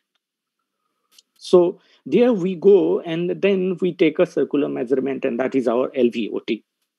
And again, in the LVOT, you'll have to see where the calcium is. If the calcium is a circular kind of calcium, then it should ring in your mind, if it is a circular kind of calcium, that I'm not going to use a larger balloon. I'm going to use a self-expandable balloon, a self-expandable valve. And after I place my valve, I should also keep in mind that there is a chance that the valve may slip up by 1 or 2 millimeter. So all these things you will have to keep in mind, particularly when the LVOT size is less than the size of the annulus. Now, we know that this is the annulus. 4 millimeter below is the LVOT. The sinus of Valsalva, we take the largest diameter that is there over here. And then we measure the height of the coronaries. We measure the height of the STJ. This is the STJ, that is the sinotubular junction. And also we measure the diameter at the sinotubular junction. Now, when we are analyzing the sinus of Valsalva, it is very important, again, to see what kind of valve you are dealing with. You are dealing with a bicuspid valve or you are dealing with a tricuspid valve. This is particularly seen in the sinus of Valsalva because it's the place where the leaflet actually opens up. Now, this is clearly a tricuspid valve. Now, you should also look at if the calcium is circular or something like that. This is the sinotubular junction, diameter of sinotubular junction, and we should measure this diameter because of certain reason, which I'll come in my further slides. The height of the coronaries, then you measure from the hinge point to the height, and this should be more than 10 millimeter at present. Then you look at the height of this STJ. Now, different valves have a different diameter. It is not possible to actually talk about all the valves in a single talk. So what I'll do is I'm going to talk about Medtronic valves, but this is also this can also be extrapolated to the balloon expandable valve. So we have talked about the annulus. We have talked about the LVOT. The sinus of Valsalva diameter should be at least 2 millimeter more than the size of the valve you are using. So if you're using 23 millimeter valve, it should be at least 25. If you're using 26 millimeter valve, then it should be at least 27 or 28. If you're using a 29 millimeter valve, then now the size doesn't matter much. It is either 29 or 30. But if you're using a 34, then it is 31. Now, 34 millimeter valve, actually the diameter is 34 only onto the top two. And then the rest of the studs, it behaves just like a 29 millimeter valve. So if you're going to implant a 34 millimeter valve, it is better to implant slightly keeping the depth in mind that it should not exceed more than 5 millimeter. Otherwise, it tends to behave just like an annular valve. Now, if we see, we have the coronaries over here, we have the leaflets over here, and we have the skirt ending over here. Now, height of the coronary, this skirt over here ends at 13.5 millimeter. If we are going to implant 3 to 5 millimeter, we have a cushion. If we take 10 millimeter height of the coronaries, then we have a cushion that we are not going to close the coronary because of this skirt. This is only one point. Now, if you see, if this sinus of Veselva diameter is very large and not narrow, then still the blood can flow in the diastole in this kind of arteries. Now, if you have what is called STZ height that is very large, then also the coronary is not going to close. Finally, if you have a calcium at this leaflet tip, you should keep in mind that when you place the valve, that due to Venturi effect, while these coronaries are filling, this leaflet can fall back and close the coronaries. So you should also keep in mind that if you have a heavy calcification, it is better to measure the leaflet length if your coronary height is low. Now, if you are doing a valve in a valve position, you'll have to. I thought the presentation was for 12 minutes. That is how I prepared it shows the clock on at one more than. Okay, I'll just try to 1.5 minutes past your time. The clock shows that. Okay. So if you are doing with in a valve, then you need to look at whether it is stented, the leaflet is out of the stented pole or inside the stented pole. And then you need to look at the VTC, which is valve to coronary distance. And if this VTC is more than 4 millimeter, then you can actually avoid the coronary occlusion. The third thing is you need to look at the calcium where it is. If you have a calcium around this point, then you should think about the neuroprotection in this kind of patients. And if you have a lot of tortuosity, then you need to think about actually how you are going to transverse that. This was a case in which this person, it was severely calcified and I could not cross over with the valve. I thought it could easily go over because it was 5 millimeter, but I tried to balloon it with an 8 millimeter, could not. I didn't have an IVL, so I ended up putting through the subclavian. Now, the femoral, you should be careful to look at where the calcium is and where if you are going to take a puncture in this side, then it should be a clean puncture because you have calcium at the posterior surface. If you end up needling over here, then you can end up, your ProGlide may give up or you can end up closing the valve, closing the iliacs. Finally, if you look at the aortoiliac angle. We have only 30 seconds time to wind up, please. Yeah, we look at the aortoiliac angle, and if this angle is between 30 to 50, it is the most appropriate angle to implant a valve. If it is 30 to 50, then 50 to 60, then it is mildly difficult. Above 60, it becomes difficult. Finally, I would like to conclude by saying planning is the key. All aspects of complications should be discussed with the patient. Small tricks may help, and that is well denoted in the CT itself. Keep everything ready to tackle any kind of complication. Finally, I would like to end. TAVI or TAVR is 99% planning and it is only 1% execution. So you should do your CT yourself. Try to minimize the complication yourself. Keep everything in mind from the CT before you go into the case. That is the key to doing any kind of TAVR procedure. Thank you so much. Anjanda, please introduce Dr. Seth, next speaker. Yeah, so I'll just share my slides. Anjanda, can you do?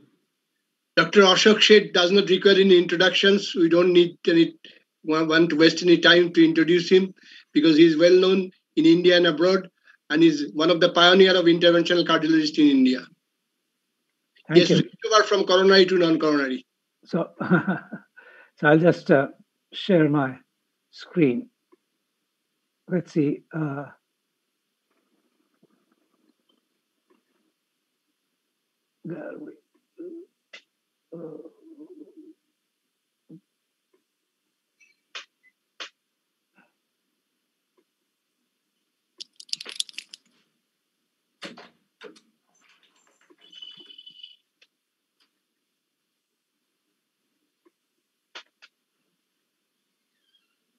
Amit, you have to stop sharing.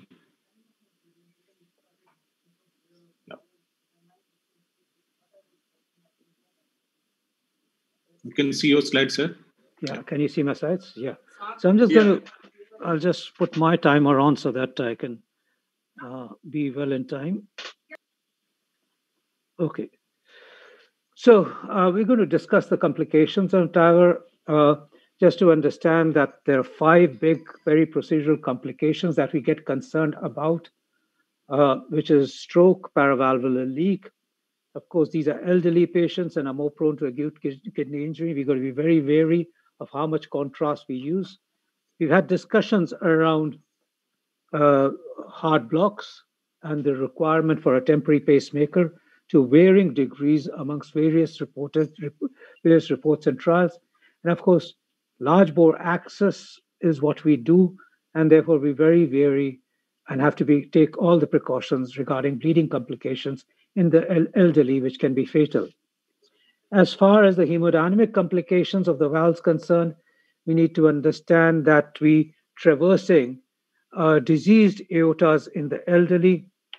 They can be tortuous, calcified, can be hostile, and the same goes for every part of the vascular tree, right from the femorals to the aortic arch and up to the valve.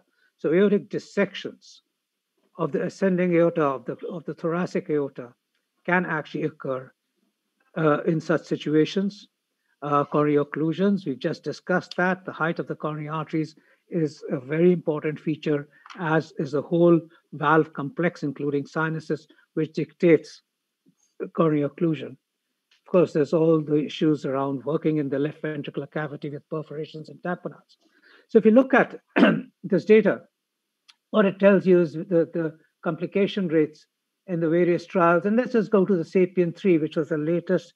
And then, of course, we have the low-risk trials. But the SAPIEN 3, which was a lower profile valve, and by that time, RF experience had been achieved, and the techniques had been modified for safety, the all-cause mortality, and this is intermediate risk patients, the all-cause mortality is somewhere between 1% to 2%. Disabling strokes are somewhere between 1% to 2%.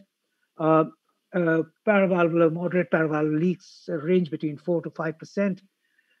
Major vascular complications are in the range of 6% to 7%. And again, this is to be very important. We'll go through some of them. Life-threatening bleeds, again, an important aspect to be taken care of, around 5%. So vascular complications still remain an important aspect of TAVR. Acute kidney injury has to be taken care of. And of course, with precautions can go down really low, because this often at times we don't need to use much contrast. And we have, of course, permanent pacemaker implantations, depending upon balloon expandable versus self-expandable valve, ranging from practically 6% as high as 35% in some of the reports. So when we go across all this, I want to see that if we talk about the low-risk patients, of course, the complications are lower in the low-risk patients, and compared to surgery, as far as these complications are concerned, we can see that it favors TAVR instead of SAVR. Most of the complications are lower in low-risk patients in transcatheter valve replacements. Now, let's start from the basics. And one of the basics around this is that this is large bore access. You just saw Lars tell that you go from the contralateral side over across the bifurcation into the ipsilateral side, inject the contrast either through a pigtail, and then puncture this artery with a micropuncture needle. Once you micropuncture, then it's time to put the proglides in, which is a pre-close of this femoral ipsilateral femoral artery. And this can happen. This is a reality. You can leave the pigtail there, or you can bleed something out there.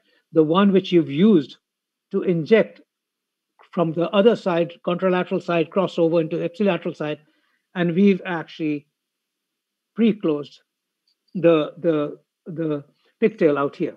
So it's very important to pull back the catheter you've used to give you the guide injections before pre-closure. Otherwise, you can actually stitch the pigtail, as in this case. And then, of course, we had to gently release that pigtail through various maneuvers by cutting the proglides in and then putting other proglides. So this is important. Take it out. Simple, but important. Well, here's another important aspect. This is a situation where this lady, bicuspid valve, TAVR was done using the 26 Evolute. And then as we're coming out, you can see the very poor flow down that. This is before it's been taken out, before the valve has been taken out from the left side. And of course, as soon as this was taken out, there was no gush of blood. And soon we realized that after we closed it, that there was absolutely no femoral pulse felt.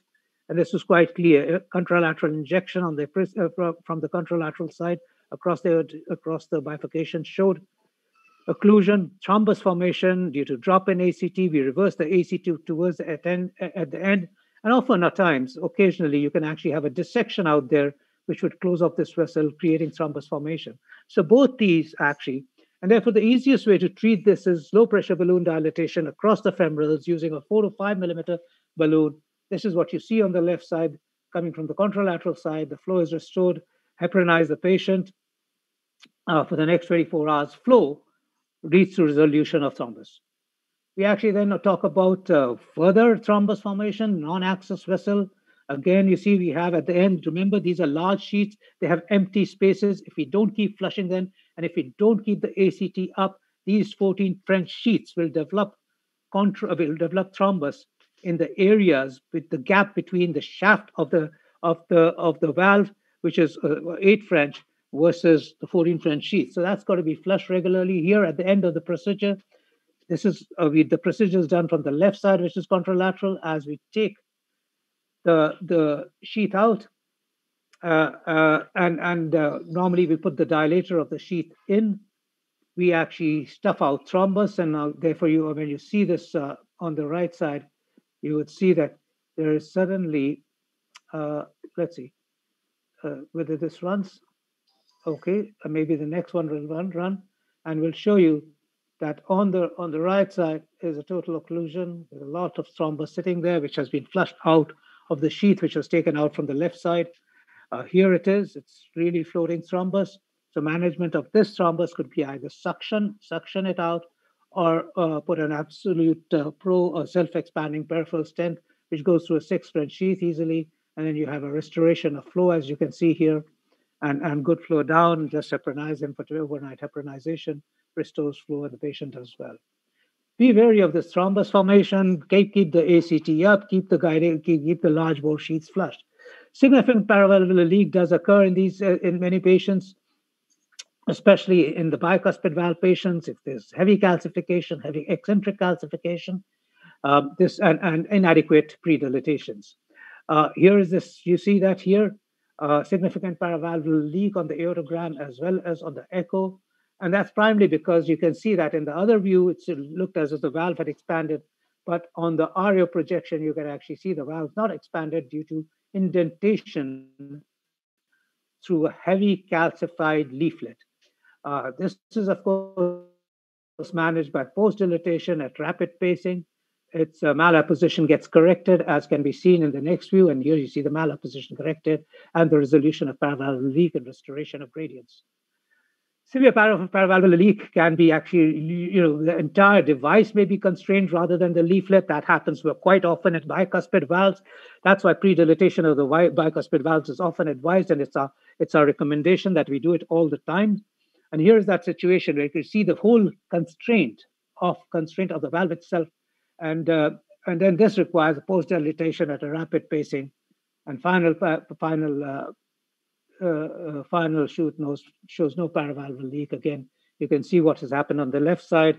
There's a gradient as well as paravalvular leak. There's low diastolic pressures which are resolved on the right side.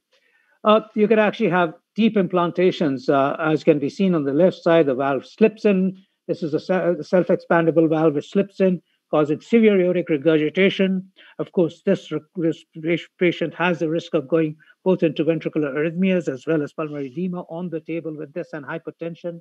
Of course, this cannot be corrected by any other methodology. Post-dilatation does not correct it. A second valve has to be implanted, therefore, slightly higher than the first valve, and that results in the resolution of the paravalvular leak. And then there's good result at the end, and the blood pressure gradually comes up. You can have extensive vascular complications, and this is, you heard about the fact that balloon expandable valves require a minimum of 6 millimeter of iliac size or vascular size to go through. You may have a borderline vessels. The sheets which come are the 14 French the 14 French expandable sheets, the E sheets, are lubricated and are easy when pushed in, may actually cross through even a 5.9 millimeter vessel and can be slowly pushed upwards. But we must remember that they're very difficult to withdraw in borderline situations, because by that time there would be spasm of iliacs.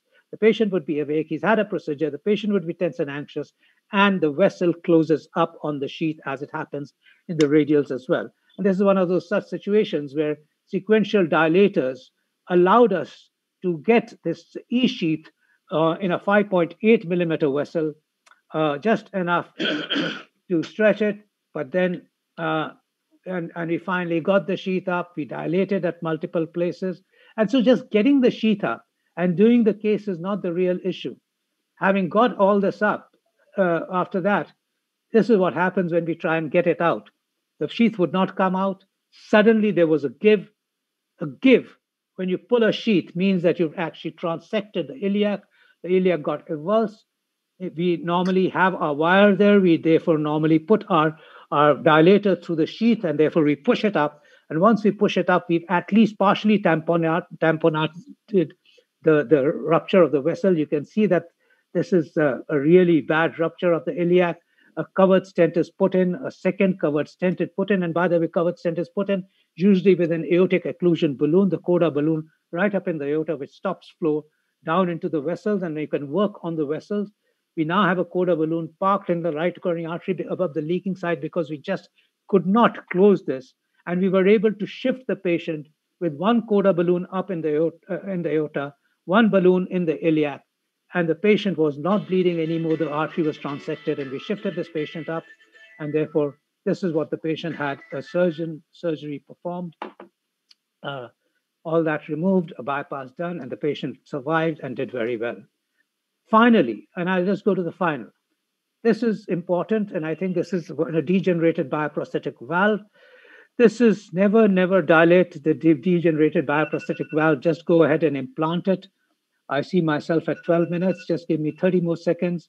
In this case, very tight stenosis. The patient was in failure. We did a pre-dilatation of this bioprosthetic valve, which was severely stenosed. And lo and behold, immediately the patient went into standstill.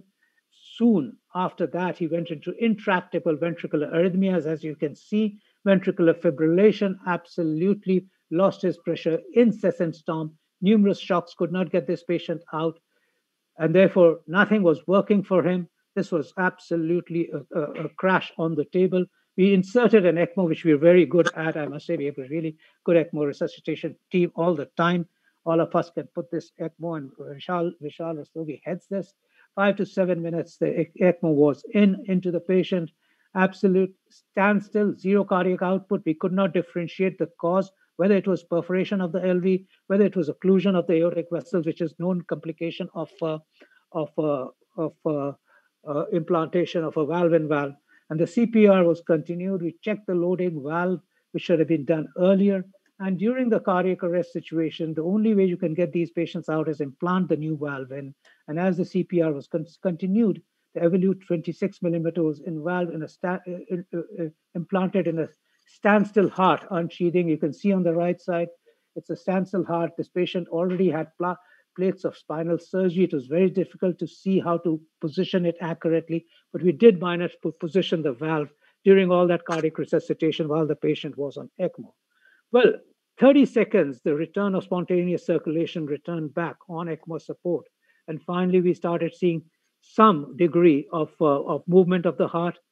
We actually injected into the LV. There was no perforation. We looked at the arteries, and the coronary arteries were fine. And therefore, subsequently, from that severe acidosis, over the periods of hours, the patient improved. And with over multiple, in the next few days, as the vital organs recovered from the hypoperfusion of a 30-minute of a return to spontaneous circulation of ventricular fibrillation. Overnight, over a few days, with multiple units of blood and cooperation amongst various specialties, the severe acidosis normalized in the next 48 hours. And a week later, the patient actually went home alive and well. doing great and continues to do great 2 years from that. So I think all I've got to say is that we've got to prepare for the worst. We've got to have a team of experts working together, and we've got to pre-plan every case to anticipate complications, which is not always possible, but to be able to treat and deal with complications, which with experience, expertise, planning, and coordination and cooperation of multiple specialists is feasible to save lives. Thank you very much for your attention. Thank you, Ashok, for giving us an extreme, complicated scenario at one end, and how a team of heart conjointly can fight it out and save the lives of patient in the background of such a serious complications. Dilip, do you have time for discussions? I think we're running short of time. I'll have just one question to make. In SAPIEN 3 trial and other trials, there has been an incidence of 8 to 10% of complete heart block requiring permanent pacemaker implantations. Absolutely. If a patient before TAVI has a history of symptomatic bradyarrhythmia, do you advise to have the patient permanent pacemaker implantation before going for TAVI? You see, a symptomatic bradyarrhythmia is anyway an indication for a permanent pacemaker implantation. So that's quite clear. I think the worst patients who we predict would happen is patients with trifascicular block, biventricular branch got their PR interval will invariably most likely end up with a complete heart block on the table and will require a permanent pacemaker implantation. It's not wrong to advise them. They're going to need it anyway. The second question is, what is the program of anticoagulation and antiplatelets following TAVI? It's very clear now. While we started off with dual antiplatelet therapy, we are very clear that single antiplatelet therapy based on recent trial data is as good and decreases bleeding risk. And mostly advise aspirin. Aspirin, absolutely. Dr. Seth, one suggestion in your last case, I think you are the father figure of TAVR and many structural heart disease in India. Why don't you have a Lucas system, a mechanical CPR, to have a protection on your hand, and you can carry on your work on Lucas system? Yes, it's a very good system. We actually had it for a duration of time, but I don't think that Lucas is available anymore. So we actually had it in our lab for 6 months. We actually used to get our patients of primary PCI or cardiac arrest who for primary PCI from the ER and have used it. Efficient system. It allows us to actually do the procedure as well. But the Lucas actually withdrew that system. We had it on and then ours malfunctioned and we couldn't get a second system. Okay. So Dr. Chanda, you have democratically placed all the valves. Are you there with us? And out of 13 points, you have given 2 red hands to the MyValve, 4 red hands to your SAPIEN, 5 red hands to your Evolutar, 2 YOLO for. So ultimately, you don't answer me a democratic choice like everybody is born equal, so everybody is good, and one size does not fit all. But from your chart, it seems that you have given a winning title to MyValve. So what's your comment on that? Dr. Hajira. Yeah, that is the last. I've been instructed by the organizer to call it a day for the time being, and all good things should come to an end. With a brief comment from Dr. Praveen, we'll call it a day for this session. Basically, as I was presenting, that all valves are almost similar, 80% times. So there is no, one valve which is better than the other one, both in terms of evidence and also in terms of experience. You have to really choose your valve based on the anatomy and based on the clinical features of that particular patient and based on the access. So there are multiple things which we have to assess, but otherwise overall outcomes in short term and long term are equal. Thank you very much. Thank you all very much for being so active and vibrant and giving us new insights, valuable insights into the structural heart disease problem of this particular type, that is TAVI. And thank you very much. We now hand over the mics to our organizer. Thank you. Thank you.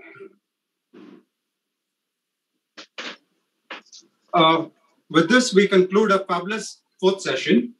I thank the chairperson, moderator, and the expert panel for a very interesting session. We will proceed to the next session, structural interventions. The chairperson for this session are Dr. Anil Singhi, Dr. Saroj Mandal, and Dr. Shamik Basu. The moderator of the session will be Dr. Anil Dhal, and the expert panelists are Dr. Subhashish Roy Chaudhary, Dr. Devjyoti Sarkar, and Dr. Priyam Mukherjee. I will request the chairperson and the moderator to take over the proceedings, please.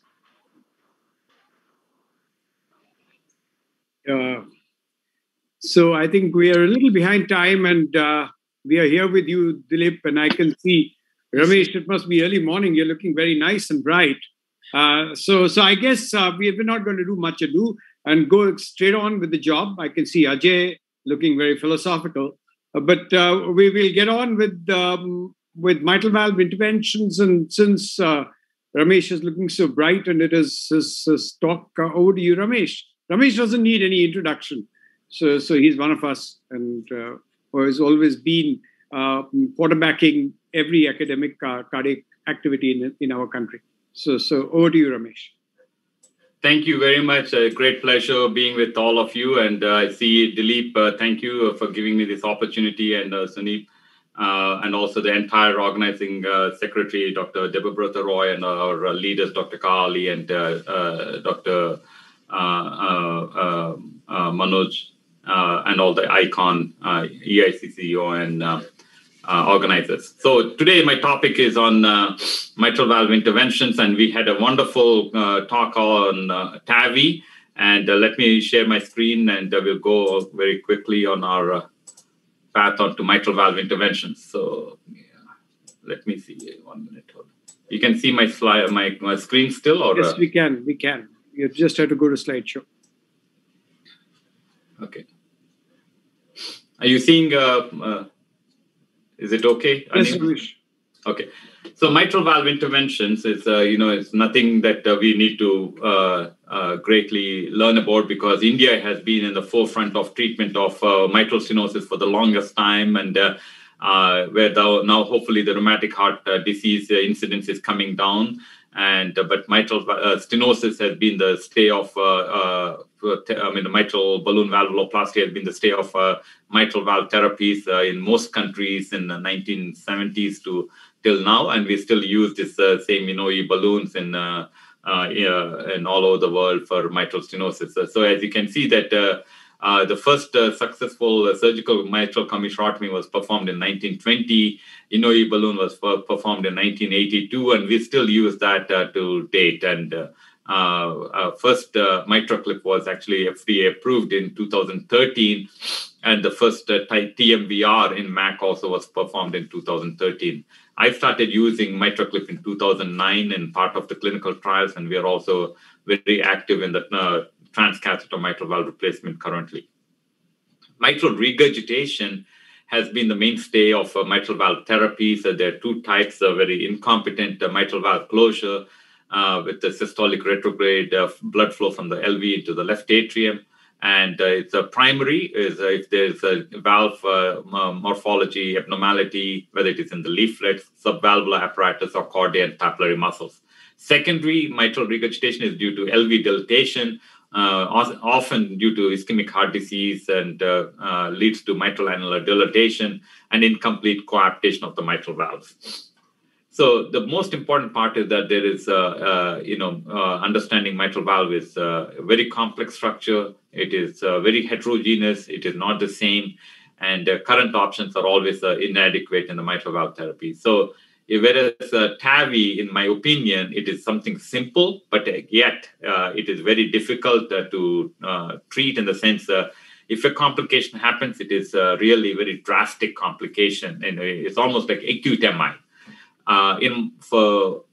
If you think acute MI, aortic valve stenosis is our treatment of that is like treating an acute MI. Mitral valve is almost like treating a stable ischemic heart disease, because complications are still very low, even though it is very challenging to understand, and the asymmetric nature of the mitral valve, the landmarks are not very clear, closing pressures are higher, but still the complication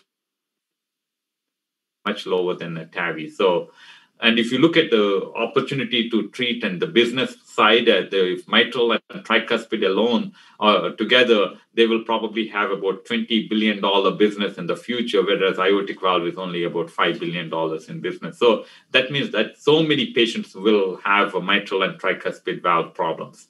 So this is in 2009, one of my first patients, and I always show this, that severe mitral regurgitation, 84-year-old man, deemed inoperable by 2 cardiac surgeons at that time. We needed that as part of the Everest trial. And 2 hours later, from skin to skin, we were able to reduce the severe mitral regurgitation to more like mild to moderate. And any improvement of 2 grades from severe to mild to moderate is considered as a positive. And the patient really was suffering from heart failure admissions for the past few years. He enjoyed his life for the next 5 years, and a natural death happened at that time at the age of 89. And so rewarding to see that there was a difference in the patient's lifestyle that could be made with this MitraClip. There are several devices. Half of them will not see the daylight, I think. And as you can see, only one of them is approved in the United States. It's a MitraClip. And in trials are actually Pascal, as probably will come to United States soon for FDA approval. And there are so many other things that maybe some of them will, like Millipede and, MitraSpan might see some light. And there is a Half Moon Medical that is also looking at both the mitral and tricuspid space as well. Caudal repair, enhanced coaptations, LV remodeling, and indirect or direct annuloplasty are all in clinical stages of trials, and we'll soon learn about that. So why is all these companies coming into treatment of mitral regurgitation is because the 5-year results of Everest 2 showed that treatment of primary mitral regurgitation with the therapeutic, with MitraClip versus actually surgery did not show any difference in mortality. It is somewhat similar. The mortality at 30 days is 6%. And so there's no difference between device versus surgery in the Everest 2. And then we also had another trial for functional mitral regurgitation called COAPT, in which we were participated as well. And that actually showed 600 patients were randomized either to MitraClip alone, MitraClip with the guideline-directed medical therapy or guideline-directed medical therapy. And this actually was a heart failure trial, and which showed that all hospitalizations for heart failure within 24 months was significantly reduced with an absolute risk reduction of actually of nearly 40% in heart failure readmissions. And not only heart failure readmissions, but also there was a mortality difference between MitraClip versus guideline-directed medical therapy alone. And as you can see in the device group here, the mortality is about 23% at 2 years, whereas control group guideline-directed medical therapy, the mortality is about 44%. So there's a 20% absolute risk reduction here with in death with MitraClip alone. But there is a discrepancy between COAPT trial, which was performed in the United States, versus a MITRA-FR trial. And I think it is mainly because optimization of medical therapy was actually maximal in COAPT by the heart team. And the smaller LV dimensions, essentially, we did not choose people who already had baggy left ventricles. So they were very much not end-stage cardiomyopathy. And use of more than one clip was performed in COAPT. MitraClip performed at specialized centers in COAPT, actually very clinically, very chosen clinical centers. And 35% had moderate MR in MITRA-FR as compared to most of the people who only had severe MR in COAPT trial. And more complication device related and the residual MR in MITRA-FR and very high risk population in MITRA-FR as well. So you need to select, patient selection is quite important. Such a patient with all these degenerative mitral regurgitation, not everything can be clipped. And these patients probably have to be thought of whether they can undergo surgery. And if they cannot undergo surgery, is there a transcatheter option? So the advantages of repair in a surgical world always have been preservation of heart function, freedom from lifelong medications, longer durability, and better chances for survival at the time of surgery. So, but however, all of them cannot be repaired by catheters, so we might have to think about replacement. And this is how, at least in my experience, we started thinking, okay, 59-year-old woman with shortness of breath, and had a repeated mitral valve replacement, so initially repair, then a replacement, and by Edwards mitral valve. And she was admitted with heart failure with a cardiac index of 1, and severe mitral stenosis and mitral regurgitation with as the leaflet shows a perforation. And in 2012, after being in a partner trial, and so we did a transapical TAVR valve in the mitral position, and this patient actually did quite well. And as you can see, the leaflets are opening now, and there was no regurgitation. And her cardiac output was 1 liter. Pre-procedure went to 5.2 liters from class 4 to class 1. This was completely off-label. The hospital had to eat the cost because she was admitted and she was not being discharged. And so we just gave her a free valve so that we can at least able to discharge her home. And we did that. And then 2019 in India, we did this actually as a live case in Chennai, where we used my valve in the mitral position, now completely changed from transapical to transeptal, and being able to do it very quickly in half an hour. Along with after the live case was done, she had a paravalvular leak from a suture that came off. So we did that plug of the paravalvular leak as well. So what anatomic criteria preclude repair with MitraClip? We always try to see whether we can repair it, similar to surgery. If not, maybe a replacement is required in such patients with calcification of the clefts in A2 and B2 scallops, severe MAC, mitral stenosis with an area of less than 4, flail width of more than 15, flail gap more than 10, commissural mitral regurgitation. Even though now I have done a few of these in the MitraClip, I don't think you always have to go for the replacement, but be careful when you start MitraClip in commissural. You need to make sure that you don't get caught in the cords, and that is really problematic that can happen. And too much redundant leaflet tissue, or coaptation length more than less than 2 and depth more than 11 millimeters, there is a need for a replacement therapy.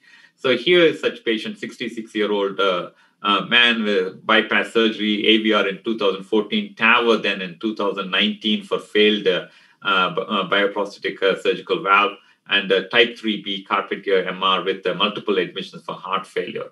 So this patient comes to our center, and we discussed and we enrolled her in a Summit trial, and which is a 10-9 trial for mitral regurgitation or in MAC.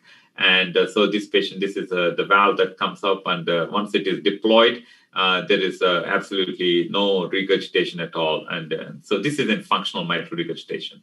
So this is how the patient is. You can see there's a surgical valve, and there is a TAVR Evolute Pro, and then we had a Tendyne in that place, and there is no MR at all. And you can see nice CT pictures, which is just for not to, nice picture. That's all. There's nothing that it's showing.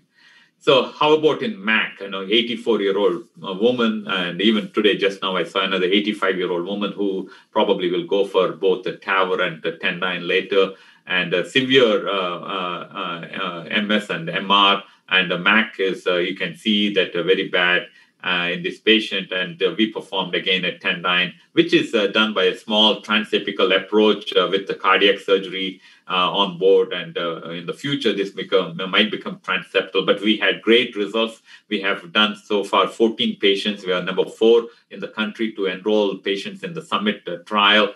Summit trial is actually going to be looking at Tendyne versus the MitraClip for severe mitral regurgitation, but people with MAC will only get a Tendyne valve.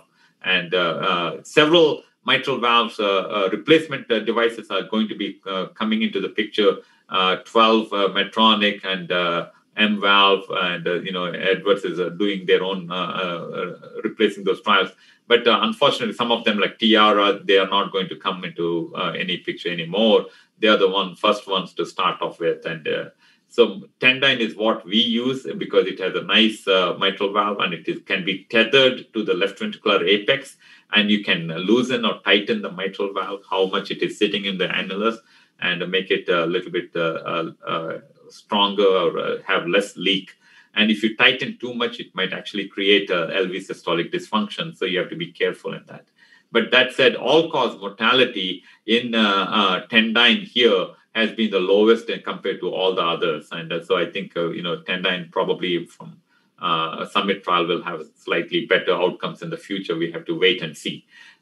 What is the strategy based on mechanism and pattern anatomy of mitral regurgitation? Valve replacement to actually annuloplasty and leaflet repair. I think if the valve size is less than 4, go for valve replacement. If it is between 4 and 5, go for clip. And more than 5, go for annuloplasty and leaflet with the clip. And with apical tethering in functional mitral valve disease, you can do valve replacement similar to less than 4. And or even up to 6, actually, you can go with valve replacement. And in between, you might have annuloplasty and leaflet repair. So we still have to wait and see if this is going to see the daylight as annuloplasty and leaflet repair as a combination. So my take-home message is mitral valve interventions is a natural transition from a transcatheter aortic valve replacement. That's where we got our ideas from, right? And the MitraClip cannot treat all patients. And knowing anatomy of the mitral valve helps in choosing the right therapy. And the Summit trial will show whether leaflet repair with MitraClip or replacement with Tendyne is better. And repair MR trial is part of one of our trials that we are doing. It will show if MitraClip can be used in intermediate risk patients as compared to actually surgical mitral valve repair. Thank you very much. I'll stop sharing and I'll be more than happy to take any questions. So that was truly brilliant, Ramesh. As always, you did such a complex, the mitral valve is such a complex structure. And that's why we don't have a one-size-fits-all solution for it. You have the cusp, the chordae, the commissures, the papillary muscles, and it's a very complex anatomical structure. So if there are any questions from the chairpersons or the expert panel, we will hold Ramesh to try and answer them. If not, may I just request Ramesh to say the differences between COAPT and MITRA-FR. Do you believe in the concept of proportionate versus disproportionate mitral regurgitation, which Paul Rayburn and Milton Packer had kind of suggested? And yes, that would probably explain some of the features as to why we could take some patients for mitral valve therapies and why we should not take some. Yeah, absolutely. I think, Anil, you nailed it. And it's, how much of them are proportionate MR and, patient selection is very important in this group. And nowadays, people have started looking at actually cardiac MR to assess the severity of mitral regurgitation and also to see what is the myocardial remodeling that has happened. And if they can, if there is some remodeling that is already very chronic, fibrosis, you are not able to make those people may live longer or feel better.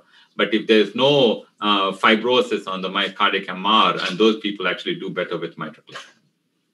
So great. Thank you very much. And I think there is going to be, if there's any question, we'd welcome them. Otherwise, we'll thank Ramesh for a brilliant talk. And I'll move on to Ranjan. And we all know that Ranjan is a dashing young cardiologist who's pioneered left atrial appendage occlusion devices in the country. And it's my great privilege to introduce this very brilliant young man. And he's taught us all left atrial appendage occlusions, and it's John Monrola part. Let's get away from the controversies and hear some of the tips and tricks. Thank you, Dr. Anil, and thank you, the organizers of ECON. And there are so many familiar faces on the panel. It's good to see all of you. And I think that today's the talk is more about whether MitraClip, whether the LA appendage closure has really delivered what it's supposed to deliver. Did it fail us or did we fail it? That is the way I'm going to put it, and that's the way we are going to discuss. So we know AF is a very common problem, and it's something which is going to be there, and it's something which is going to increase. Fortunately, there is a good therapy which is in the form of drugs, which are now available. You have oral anticoagulants. You also have what we call as a direct oral anticoagulant. But the problem is the people who cannot take, people who do not want to take, and also there are lots of hesitancy from the physician's point of view. Most physicians also are, the disease gets undertreated and the anticoagulation therapy doesn't reach everybody that they need it. So that is why we need an alternative treatment, and we need to decide which of the subgroup of these patients where we are going to use the alternative treatment. When we were using oral anticoagulant, which was WARF, we realized that very few of our patients in real world are actually in therapeutic target, and it becomes difficult.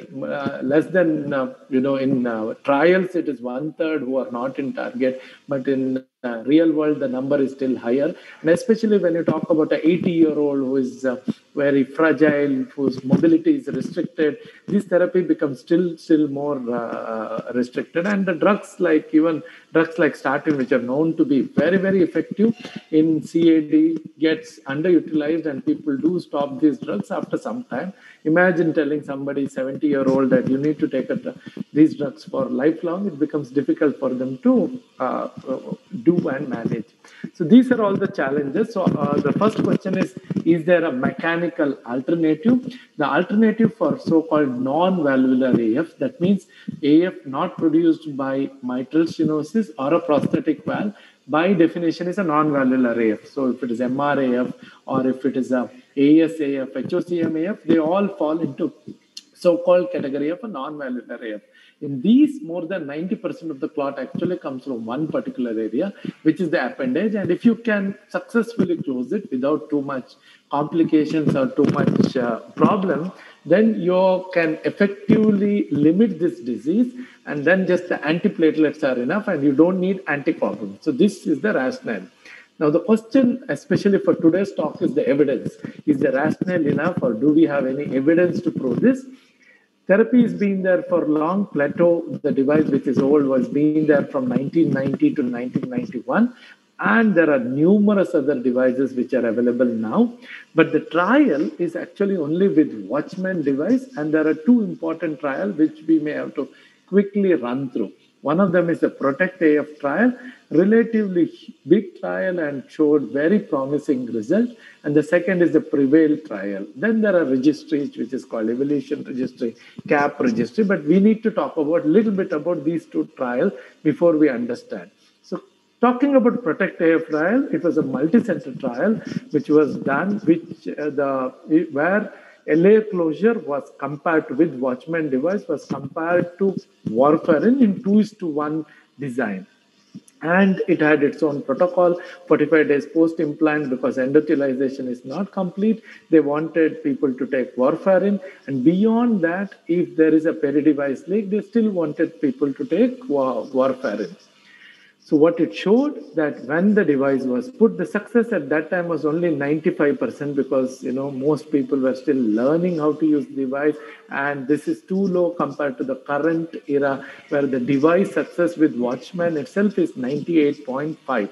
So it was 87 to 90, but even with that, when there was a 3-year follow-up, the intention to treat analysis did show a result which was favorable to Watchman, and in 4 years analysis, it actually showed mortality benefit. If you look at this data and compare to the, if I can be a little more bold in saying that our coronary angioplasty for a stable coronary artery disease does not have this kind of data now, where there is no mortality data. Acute is different. For stable coronary artery disease, the data for a CAD is much lesser than what we have as far as a Watchman device is concerned.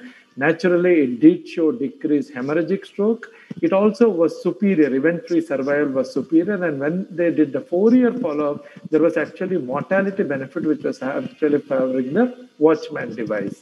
Hemorrhagic strokes were less. So overall, it was a favorable device. And in summary, it was a randomized trial which did show that stroke and all-cause mortality were initially non-inferior to warfarin in 3-year study, but in 4 years, it was actually superior to Watchman. Then came PREVAIL trial, because the PROTECT was not enough for US FDA to give permission. So they didn't get the permission. So they wanted a US-specific PREVAIL trial. which again had almost the same inclusion and exclusion criteria, but it was done more in US. And the results technically were comparable, but if you see that the efficacy rate of both Watchman and warfarin match, and it was comparable, but statistically it did not become non-inferior because there was a wider the interval which was present. But with time, the procedural success had improved. From PROTECT AF, the success was 90, became 95.1. And as I was telling, today's era, whatever device you have in your shelf, your procedure success is typically 98.5. That is because we have understood the device, we have understood how to close with different anatomy. Now, this was our first experience which we published. The evolution registry also mirrors this. The point I want to just highlight is not to go through this data again, to look at what are the indications globally today. How are we using? So what we realize now is what we have discussed is a therapy which could be used as an alternative to oral anticoagulant, especially warfarin. But worldwide, if you see that it is actually indicated in people for whom the therapy, the anticoagulation is, contraindicated, or people who have bled. This is the worldwide data. So only 1% of people it's been used as an alternative to anticoagulation. This is the data from Europe, where the device is available and device can be used. And in US, the indication is little different. There it was for people who could take anticoagulation just based on the PROTECT, but who did not want to take, or where physician felt the patients are at high risk. So there is with this therapy, when you see the problem is opposite. You have data on one end as an alternative, but world over it is used where it is contraindicated, and you only have registry data in that subgroup where where it is contraindicated. It's just the registry data which is there. So, but if you look at the categories where it could use, we could use it as when people who have already bled on oral anticoagulant. This was the extrapolation of a PROTECT AF data, but there is no randomized trial in this category. It could also be used in people with high CHADVAS, but also high has bled, but who have not bled. It could also be used as an alternative to oral anticoagulant. That is where the data lies. There are 5% of our patients who are on oral anticoagulant, which could be the best of the direct oral anticoagulant, but still have bleeding, still have strokes. We could use them there. And it could also be used as a part of AF ablation to prevent at least the stroke risk. It could also be used in people like CKD, CLD, who are otherwise extremely high risk and who cannot tolerate any direct oral anticoagulant. So overall, world over, the geography world, the indications have been varied. I just discussed the US indication. So just to summarize in time, the point what we are trying to make is whatever indication you choose, as physicians, we do see a lot of AF, maybe 5, 10 a day or maybe more. But whatever indication we choose, all of us have some patients who require this therapy. If you have taken it as alternative, obviously there are too many patients, but even people who have bled, people who have had problem with anticoagulation, all of us do have some patients who need this therapy. So all of us need to learn this therapy. And I feel the key point, what I feel here is, I think we have failed the therapy rather than the therapy has failed us. Thank you, Dr. Anil. I'll be happy to take any questions. That was brilliantly put across. You've weighted the problem points and all the data very, very astutely and with a lot of diplomatic finesse. I must compliment you so that you not got into any of the gray zones. So Ranjan's talk is open for any questions. And I just have one question, and that is that you say we have failed the therapy, but do you think the therapy and the tools available to us insofar the therapy is concerned are still perfect, or we are still in search of the Holy Grail?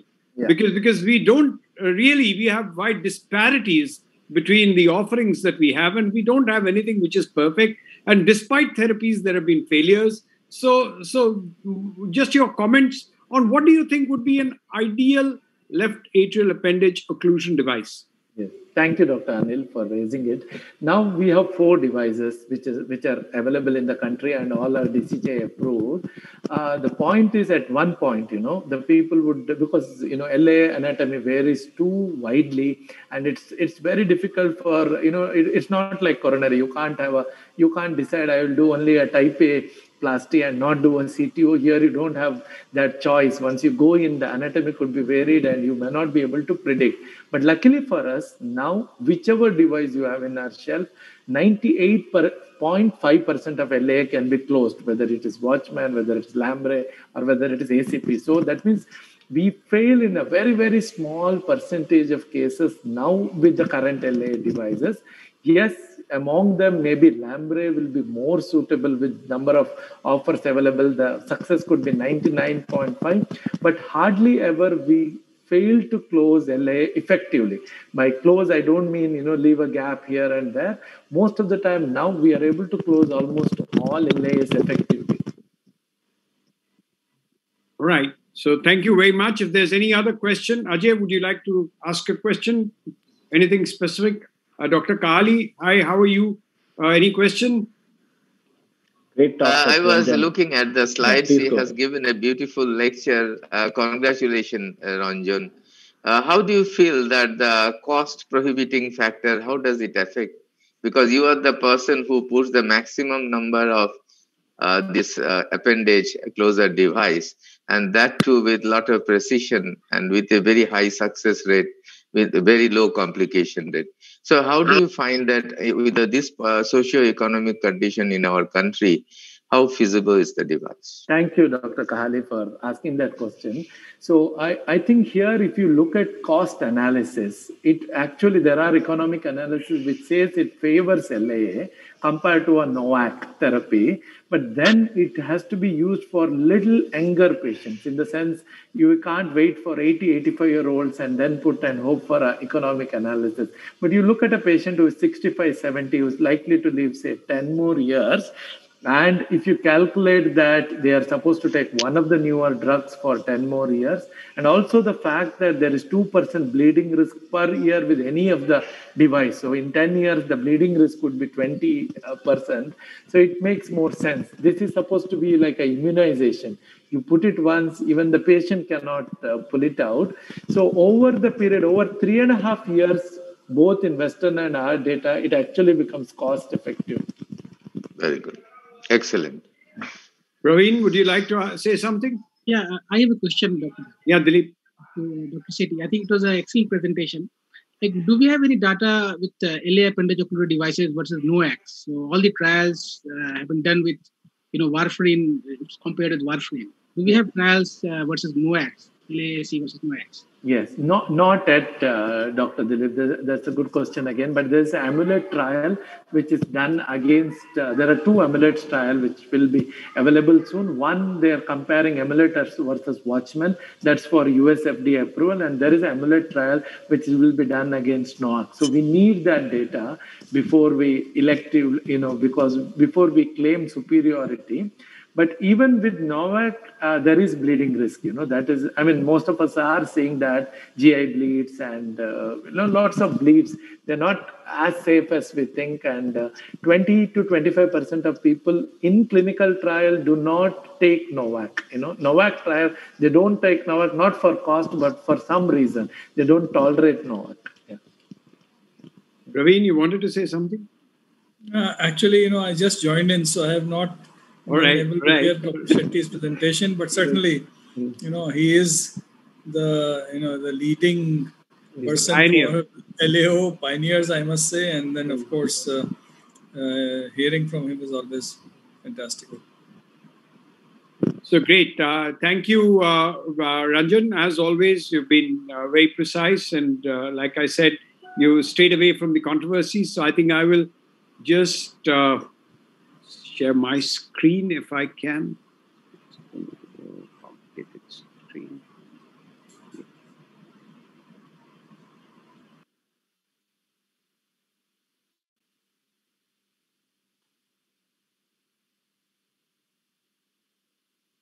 So, can you hear me? We can see your slides, sir. We can hear you. Yeah. All right. Because I think Dilip is not a friend of mine because he gave me a tricky talk to do, and which is percutaneous options for severe tricuspid regurgitation. But it helped me look at a topic which is of great interest because I was involved briefly for one trick valve case a few years ago. And really, the paradigm appears to have shifted. So from being what was called in 67 as the forgotten valve, and very often we used to see these patients who would be operated by surgeons for other valves, so mitral and aortic valve, but nothing would be done to the tricuspid valve, and they would come back and they would be really, really sick. And all that you could do was add some more diuretics, and nothing more would happen. And for a long time, this disease was considered a mere surrogate for more advanced cardiovascular disease. The perioperative mortality risk, if you were to take these patients for individual surgery, now, especially post-operatively, was too high. And this was a condition which we always used to think, oh my God, what is it that we've done? Poor guy, look at this patient, he's suffering. The prevalence is not low. We may think it's 0.5% of the cases, but really, a lot of these patients have functional tricuspid regurgitation predominantly because of left heart disease, maybe mitral regurgitation, maybe poor LV, maybe some people who have primary right ventricular disease or who have rarely a carcinoid syndrome. But there can be hypertensive pulmonary disease, people who have pulmonary arterial hypertension. The combination of mitral regurgitation and atrial fibrillation can definitely cause tricuspid regurgitation. But what we have noticed over a period of time now is that a lot of patients who do have pacemakers will also get tricuspid regurgitation, which will increase in severity. Now, this will increase the RV failure, which happens because of tricuspid regurgitation, will result in tricuspid annular dilatation, which becomes progressive. It's a vicious cycle. And if you look at it, about 50% of people who are going to have left-sided heart disease, few of them are going to be pulmonary hypertension, a few of them are going to be organic, and less than 2% are going to be congenital. The prognosis we know is dismal because these patients really, really suffer. And it does not, the functional tricuspid regurgitation does not go away just because we treat the left-sided heart failure. For example, if somebody's got mitral regurgitation and tricuspid regurgitation, for many years, the surgeons told us, don't worry about the TR. I will fix the MR and the TR will go away. It does not go away. And if you were to take this patient back for surgery later, the in-hospital mortality is going to be about 10%. And these are the patients who get operated just too late to survive. So we may think that we need an interventional approach to tricuspid regurgitation to decrease the mortality and to be able to do better for our patients.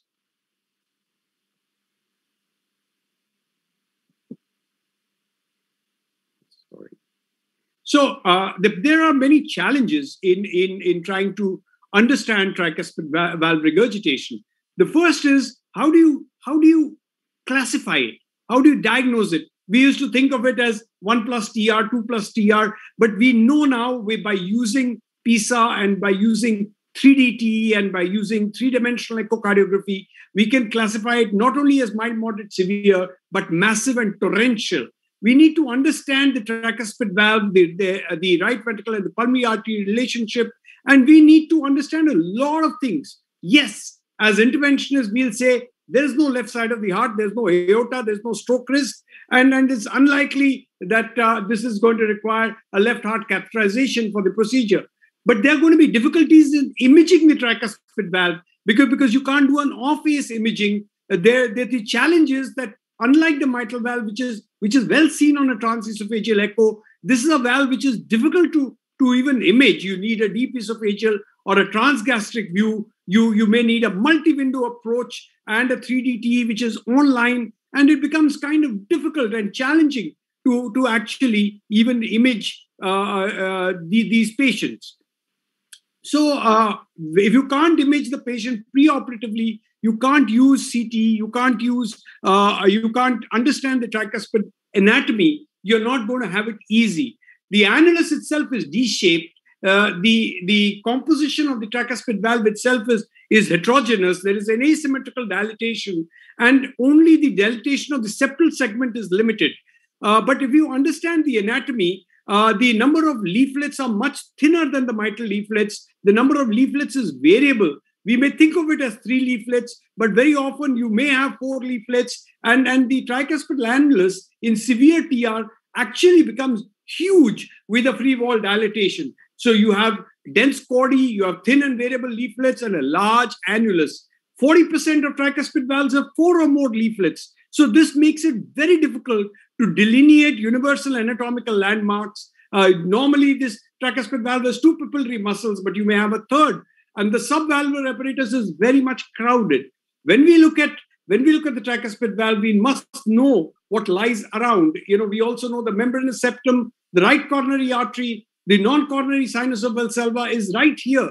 And there is no calcium to provide scaffolding support. The angulation and repair in relation to the SVC, IVC is very tricky. So if there are pre-existing cardiac leads, it will further compromise. So when the annulus does get dilated, it may actually be irreversible. So what we may need to do is we may need to intervene early. Now we have choices. If at an earlier stage, we may be able to get away by using an annuloplasty device. At a later stage, when the coaptation fails, we may need a coaptation enhancement device, but larger gaps may need something more because functional TR is largely due to RV and annular dilatation.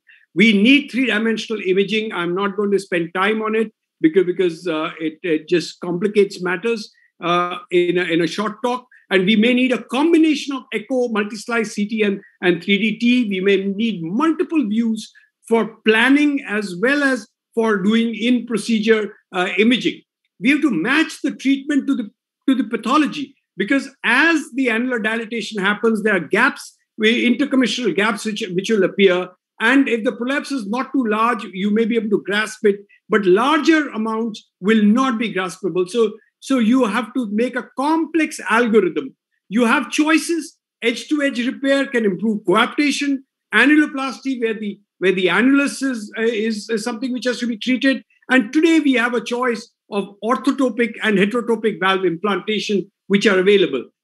Again, there are many favorable and unfavorable conditions. So if we examine this landscape, it can get very confusing with a lot of difficult names. But primarily, if we look at it, coaptation devices, we had an elegant talk by Ramesh on MitraClip. The same MitraClip was used as a tricuspid clip, and there was data for it. Further, Edwards brought out the Pascal, which is a paddle spacer class Alfieri stitch, which is similar to the MitraClip, but has some advantages, which has a confident navigation, optimized leaflet grasping, and a unique centering capacity. And this has now been put to test with some amount of compassionate use indication.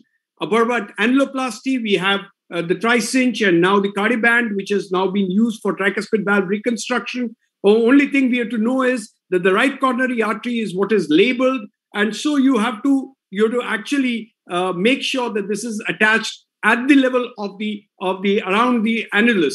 So what about the transcatheter tricuspid valve replacement? We had many choices, but the EVOQUE appears to have actually been a uniquely successful device because we went from Navigate, Lux, TRICARES, but the EVOQUE had some good results because as compared to only about 57% of patients who were clipped who had a 2+ MR in the EVOQUE trial, this had 96% success rate. And this is how an EVOQUE is kind of done. We've not even seen it, but it is something which can be compared. There is a trial comparing it to medical therapy, which has shown that it is distinctly better.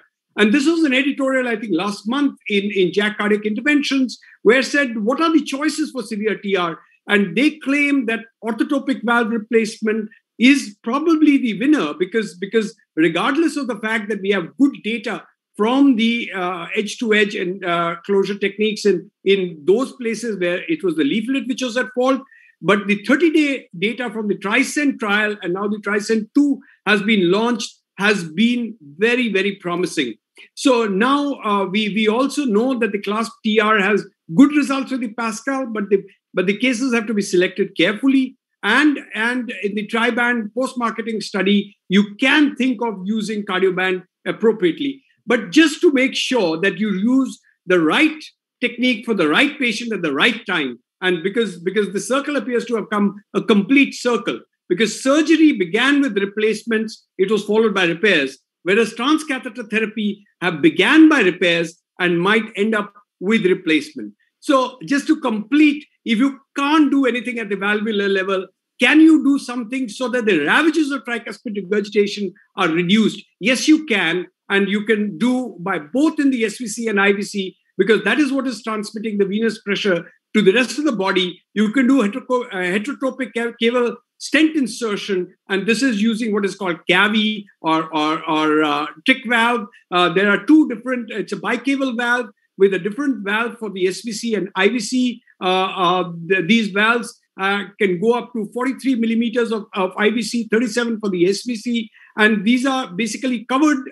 These are like stent grafts with good valves, which need precise CT measurements at different levels to be able to size an appropriate SVC valve, an appropriate IVC valve. And once you have chosen it, you actually see whether the patient is anatomically suitable for this device and exclude those who are not. And here is a case wherein it was actually here is the SVC valve being deployed, and if you go on, I think there is a shortage of time, but you can go on and see that then the IVC valve is deployed, and this will only thing is the challenge is that the IVC valve has to stay clear of the hepatic vein inflow. So all this comes in the CT when we are taking adequate measurements. And we need to make sure that we are not obstructing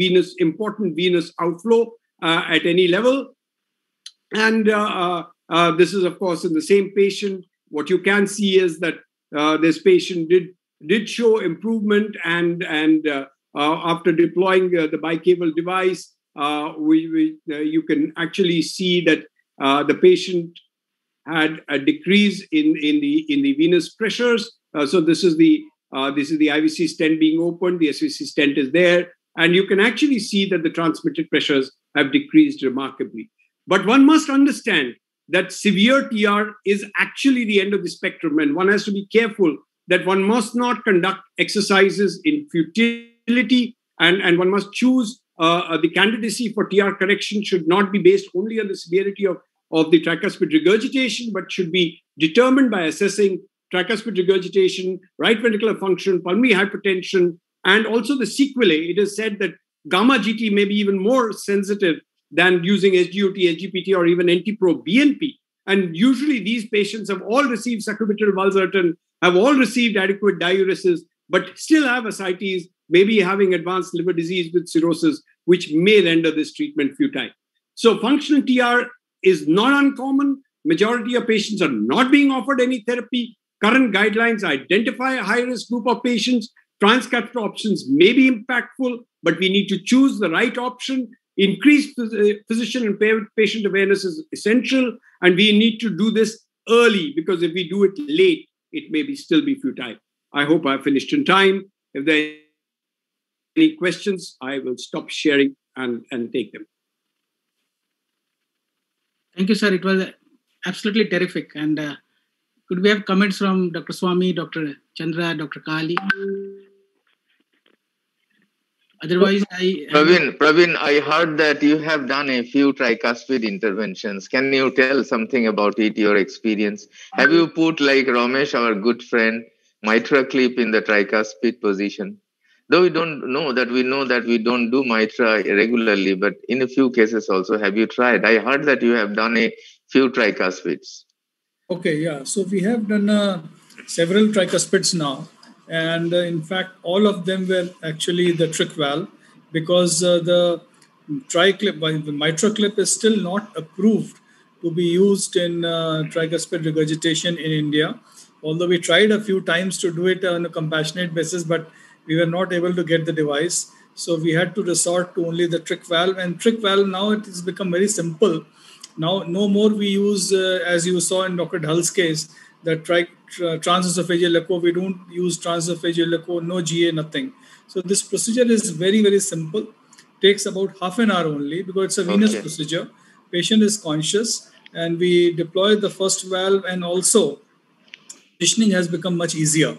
So when deploying these valves is not so difficult. Protecting the hepatic vein again is not so difficult because in most of these patients, actually the hepatic vein is almost half the size of the IVC. So there's not a big problem. So I think, for these patients where there's nothing else left, I think it's a reasonably good idea. Terrific, Praveen, terrific your experience. And we would like to see it in our next, you keep 24th and 25th of July vacant so that, we can see it. You're doing a tricuspid intervention live in box, okay? So the game changer is going to be the Evoke valve.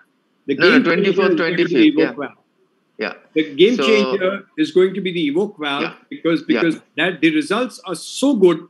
Only the global numbers are so small as yet, but the results are really very awe-inspiring. So, and that is going to act at the valve itself. Therefore, it's going to protect the RV and the RA from the ravages, which unfortunately the trick valve does not worsen. I mean, it actually worsens what is going to happen to the RV and RA. So what is your experience, Praveen? Have you the same experience what Anil is telling that the RV and RA gets worse? The thing is that it takes a lot of time to do that because we have been using it for the last, almost 2.5 years. And we didn't see any deterioration in that sense because the RV and RA were already, it was like they were having torrential TRs for a long time. So in fact, these patients became very well. One of these patients was so bad, we couldn't treat the edema, and this edema went away so quickly.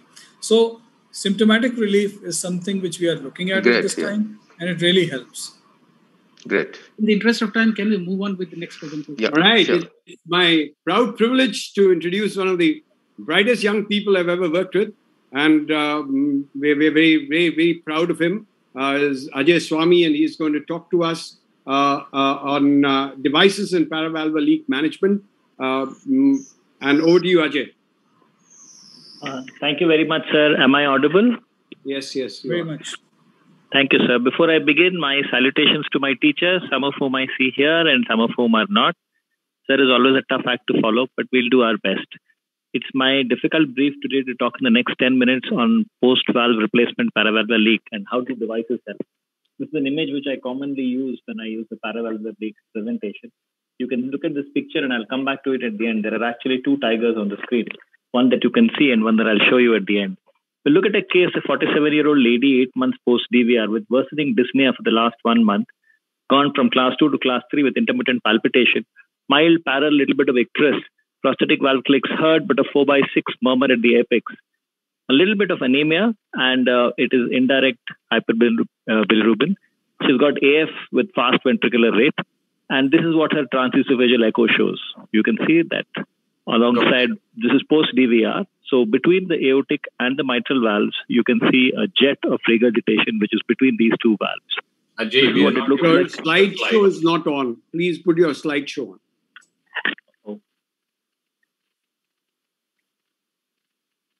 Is that okay? Yeah, that's better. So then I'll just go back a little bit. This is a 47-year-old female, 8 months post-DVR, who presented worsening dyspnea, pallor icterus on examination, mild anemia, hyperbilirubinemia, AF at fast ventricular rate. Is the echo visible now? Is the echo visible now? Yeah.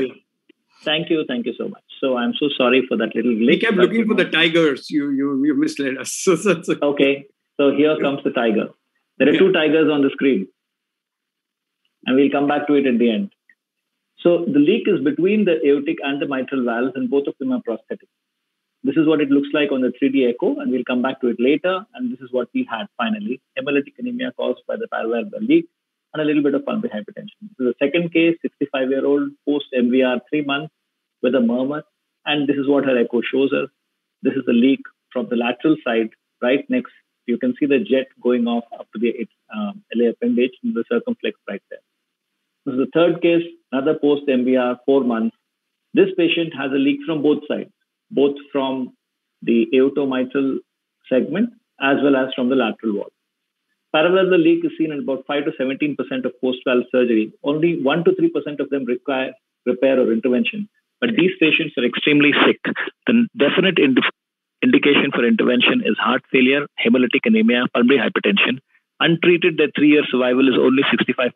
This in a patient who's already got anticoagulation on board and is post-valve surgery.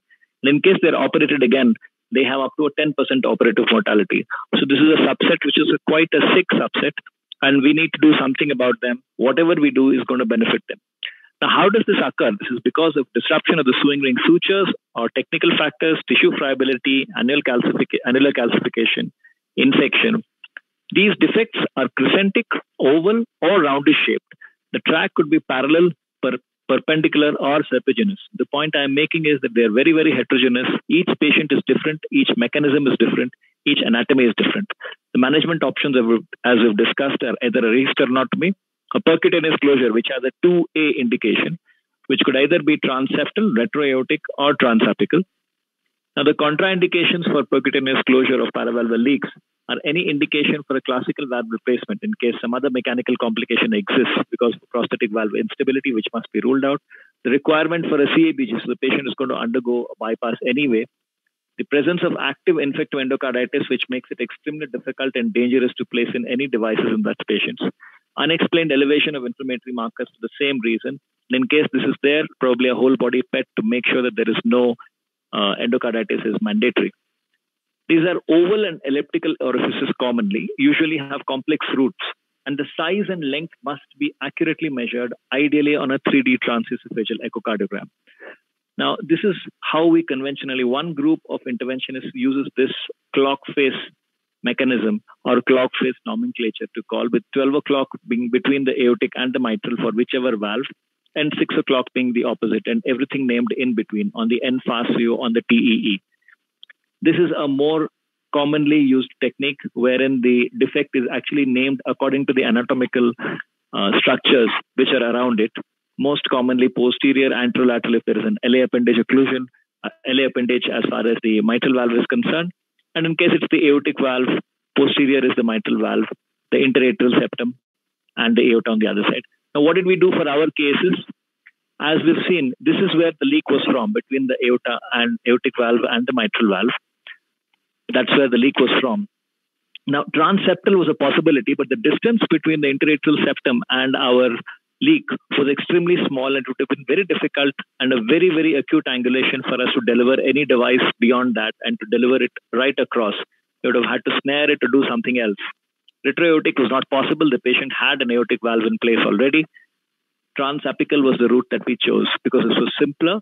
This is where we would have easily reached our location of leak, and that's what we did. It was a straighter route. These were the devices that were available. And since it was an elliptical defect with a high flow, we chose an AVP3. Now, this device is not available in the US, and we had some difficulty in making it available. But when it is an excellent option because it's oval and elliptical, and you can actually orient the long axis along the long axis of the leak by using small, simple indicators, using the side on which the flush sheath of the sheath comes off, the flush valve of the sheath comes off, or the back end where you can put in the screw in for unscrewing the device. That can be the indicator of the long axis of the device. The Occlutech paravalvular leak closure device has been developed only for paravalvular leaks, but is not yet fully available as far as we are concerned in India. The target is complete occlusion with no embarrassment of valve leaflet movement, with a stable and a fixed position and no possibility of embolization. We did it under general anesthesia with 3D TEE and a 23 centimeter long 7 French sheath. This is what was done. The LV was opened. You can do a direct puncture as well, but sometimes you hit an epicardial vessel and then that becomes an additional complication to sort out. The puncture faces slightly more posterior so as to reach the mitral valve easily. Place a short sheath in the LV and then next cross the paravalvular leak under TEE guidance with the Terumo wire.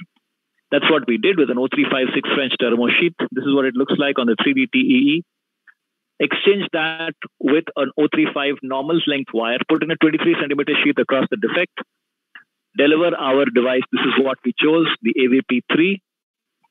And this is what it looks like when it's delivered from the sheath. We check on the 3D TEE, pull it back right up to the defect. You can see the catheter through the defect with the AVP3 across.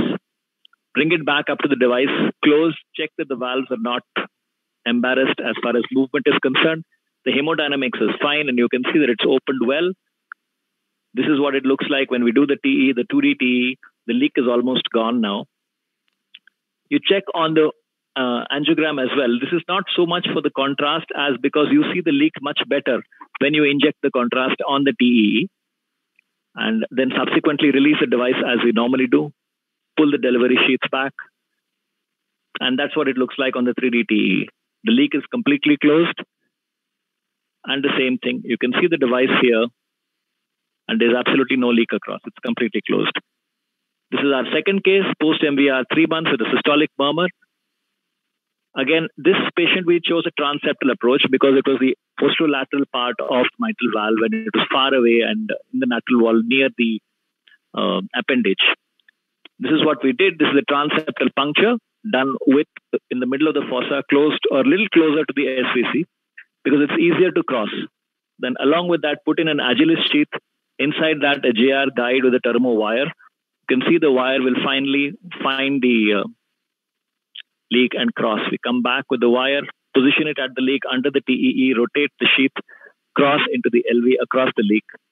Put in the device, put in the delivery sheath over the same JR wire with the thermo wire inside. Then remove it. Just check that we're across the leak perfectly on the teeth. All this is done with live echo, 3D if possible, but 2D in this case. Put in the device there, close, perfectly perform the echo, and then release device on the right lower screen. This is what the echo shows at the end. It's been speeded up. I mean, that is a technical glitch. It's not actually as fast as it looks like. And that's what the device looks like in place, and it's completely closed. And this is the third case who had a leak from both sides, both from the aortomitral segment as well as from the 6 o'clock segment. So we first close one. You can see one device in place already. This is the first device that has been placed in the lateral wall here. There is a small residual leak because we weren't, this was also done transapically because we weren't able to release the cable completely. We pulled the cable back, put in the second device on that side, and that's it. Since this was a much larger one, we used a muscular VSD device on the opposite side and an ADO2 on the lateral side. And that's our final result. This is to show that the aortic valve is not at all embarrassed by this large muscular VSD device, which is there in between. Paravalvular leak is a difficult problem. Every anatomy is unique. The treatment options are only to be exercised if there is hemolysis, pulmonary hypertension, heart failure. Surgical outcomes for these patients are not great. Careful planning is the key. Ideally, whatever imaging one can use, it will help us. And always follow up. Small residual leaks may take a little time to resolve, up to 90 days. But most of them often do. And this is a very, very gratifying treatment option for these patients who are often very sick and cannot be left alone. This is just to show that the number of series is not very large. This is all the large series which have been reported, and the largest one is about 56 cases. This is our second tiger. If one looks carefully at the image, there's one tiger that you see, and if we concentrate on the body of the tiger, you see the second tiger written there, the hidden HIDDEN tiger written on the body of the tiger. Paravalvular leaks are often like that. They don't look like they're very bad initially, but our patients will pay for it if you don't close them when they're required. Paravalvular leaks is always teamwork, anesthesia, radiology, cardiothoracic surgery, the cath lab, the echocardiographer, and of course, administrative support in my organization is very important. Thank you for your attention. I should be glad to answer any questions. Oh, brilliant, Ajay. So I that was very well done. And I see Anil Singhi here, and maybe you would like to say something. Yeah, very nice talk, Dr. Swami. It's nice to see your case series. My question in the double valve, you put transapical. Do you advocate the transcutaneous direct transapical puncture and closing it off with a device coming off? So I'm very fond of the transapical approach, and I've done it several times. The only problem is the surgical option actually gives you controlled access. Sometimes the wraparound LED, when one tries to hit the apex perfectly, we damage the epicardial vessel, and then we end up with an ugly hematoma or a little bit of leak into the pericardium. There is no issue about closing it with a device. So there is an option actually. One could do a CT angiogram and try to identify where the epicardial vessel is, but it's still not ideal. Having a surgeon give you a small little access is just another half an hour's job. Patient is going to be on GA anyway. It makes it absolutely safe, and he can close and come out. There's no problem. I've often closed with devices, as I've shown. Tulsar has seen so many of my dirty cases which were given, and I was very fond of the transapical access, but I think elective controlled access, it probably makes it just a little safer. That's all. Praveen, you've done a lot of paravalvular leaks. Yep. Okay, yeah, Anil, I think, this was a fantastic presentation, and Ajay Swami is really expert at it, I must say. And let me tell you, I was just doing transseptal in most of my medial and lateral cases. And we did, now we have done about 75 cases, and 74 of them are transseptal. Only one we had to do with transapical with the help of Ajay and Brigadier Naveen. I just discussed with them. I said, this is just not entering. So he said, but just go ahead and do the apical. So we did the apical, which was perfect. It worked out very well as he showed. But one thing is there, slightly different, that we always use the AVP2. And the usual size which should be available in the cath lab is between 12 to 16. And it is always better to oversize, because most of these actually leaks are centric in shape. They are not just like totally round. So if you use a bigger one, it works out quite well, because earlier we were using 2 or 3 at one time, because we keep the wire and keep pushing it and then release it all at the same time. So basically using a AVP2 is quite okay. It is easily available, but I think, AVP3 is a great idea, but it is not still available freely.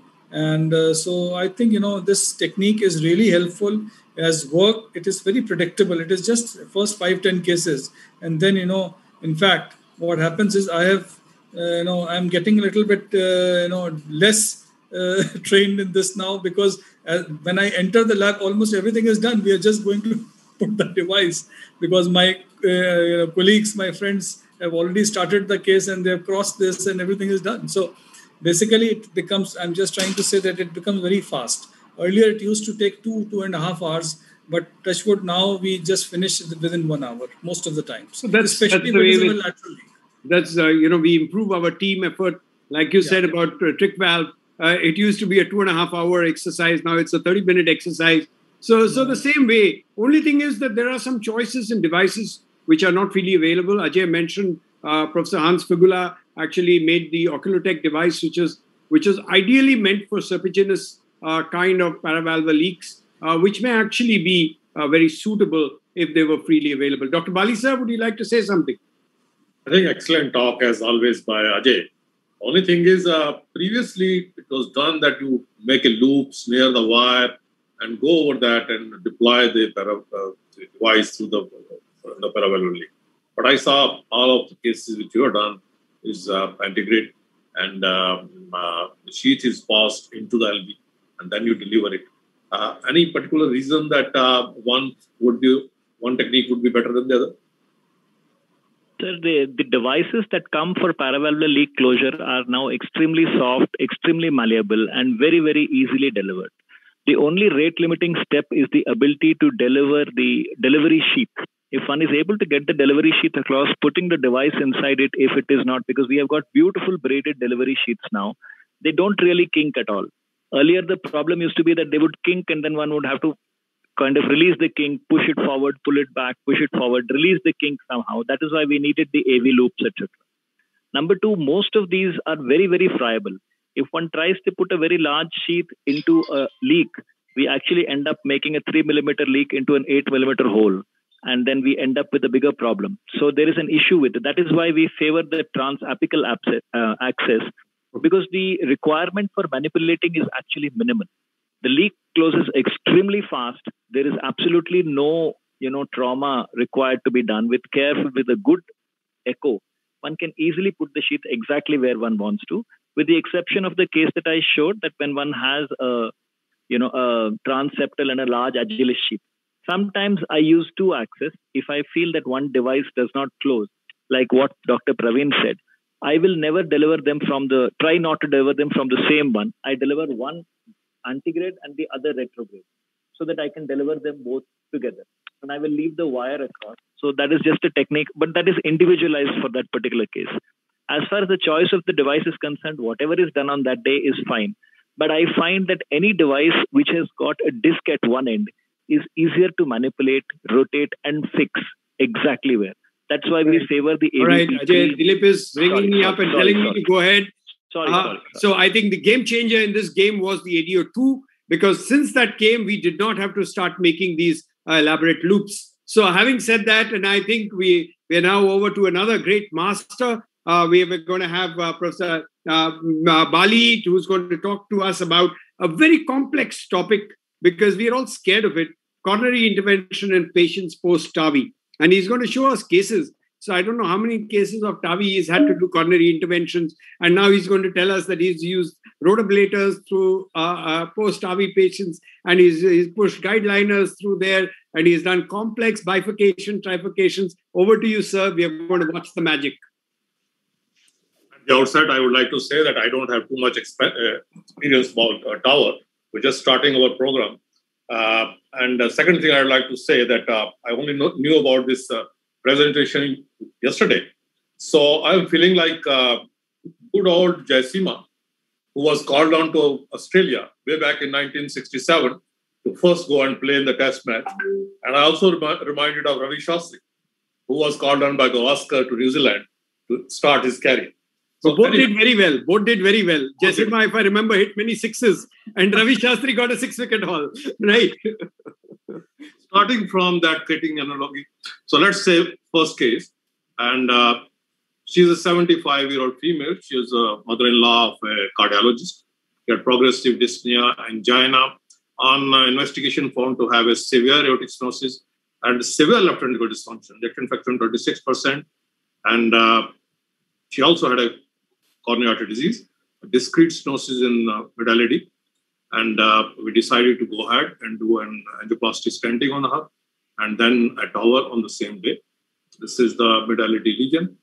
If you can see the lesion here, and that was a straightforward lesion, so there was no much problem there.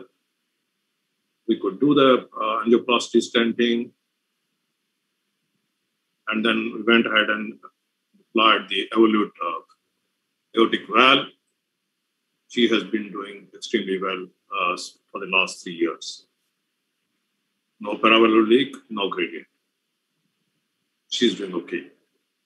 Now, our second case is a 63-year-old male presented with complaints of progressively worsening dyspnea and abdominal distension, bilateral pedal edema, had severe aortic stenosis, left ventricular ejection of 30%, and right coronary was, there was a patent stent in RCA, and there was a discrete stenosis in LAD. And you can see the stenosis in the LAD. And again, this was done on the same day, and the angioplasty stenting was done. And subsequently, we went ahead and put in a Evolute valve. Again, rather straightforward, no paravalvular leak, and no gradient. She's doing well. Now, this is an interesting case which Dr. Praveen is here, and he was with us a few days back, and it was nice to have him. We had to make a lot of effort to get him here, but we got him finally here. So she's a 68-year-old female, a known case of hypertension, hypothyroidism, chronic kidney disease. She had previously undergone angioplasty stenting of circumflex. In 2009, again had a angioplasty stenting of L6 ICR in 2011. She presented with progressively increasing dyspnea. On investigation, her EF was 58%. She had severely calcific aortic valve with gradient of 78 millimeter and a valve area of 0.7 millimeter. She had extensive calcification in the pericardium and mitral annular calcification. She was refused by the surgeon, and therefore we decided to go ahead and evaluate her for transcutaneous aortic valve replacement. The CT angio showed that other parameters were great, but the left coronary artery height was only 7.8 millimeter. So before we started the case, we had concern that there could be some pinching of the left coronary or may get covered. So we needed to protect this left coronary artery during the angioplasty, during the Tower technique. So we did our angiography, which showed that her circumflex had severe ISR. This is what it shows. So we first went ahead and did an angioplasty stenting of that. It took some effort because the stenosis was very hard and the balloon would keep on slipping. And there was a balloon-induced dissection, which was covered by another stent. And then we went ahead and started with a Tower. You can see the left coronary system. The height of the left coronary is very low. And then balloon angioplasty was done, balloon valvoplasty was done.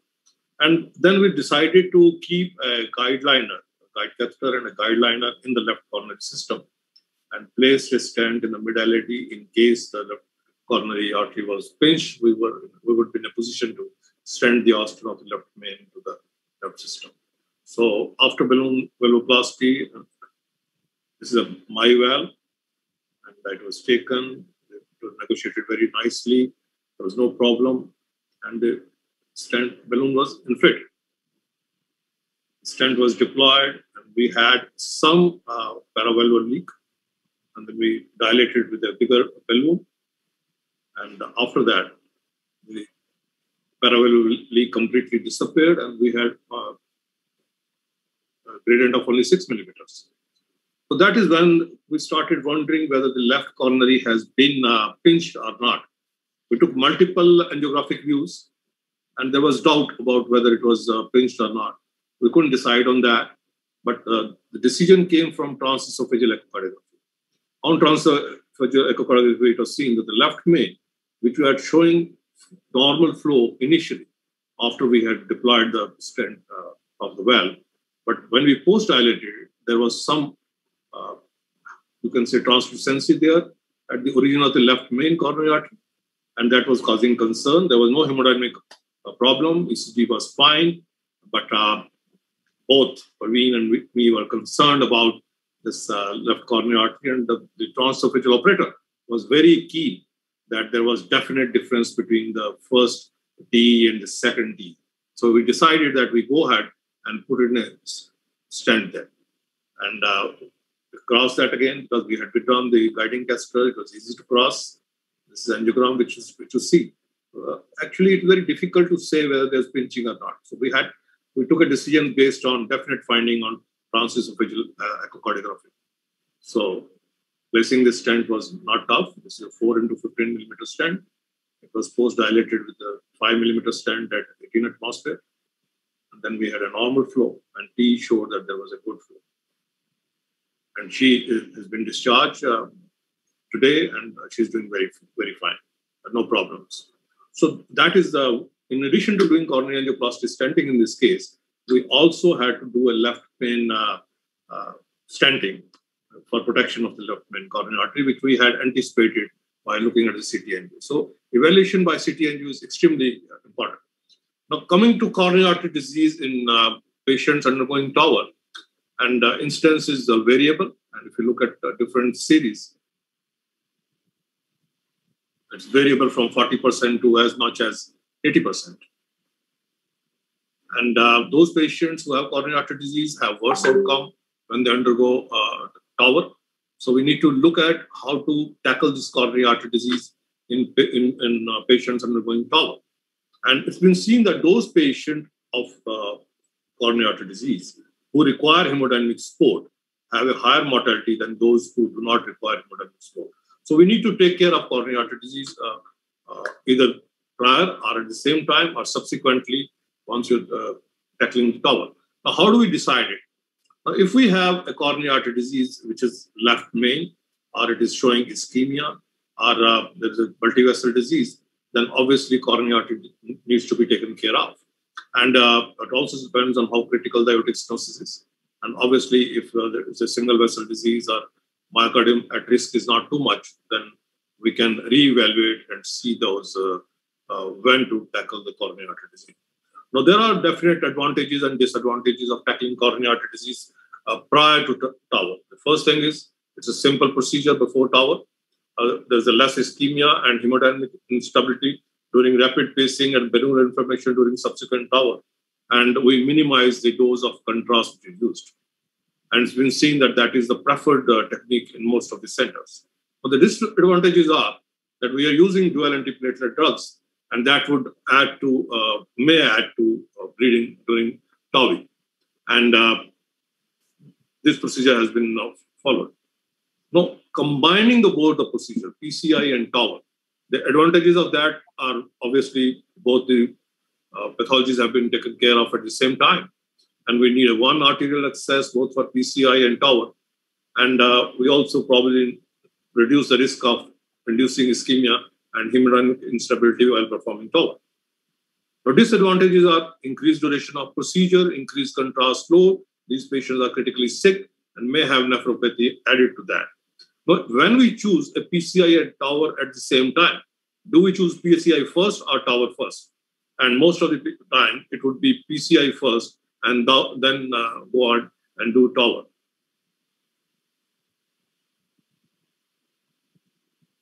Now, if we look at meta-analysis of PCI and TAVR together, we find that when we do both PCI and TAVR, it definitely favors isolated TAVR would have better results as far as mortality rates are concerned, as far as rates of myocardial infarction are concerned. The bleeding rates would also be less, and access site complication would also be less, as would be renal failure and stroke and TIA. Now, PCI after TAVR, the advantages are that PCI risk is lower after the aortic stenosis has been fixed up. And the disadvantages is TAVR in the setting of ischemia may be risky. Now, access issue is the biggest problem, that once you're put in a TAVR, how do you access the coronary arteries? And this could be a problem in self-expanding valves particularly. Right? Increases the fluoroscopic time, radiation dose, and contrast also. Now, there have been cases in literature where the catheter has been caught in a stent frame, and in fact, one of these patients died. And if you look at what are the factors which impact coronary access after putting in a valve, one is the sinotubular junction dimension, sinus height, leaflet length, sinus of valsalva width, and coronary height. So those are the factors which determine whether we would be able to access coronary artery after putting in a TAVR or not. And these days, we can use a guide liner very, very commonly in these patients after crossing the frame with a wire, and that would give us access in accessing the coronary artery.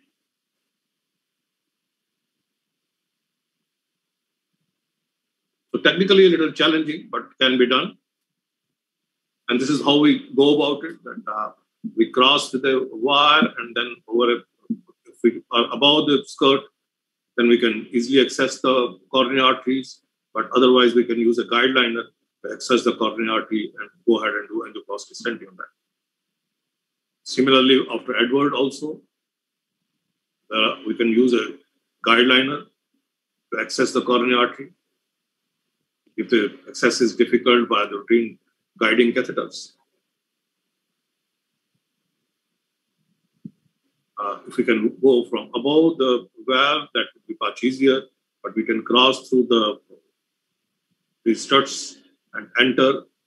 You may have a little difficulty accessing the guide, but with using a floating guide wire and then a guide liner, technique would become simpler. But definitely more contrast would be required. So what are the factors which lead to predispose to coronary obstruction after we put it in TAVR?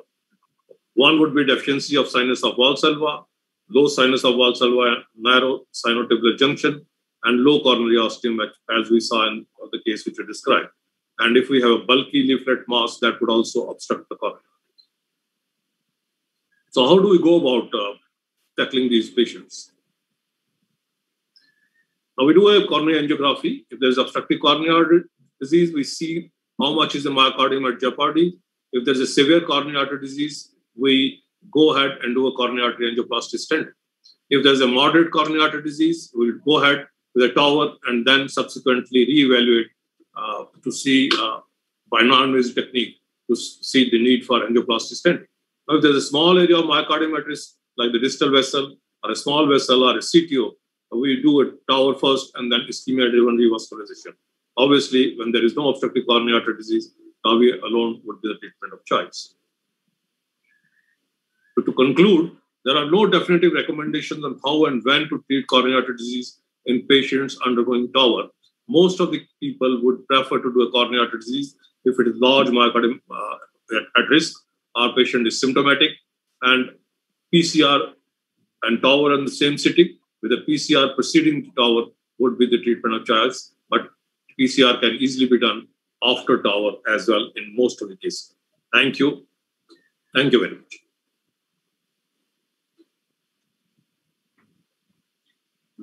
Anil. So thank you so much, sir. It was a brilliant presentation. And Dr. Dr. Dhal has lost his network. So may I request chairpersons, Dr. Dhiman Kali, Dr. Praveen Chandra, Dr. Swami to have any comments? Otherwise, we move on to the next session. Brilliant talk, sir. Just one little, we've been doing TAVR for some time. We have actually stopped doing TEE. So, we've stopped doing TEs along with TAVR. So is it the practice to still do TE? I mean, any patient with low coronary height will always protect, and, it was demonstrated very beautifully. We'll always place a guideliner inside, because trying to protect it without a guideline is fraught with danger, actually. But it's extremely interesting that the TE helped you make the decision, I think. It was great. Did you put it before or we put it after? No, I think we have, whatever cases we have done under TE as of now. But as I said in the beginning, the journey is just beginning. So there's a lot of ground to be covered. So I thought initial cases TE would be good.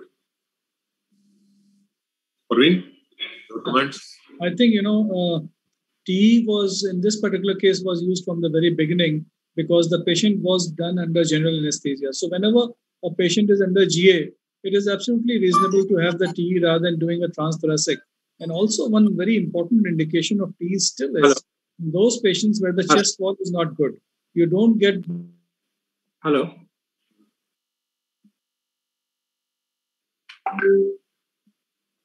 Sir, we lost your speech. Praveen, sir, you are muted. Yes, sorry. So I was just saying that, we still use TE in some cases, especially in those where a general anesthesia is being done for the procedure. Number two, in those patients where the anatomy is not very conducive, not very good, and the chest wall is not good.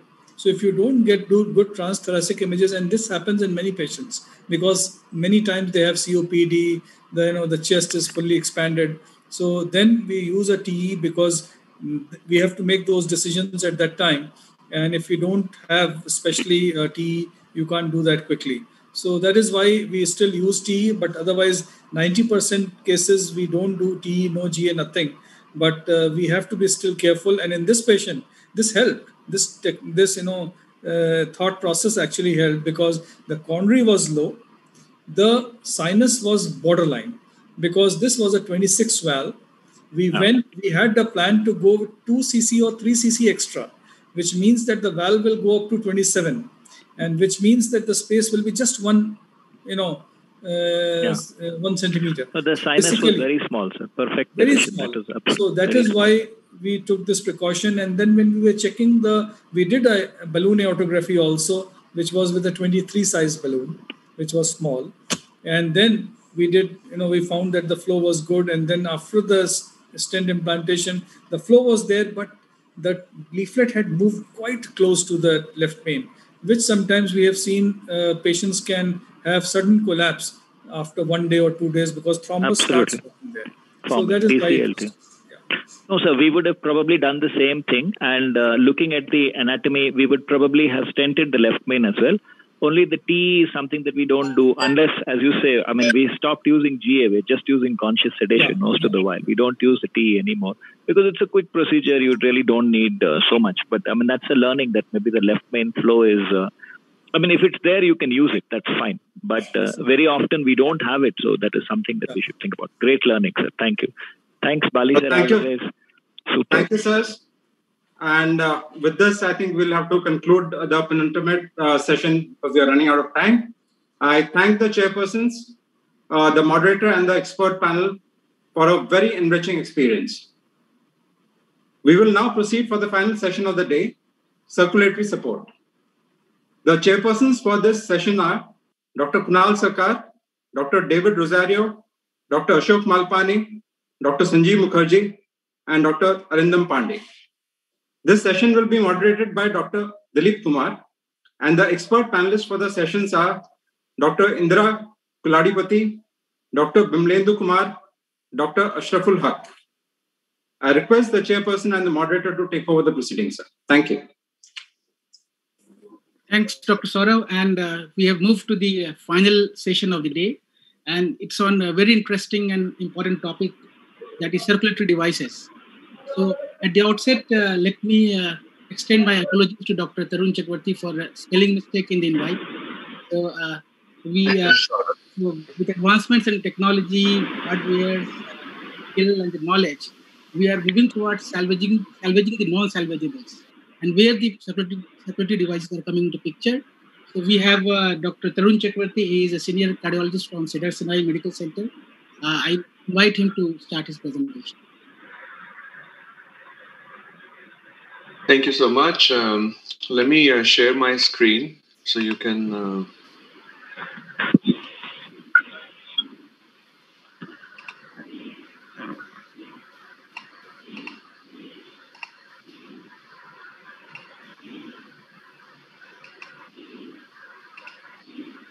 Okay, can you see my screen and can you hear me? Yeah, we can hear you loud and clear, and we can see your screen. Okay, great, thank you. Thank you for this kind invitation. It's a pleasure and a privilege to to give this talk, and I'm very appreciative. So I'm going to talk about Impella hemodynamic support for protected PCI.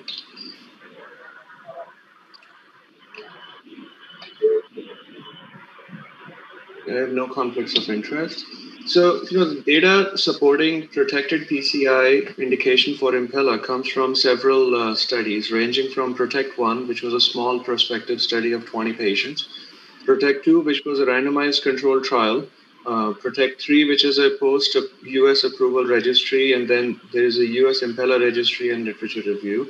And now we have the CVAD registry in the United States, which takes into account all patients who undergo Impella guided procedures in the hospitals. So PROTECT 2 study, this was a randomized controlled trial that took patients with left main disease and EF less than 35 or triple vessel disease with EF less than 30. And they were randomized to PCI with balloon pump or PCI with Impella 2.5, which was the earlier Impella device. And the primary endpoint was 30-day and 90-day composite major adverse events, which was a heterogeneous cohort of death, MI, stroke, TIA, repeat revasc, vascular operation, limb ischemia, acute renal dysfunction, a very heterogeneous endpoint. So, and the primary outcome of this study was the conclusion was a 30-day incidence of major adverse events was not different for patients with balloon pump or Impella device. However, there were trends towards improvement in outcomes. And that's what I'm going to focus on. If you look at the procedural performance, because you have more hemodynamic support with Impella, it gives you more confidence and support. So the proportion of patients who underwent rotational atherectomy was significantly more. Discharge from cath lab on device was significantly less in the Impella arm. And the total time, support time for hemodynamic support was also less with the Impella device. The major adverse events, there was a reduction. Still, there was a 22% reduction, but it was not statistically significant. But when you look at the hypotensive events, which is the biggest concern when you do these high-risk PCIs, the number of hypotensive events was significantly less in patients who got Impella versus those who got the balloon pump. Also, the more patients underwent complete revascularization in the Impella arm compared to the balloon pump arm. because it gives the operators more confidence, more support, more hemodynamic support to continue with the complete revascularization. Also, a significant reduction in the incidence of major adverse cardiovascular and cerebrovascular events. This includes death, stroke, MI, and repeat revascularization, which are the standard endpoints for all cardiology clinical trials. And there was actually a significant reduction in this endpoint at 90 days in this trial. There was also an improvement in quality of life with 59% reduction in NYHA class 3 or 4 heart failure. The length of stay was less in the Impella cohort compared with the balloon pump cohort. And also the Impella patients who underwent revasc high-risk PCI, protected PCI with Impella, they had fewer readmissions for repeat reintervention because they underwent a more complete revasc at the index procedure. This was an interesting finding. Initially, I wasn't a believer until but now we see it. There was a significantly less risk of AKI, acute kidney injury during high-risk PCI with the use of Impella unloading, which was an interesting finding, and it's been a consistent finding in multiple studies from multiple medical centers. There's an improvement in LVEF in patients who undergo this PCI. It's not a surprise, post revasc, you expect EF to improve. So based on these data, the FDA approved Impella device for high-risk PCI, and high-risk PCI was defined as complex coronary anatomy or depressed LV ejection fraction, with concern for hemodynamic instability during PCI. Now, in the United States, there has been a significant increase in patients who are receiving mechanical circulatory support. And mechanical circulatory support could be Impella, it could be a balloon pump, it could be ECMO or LVAD. But there has been a significant increase in patients who are undergoing PCI with mechanical circulatory support in the United States. And this also reflects most type A lesions are being managed medically. So the high-risk PCI, since a lot of these PCIs are high-risk PCIs, so we are using more hemodynamic support.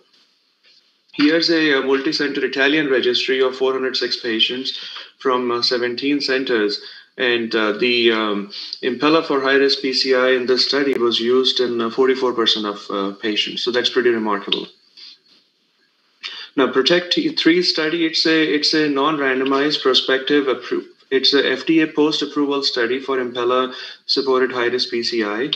And so the outcomes are, not all the outcomes are still available, but here's a snapshot of outcomes that were recently presented that looked at major adverse cardiovascular and cerebrovascular events, so death, MI, stroke, and repeat revasc.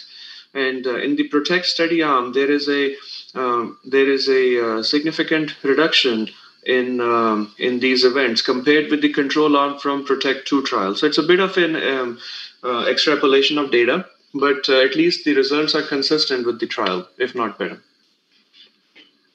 Now, the two indications for Impella, and I'm focusing on protected PCI, but the two indications are protected PCI or cardiogenic shock. And it's almost a 50-50 distribution. Here's a post-approval surveillance study that shows that 45% of Impella usage in the United States is for high-risk PCI. And even in the PROTECT 3 study, there we have noted a significant reduction in acute kidney injury in patients who undergo PCI with the Impella device. So I think, it's more fun to review cases. So I would spend the last 3 minutes reviewing a few cases. So here's a patient, 95-year-old patient who presented with heart failure. He had 80% distal left main bifurcation, 99% mid RCA, and he's 95 years old. There is no surgical bailout. And his EF was 20%. So EF is significantly depressed, not a candidate for any advanced therapies. So we brought him to the cath lab and we put in an Impella, which is kind of ridiculous in a 95-year-old, but we did it. He was a functional 95-year-old. And we put in the Impella, and then we did DK crush stenting and took care of it. And Impella was removed at the end of the procedure. Now, here's an elective left main PCI with Impella. This is a patient that I recently treated, 68-year-old male. He was initially referred to me for TAVI. His EF was 20%, he had critical aortic stenosis, and he had severe left main disease. So we first brought him to the cath lab, and we did a TAVI. And believe it or not, we left this left main alone. We just put a wire down the left main to protect it. We were ready to intervene if patient has hemodynamic compromise, but our preference was to leave this alone and manage medically and bring him back later in a staged manner for PCI. So we fixed his left main. His EF continued to be 20%, and then we brought him back a couple of months later. We put in an Impella electively through the transcatheter valve, and we went ahead and we fixed it. With 2 drug-eluting stents with the DK crush strategy with a good result.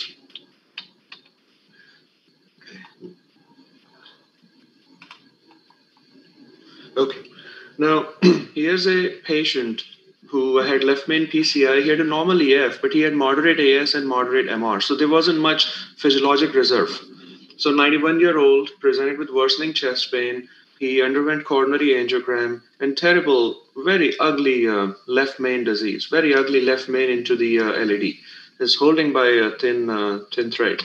So we brought him to the lab. His EF was normal, but because he had moderate MR and moderate AS, borderline aortic valve area, there's very little physiologic reserve. Plus, patient had focal stenosis in the left common iliac artery. So we actually dilated the tract with the Impella sheath.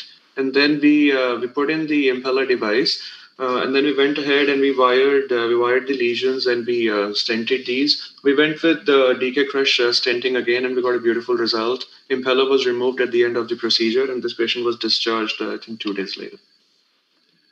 Now, this is how it works. You will see when you have Impella device, your arterial pressure, it flat lines, because there is no output, but still Impella device support continues. And that's how it gives you confidence to treat these lesions. Here's a study that shows improved aortic pressure and decreased LV-EDP in patients who get Impella device. And also there is increased perfusion pressure in patients who have an Impella device, similar to balloon pumps.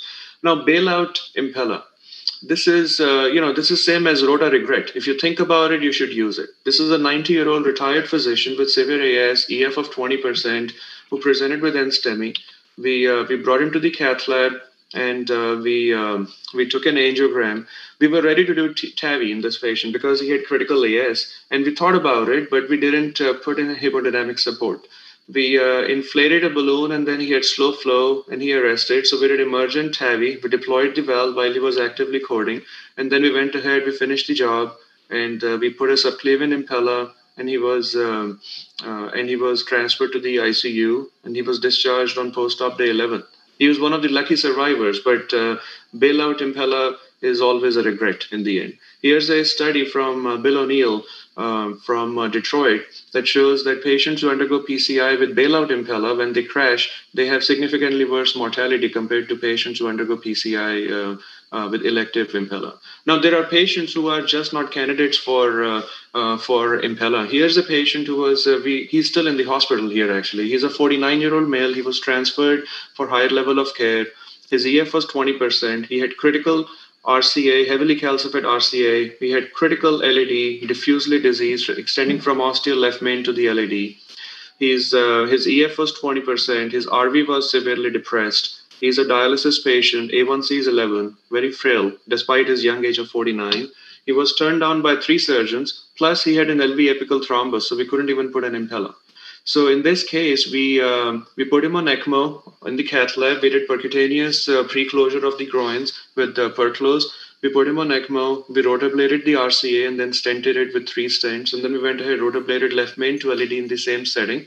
And we put a few stents in the LAD, from left main to the LAD. We left the circ alone.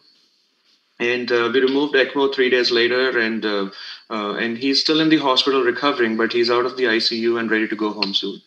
So I will conclude here with hemodynamic support with Impella for high-risk PCI. It results in hemodynamic stability with fewer hypotensive episodes, facilitates more complete and more optimized revascularization, fewer major adverse cardiac events during follow-up, decreased risk of acute kidney injury, And most important is if you think about it, then you use it. So hemodynamic support with upfront impeller usage electively instead of bailout impeller should be the preferred approach in most high-risk PCIs. Otherwise, we'll have an impeller regret in the end.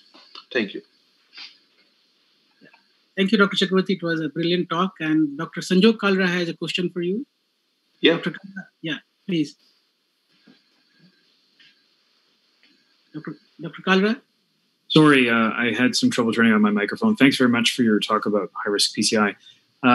My question is about device weaning and removal at the end of your cases. I think those of us who are here in North America have a fair amount of experience with the device, and now we're starting to realize that there's, putting the device in and doing the case is fairly straightforward. It's when do you take this thing out and how long are you going to deal with the bleeding events, the axillary thrombosis, laminar flow issues, et cetera, that come up. And I struggle with this, as do all of, my friends and colleagues who are doing these cases regularly. What are your targets, procedures, protocols for device explant at the end of the case versus keeping it in the ICU? And to guide you. So, it's a great question. And, I don't think any of us know the right answer. But our approach, I think Impella, it has its benefits during high-risk PCI. After high-risk PCI, when you're done, it can also cause a lot of harm. So our preference has been to take Impella out in the cath lab at the end of the procedure if patients tolerate. So we do a gradual wean. We monitor the EDP. We monitor the hemodynamics. And if the hemodynamics are stable, I would say for elective high-risk PCIs requiring Impella support, I would say we take them out 9 out of 10 times in the cath lab. But patients who are in shock, who come in for bailout TAVI, for bailout PCIs with support, those patients, Impella catheters stay in longer. I've had 2 patients who developed really bad lower limb ischemia, and to the point they had to go for fasciotomy and amputation and stuff. So now 100% of the Impellas, if they leave the cath lab, they go with a perfusion cannula to the lower extremity, so that the concern for limb ischemia is minimized. Great. So, for you, Torun, after your brilliant talk, Dr. Kahali here, excellent case presentation, fantastic. Now you are doing lots of Impella throughout USA, but in India we cannot do because of the financial factor. Is there any randomized data, I don't know about it, in comparison to IABP to prove the superiority of Impella? So, the PROTECT 2 trial was to patients with left main disease and EF less than 35 or 3-vessel disease with EF less than 30. They were randomized to either Impella-guided PCI or balloon pump-guided PCI. The trial did not meet the primary endpoint, which was it was a randomized trial? Yes, it was a randomized study. Now, there is another trial called PROTECT 4, which is ongoing in the United States, which is a much bigger study. And that trial is again randomizing patients with high-risk coronary anatomy requiring high-risk PCI to balloon pump guided PCI versus Impella guided PCI. But the endpoint here is not heterogeneous. The endpoint here is major adverse cardiac and cerebrovascular events. So the trial is ongoing. We are participating in the trial at our site also. And I think the result should be available in a couple years. But for now, PROTECT 2 is the only randomized trial that didn't show an impact on the primary endpoint. But if you look at the impact on death, MI, stroke, or repeat revasc, it was less. Acute kidney injury was less. Repeat hospitalizations were less. And there was more complete revascularization. Do you think that this will be translated to Impella CP also from your personal experience, because you are doing a lot of cases there? Because previously, I believe you have been using 2.5 Impella and now you are using Impella CP. So do you find any change after doing this one? One is better than the other? Oh, absolutely. I think Impella CP gives you so much support. And there are cases, I didn't show those cases. If the LV is really bad, if left main into the LED is the last remaining conduit, we've even done these cases with subclavian Impella, which is Impella 5.0, which gives even more support. But I would say for most of our we don't use Impella 2.5 anymore. So our default device is Impella CP, and it gives us a lot more support. We get flow of around 3.5 liters with Impella CP, which is very adequate. Yeah, because I think Impella, this Protect 2 was with Impella 2.5, and the newer ones is with 3.5 CP. Sorry, Impella CP. Yeah. And what is the gross indication? We know that it's a LV dysfunction, left main critical PCI chip cases. As you have shown, beautiful calcified lesions I was seeing. Amazing RCA, and you work very comfortably because there is no, tension on the operator. And, so is there any increase in the improvement in the mortality data from your personal experience? No randomized data because you told it's ongoing trial. I think, hemodynamic support, it's one of those things. The only way to find out is to not to use it. And but I don't think any of the cases that I just showed, I don't think we would be able to do these cases without Impella or ECMO or tandem heart. So I think it's one of those things. Jumping without a parachute, we'll never find out because we would never do these cases without support. And Protect 4 trial is randomizing such patients to PCI with balloon pump versus Impella. But I'm the site PI for our center for Protect 4, and I doubt that I would enroll such patients in the Protect 4 trial because I don't think I would be comfortable fixing these lesions with a balloon pump. Arindam, do you have any question? Dr. Pandey? So anyhow, Tarun, fascinating cases you have shown, So, seeing you after long. So I have a very simple question. In our country, Impella is very, very expensive. So if Impella is very, very expensive, many times we cannot of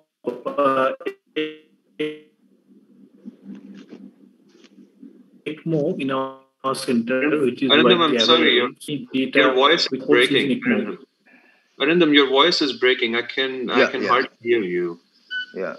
I think audio team Raghu, kindly see to it, please. VA ECMO versus Impella. Yeah. So I think it's a great question. And the cases, keeping cost aside, because for us, fortunately, in the US, cost is not an issue. So keeping cost aside, for us, if RV is bad, then Impella alone may not offer a lot of support. So because Impella only gives you left-sided support, and for bad RV, it can actually lead to worsening RV failure. So if RV is bad, then we consider using ECMO rather than Impella for hemodynamic support. Or if there is a left ventricular thrombus, or if access is an issue, but access is an issue for VA ECMO also. But those are the primary two such scenarios. If RV is bad and the coronary disease burden is very extensive, or if there is left ventricular thrombus, so we cannot put in an Impella device, then we use ECMO. Or if there is a lot of aortic regurg, then we cannot put an Impella, then we have to go with ECMO. Yeah, I have a question to ask. Why have we not got any positive results in cardiogenic shock patients? Is it the late deployment of Impella? Do you feel that early deployment can get us a better result, a significantly better result? I think so. I think once the shock cascade begins, it's very hard to reverse it. And treating cardiogenic shock should be like treating STEMI. The sooner you get in with support, the better the prognosis. So I think one of the reasons is, that we get to it too late. But I think also the other reason, shock is a very complex, heterogeneous cohort. And I think the real value of Impella would be in cardiogenic shock related to acute MI. And that's where the Impella unload trial will come in very handy. That's also enrolling in the US right now, where patients who come in with an LED STEMI, they are randomized. So you first put an Impella. In patients who are randomized to the Impella device, they will first get an Impella. they will undergo unloading for 30 minutes with no intervention. And after 30 minutes, they will undergo PCI, and the control group will undergo routine PCI as usual. So I think it'll give us some insight. Dr. Sanjog Kalra also writes the same. He says he's got survival of 77% or 50%, provided we deploy it earlier before the cardiac shock cascade sets in. So in the interest of time, we will move on with the last presentation of the day. And I am really happy and pleased to introduce Dr. Arpan Chakravarti. He is head of the department cardiac anesthesia at our hospital, Medica Specialty Hospital. And I take pride, we are really proud of him. He heads the department which has the distinction of doing maximum number of ECMOs in Southeastern Asia. So Dr. Chakravarti, all yours. I'm sharing my screen. Please go on. Is it visible? Yeah, we can see slides. On the slide share mode. So the actual debate started actually by Dr. Tarun Chakravarti that what should be our next decade phase. It is DOT to ECMO or DOT to balloon first. So that's the thing we are starting. And obviously, I don't have any financial interest. And I've tried to accommodate the pictures, videos taken by me or my colleagues in our ICU in Medica. And I've taken permission from the patients before showing their pictures. And we have started our ECMO program in a small, with one machine in 2014. And obviously the name of the ECMO has came from the oxygenation to life support to the organ support. So names are changing. And we know there is a component of VV and venoarterial, both we have. And indications are obviously the refractory cardiogenic shock, which comes the first. Few things like ECPR, massive pulmonary embolism, pulmonary hypertension, and the most important is the periprocedural support during the high-risk cardiac intervention, which has been tackled, Dr. Chakravarti, in a very way. So, obviously, this the red one comes with the first that before putting the patients on ECMO, it has to be a likelihood of organ recovery, which is the most our priority. And we should avoid multi-organ dysfunction. And before the starting of this multi-organ dysfunction, here is a shock, which is the main thing. It's a heterogeneous cohort, which is causing a lot of problems. And people told they're lactate more than 10, don't put them on ECMO, they don't do well. So it's not always easy to get patients when the patients are not on severe cardiogenic shock and you are counseling the relatives whom to put on ECMO or not to put on ECMO. This takes time. So gradually this time is getting shorter with the advent of the knowledge and the awareness. So when we put them on ECMO, what we adopt an optimal cannulation strategy. Cannulation of ECMO is the admit card for an ECMO. It is a short procedure, but if you do a good cannulation, the ECMO will run very well.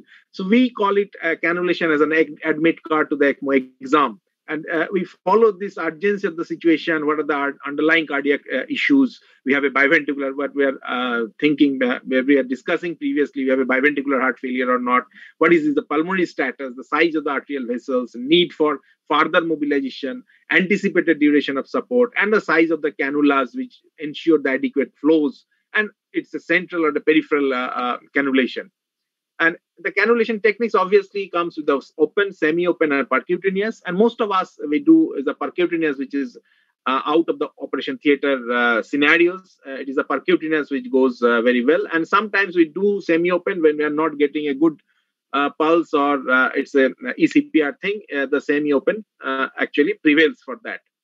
So we have some different scenarios for different type of cannulations for an ECMO, like a patient who suffered a perioperative myocardial infarction in the left main disease, unable to come off CPV, or a massive pulmonary embolism with recurrent cardiac arrest. It's a failed thrombolysis. It's a post-cardiac arrest sequelae with extensive peripheral vascular disease and a stuck mitral valve presented in the emergency with a very low cardiac output. These four scenarios have four cannulation strategies, like it's in the operation theater, which is perioperative MI, not able to come off CPV in the left main disease. You put central typical aortic and this right atrial cannulations with the pulmonary arterial vein, or a massive pulmonary embolism with recurrent cardiac arrest. You have started thrombolysis, but it failed. So you put a femoral veno-arterial cannulation with a distal perfusion cannula, which is exactly opposite to the this your arterial cannula, or a post-cardiac arrest sequelae with extensive peripheral vascular disease. You don't have access to your femoral arteries. So what you do, you got an access for a right axillary artery, either by opening method or a Parker technique. And this is another case where the stuck mitral valve, which is again came with a cardiogenic shock. We rescued the patient on putting the patient on peripheral ECMO. We just put a veno-arterial cannulation. Like it's a percutaneous arterial cannula which is going towards the heart, and this is the distal perfusion catheter, which is exactly opposite to the thing. And this is how the patient goes. We rescued the patient on ECMO and operate after that. So, and obviously after doing the proper cannulation, do check the cannula position, sometimes by transesophageal echocardiography, sometimes by transthoracic, or sometimes by by imaging. And obviously there should be no bleeding or cannula site or bleeding injury, because if the continuous bleeding happens, you cannot give a good flow, and the purpose of your ECMO is not going to solve it. And obviously, you have to, after what you do after the putting on ECMO, it has to be adequacy of the tissue perfusion. Mostly, we follow the lactate and the urine output, that the poor man's cardiac output and the poor man's this ECMO management, which goes for the urine output and the lactate. And we anticoagulate till a target SCT of 180 to 200, and later on we measure, we maintain that APTT 1.5 to 2 times. And obviously, we have, because femoral veno-arterial ECMO is a retrograde flow. So brain is the distal most the organ from your cannula tip. So you have to keep in touch, keep in very cautious that your cerebral circulation is adequate and not always remain a question. So you put always this NIRS or a near infrared spectroscopy. If the patient is awake, it's fine. Otherwise, you have to measure all this, because you're in femoral veno-arterial ECMO, which is a peripheral ECMO, most commonly used ECMO in the cath lab and then the cardiology setup, where the brain is the distal most portion of your distal most organ from your ECMO flow. And what are the subsequent difficulties we face on ECMO in this kind of patient? Obviously, the limb ischemia, followed by this LV dilatation and the pulmonary edema. Cardiac tamponade can happen, which goes for a loss of pulsatility of your arterial waveform, and the upper body hypoxia when the patient is improving, the patient's lung is going down. How we put the distal perfusion cannula? Just 2 punctures in the groin. One is towards the heart, one is towards your the same leg, will give you the good distal perfusion. And you cannulate by the serial dilatation technique with that the same sheath which is going towards the heart, and put the distal, put your cannula, the main cannula, this perfusing cannula with that, and you just take that output from that cannula and to supply your distal perfusion. And sometimes in hurry, in eCPR situation, we don't get this retrograde cannula to put and waste our time. So then we put the distal perfusion cannula in the posterior tibial artery by just small cut down, and perfuse the same limb with this the small posterior tibial artery with the 5 French or 6 French catheter. Obviously, the limb monitoring goes the most important. Consider it, measure, report the bilateral diameter. It is before it is getting too tight and the fasciotomy needed. And if you see the checking the distal perfusion is always an important issue. After putting the patients on this ECMO, we do check our the flows in the distal periphery, because this limb where we put the cannula and we are checking the popliteals, how they are perfusing, you will not get a very good pulsatile flow, but you will get a mean flow, and this will give you a good idea of how much distal perfusion is going on through this small distal perfusion catheter.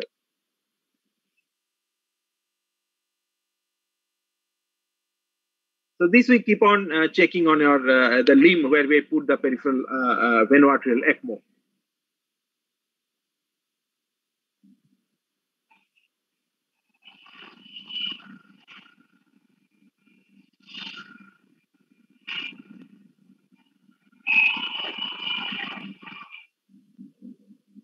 And sometimes checking the flow in the distal limb, if you have a small gap in between your cannula and the artery, you can get a pulsatile flow. And if you have this IABP in the opposite limb, you can get some amount of pulsatility in your flow.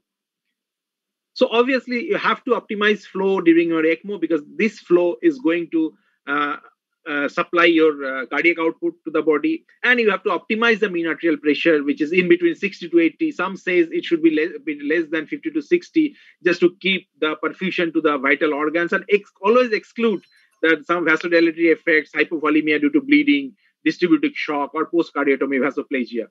And in ECMO patients, if the MAP is going down, we achieve by increasing the veno-arterial ECMO flows or increasing the SVR with the vasopressors. Arterial trace, there should be some amount of pulsatility, because if the arterial trace is a bit pulsatile, it will show some LV is pushing some blood antegradally. So target pulse pressure is more than 20, but sometimes it is not. And echocardiography, you have to continuously check on ECMO. This aortic valve is opening. How is it opening or not? LV, is there any LV and aortic clot is found? LV is getting distended, or there is a mitral regurgitation is happening. And obviously, if you lost the pulsatility, it is because of your poor myocardial function, which is going to be poor for another 2-3 days. Excessive VECMO support, because it's a retrograde thing, retrograde flow, which is going to give the pressure on your heart. Inadequate preload, you need to give a fluid, or you have a RV failure. And management is obviously sometimes you need to give some inotropes for your RV support, unload the LV with the vasodilators, IABP and Impella, LV or eleventing or decreasing the VECMO flow. Target pulse pressure should be more than 20 on your total ECMO run. And if you see, this is our experience where this progressive LV distension, when the patients are put on ECMO and this IABP screen, it shows this kind of thing. There is a progressive LV distension, and you can see that in every beat, the aortic valve is not opening. So LV is getting progressively distended with no aortic valve opening almost. So this is the grave picture where you're, because of your, you should be dreadful of that. This LV is getting distended. And obviously, if you see the echo, you will say get this kind of distended LV on that, on ECMO, and a lot of contrast inside. And another thing where the loss of pulsatility can happen even when otherwise uneventful ECMO run, where you will get some amount of pericardial tamponade, and you have lost the pulsatility. So you have to exclude this tamponade also before asking for why the pulsatility has been lost. And LV overload, LV distension is almost incidence is 12 to 68%, and it causes subendocardial ischemia. It can cause pulmonary edema. You can see the froth coming out of your endotracheal tube, even after putting him on ECMO. It causes annular dilation, and that causes LV and aortic stasis. This kind of pictures, X-rays, you can find next day where we put the patients on veno-arterial ECMO with the pure LV distension, pulmonary edema, and this kind of heart, which is the LV is distended. And this is the most dreadful one, this LV and aortic valve thrombus, which is seen in the penultimate, the ultimate thing, which is there's a big thrombus which is inside the LV on patients on ECMO, and because of the LV stasis is going on. Here comes the role of other venting options, where you should avail it before going to this. Look at this, on every beat, the aortic valve is not opening. So this is the thing we have to check it after putting on patient on VECMO. So obviously, how do we manage this LV distension on veno-arterial ECMO? It is by putting IABP. It causes some amount of this LV unloading. You can create this PFO by this means. If a larger PFO, it can release some kind of LV distension. We have done transeptal LA venting, and there is one case we have done as a Mullen sheath, which through femoral vein, and through it with transeptal LA vent we have put and taken out that this LA blood to our circuit and manage the LV distension. And sometimes in babies, what we do is we put a LV vent through this transapical incision and put a direct LV vent for the babies with the VA ECMO, the transapical epi vent. This was a baby with 11-month-old where the septic myocarditis was there, and the LV was, after putting him on ECMO, the LV is getting distended, and we unloaded the LV with a transapical vent, and he did well after that. And obviously, the management of LV distension, not in our country, which is the very these cost-effective things are not there. So obviously, the Impella and LVAD, costly but act as a bridge and destination, which can be. Obviously, the RV failure has to be excluded. Otherwise, you will put in the problem. The patient will get in the more problem with this. Harlequin, we know there's another problem when we are facing this VA ECMO things, North-South syndrome, your blue upper body hypoxia. Your patients are getting right hand and right ear saturation going down on VA ECMO, particularly when this lungs are bad and you are on VA ECMO. Your saturation is 86 and you are giving a good veno-arterial flow.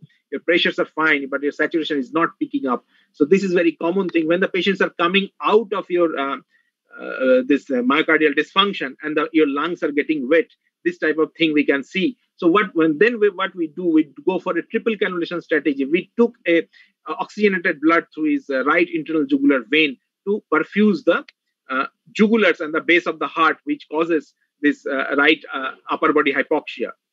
And this is the way we do. We just divided our output, this arterial output, into two, which one goes to the artery and another goes to the right internal jugular vein, through which the blood supplies to the base of the heart, to the coronaries, to the great vessels, and causes this upper body hypoxia to the good oxygenated blood to the upper body.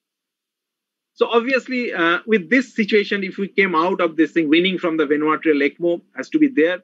And after this kind of cardiogenic shock patients, according to the ELSO guidelines, hepatic function has to be recovered prior to any attempt to wean patients from ECMO, irrespective of the finding of the cardiac assessment. So hepatic function has to be improved, because we have seen the transaminases in the thousands when these patients are on put on ECMO, and we wait for another 2-3 days. Late this transaminases goes down. Patient can be in AKI, but the AKI can be managed after all. But you cannot come down you cannot manage these transaminases if you go for a premature weaning from the VA ECMO. So not necessary to wait for the recovery of the renal function, just wait for the hepatic function to recover. And if your heart is doing well, then you come out. Don't try to wean at least for 72 hours of VA ECMO, because this is the damaged organs need time to recover, except in some poisoning. Sir, time is up. Kindly wind up as soon as possible. Compatible for myocardial recovery, MAP is more than 60, lactate is less than 2, your POTF for lung is fine, and ejection fraction is more than 20, aortic VTI is 12. So then you go for start winning. So this is the for the winning, and put a bridge before winning that will prevent the clot within the circuit when you are doing these things. So obviously the predicting success of your winning is aortic VTI, we measure more than 10. Mitral annulus TDA is more than 6, LVEF 20-25%, and you come down on your flow by 1 liter per minute to a MAP drop less than 40, or CVP rises more than 20.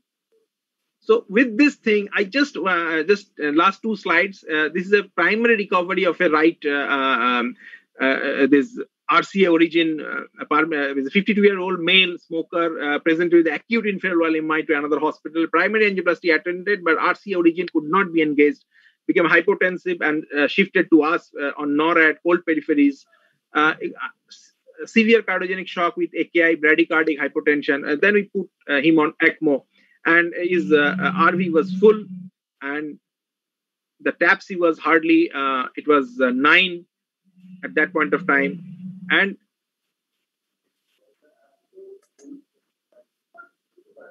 TAPSE was just 9 at that point of time. So we put him on ECMO and just waited for 3-4 days.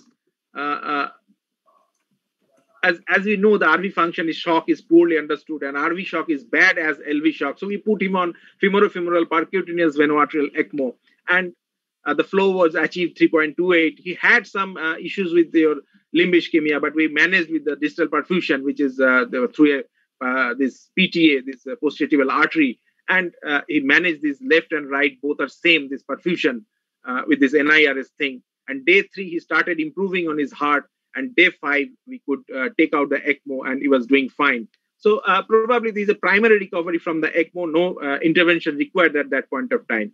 So obviously this ECMO is spreading awareness about ECMO, door to ECMO, before door to balloon, which is important message from me. Thank you. Thank you, Dr. Arpan. I also remember a case where we did the primary angioplasty of LAD, patient was doing well, and next day he went into cardiogenic shock. It was a LAD angioplasty after 18 hours, and the patient went to cardiogenic shock. His coronaries were flowing, which rechecked the coronaries. The stent was doing well, and the patient had to be kept on ECMO and IABP for 11 days, and finally he came out. So, like in situations where we are dealing with cardiogenic shock, only ECMO is not going to work, and IABP is a must to have a LV unloading. So, comments from Dr. Kahli, Arindam, Dr. Chakravarti. So, this was an excellent talk. Very impressive, what you've done with the ECMO volume, and very impressive. So when we do ECMO here, I would say 70% of the times patients end up coming to the cath lab for Impella placement for venting, which is cost is an issue. So unfortunately, we cannot do that back home. But the transseptal venting, I actually think I've tried talking to my surgeons. I think transseptal venting is a very good option, and it's safe. It's just one transseptal. We put a big cannula, and so you have and balloon pump. We've done it occasionally if nothing is an option. But the way we do Impella, if Impella doesn't work, is not an option, then we go transseptal, and if that's not an option, then we go balloon pump. But I would say 70% of our patients end up requiring LV unloading after. Yeah, the experience is same here actually. Experience is same here. Yeah. Dr. Tyagi, Dr. Hajra, Dr. Swami, any comments? Dr. Tarun, I can remember when I was there in your institute, one of the patients during TAVI collapsed, and there was something called ECMO response team, which was fantastic. Within a span of time, the response team came, inserted the ECMO, everything went well, and on ECMO, TAVI was done, and the patient went off home. So Dr. Arpan is also here. How we can have a proper ECMO response team, how to build up an ECMO response team in an institute, your opinion? Is it my take? Okay, fine. Yeah, no, I wasn't sure. No. Actually, speaking, what prevents us from making a team is we are in the private hospital, and monetary thing, because ECMO here costs straightway 3 lakhs rupees because of the logistics. So that's the problem where it is there. Otherwise, I actually compete with my pantry because if you order a tea and an ECMO, the ECMO will reach first in Medica, and I can assure that. Okay, but only that thing, that monetary thing, which is not there probably with us, and probably this time will come with the awareness that these kind of the few patients where I find the necessity, also Arindam finds the necessity of putting them on ECMO first or Impella first, then go for a PCI. What we are telling this, just stabilize them for half an hour, then go for PCI. So this door to ECMO, door to balloon concept has to come. I think it will come. It will take some time. And probably COVID is going to help with that thing. Yeah. Any comment? Dr. Chakravarti, in your hospital now, is it ECMO which comes first or the Impella? But Arindam, it's so nice to see you. I remember seeing you when you were at Cedars, and it's good to see that you've climbed the ranks very well. Very proud. So in terms of ECMO versus Impella, if a patient this discussion usually comes up in patients who come in cardiogenic shock with an acute MI. And if a patient is stable enough to come to the cath lab, they end up getting an Impella. If a patient is too unstable to come up to the cath lab, then they go on ECMO in the ER. Our threshold for ECMO has gone up very high because initially we were putting ECMO in a lot of patients and our outcomes were, very. So now if someone is over 75 years of age, our surgeons will almost never put them on ECMO. So 75 is really our cutoff to put someone on ECMO because, ECMO is either a bridge to recovery or a bridge to more definitive therapy. And bridge to more definitive therapy becomes less likely in a patient who's over 75. And, we do the most heart transplants in the world at our center. Last year, we did close to 130 heart transplants. So it's a big center, but even transplant is not an option for those patients. So if they're over 75, they almost never get ECMO. If they're under 75, then if they're stable to come to the cath lab, we put them on Impella first. But if they're too unstable, we call the ECMO team, and the surgeons actually are not the first ones to respond. Our cardiothoracic surgery fellows who are trained surgeons are doing a fellowship in cardiothoracic surgery. So they will actually come and initiate ECMO on patients, and then the surgeon, the attending surgeons will show up, when they show up. So, but the response time is quick, but I'm sure response time is equally quick there, if not faster, because it's there's more manpower. Yeah. So thank you so much, Dr. Tarun Chakravarti, Dr. Arpan Chakravarti, all the chairpersons and the expert panel. We have seen wonderful lectures. We have seen live inboxes, excellent discussions throughout the day. And now it's time to conclude. Every good thing comes to an end. So thank you so much for being there. Thanks again. Good night. Thank you. Thank you. Good night. And have a good day for Tarun. Yeah, thank you. Bye.